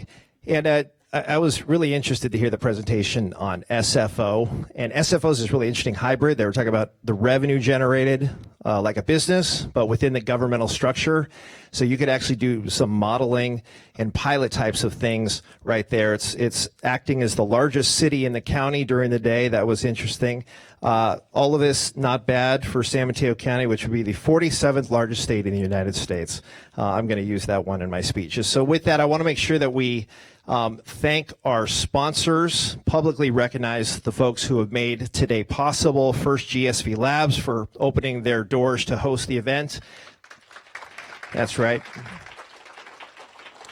Their support staff has been tremendous with their technical expertise as well. In particular, again, Marlon Evans, CEO, who you met this morning for his legwork, Alec Wright, and Megan Jordan, who handled all of our facility needs. Secondly, Sam Sita, the San Mateo County Economic Development Association, and the spectacular Roseanne Faust. There she is. She's an awesome moderator. You're such a good moderator. You're stuck every year doing that, Roseanne. So just so you know, they were instrumental with a lot of behind-the-scenes support. Our event sponsors, the County of San Mateo and the Redwood City San Mateo County Chamber of Commerce, and Amy Buckmaster, who I see at that back table. Thank you for all that you do. And none of this would be possible without the planning team from the County of San Mateo, Krista Begue, Michelle Duran, Eric Forgard, and Jod Ridner, Amanda Borson from Samsita, Gary Waddell, and Marco Chavez. You can hold your applause to the end. They understand we're trying to get out of here on time. Gary Waddell and Marco Chavez from the San Mateo County Office of Ed. Cameron Johnson with San Carlos City Council. Adam Rack, president of the San Carlos School Board. Thank you, Adam. Technical help from Bridget Michelson and Rocky Robinson of Peninsula TV. Back there, they do fantastic work. A big thank you to Supervisor Warren Slocum's staff, Carol Marks, Marcy Dragan, Maya Perkins, and Irving Torres, and my district office staff, Mario Rendon, Zach Ross, Susan Kennedy, Ben Cohn, Carol Ong, and Virginia Kroger, as well as all of our interns and volunteers back there. Thank you all for being here. And with that, I get to turn it over to Warren for the most important thing, the raffle. Okay. This is an amazing gift. For those of you that are a little older, you remember the Polaroid cameras where you took the picture and the film came out, developed right there on the spot? Well, this is the same idea, only it comes off your cell phone. So you snap a picture with your cell phone, and this little gizmo prints a Polaroid-like picture right on the spot. And that's yeah, we were doing selfies with Slocum earlier. Wait, how come I didn't get to do selfies? It doesn't rhyme. But anyway, you can see an example back there, but that's what the raffle prize is. It's very cool. I'm sure you're going to really like this. So let me mix these up for you, Kevin, and you get to draw. I don't want to be accused of an insight. Jeffrey, can you come up here? Jeffrey's going to pull the business card. I don't want there to be any conflict of interest accusation here.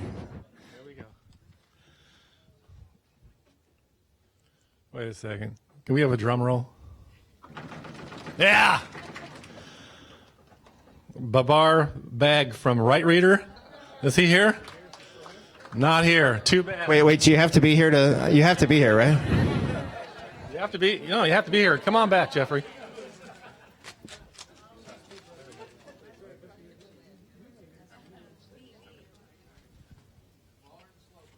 There we go. Other way. Yeah, we don't want that person to win. That was Warren Slocum. Come on. That would have been the fixes in on that one. You may just want to stay up here, Jeffrey. There we go. One drop. Not here? No stop? All the hot shots left already.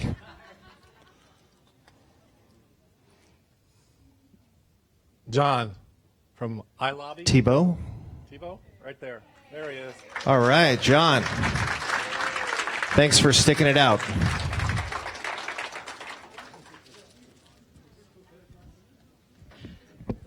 Okay, John, I know you're going to enjoy it. Yeah, no, the kids will love it. Thank you so much. Thank you, everyone, for being here. Warren, any final words? I'd like to make a motion that we adjourn. Second. All those in favor, say aye. Thank you all. We'll see you next year at Connect 16. Thank you all very much.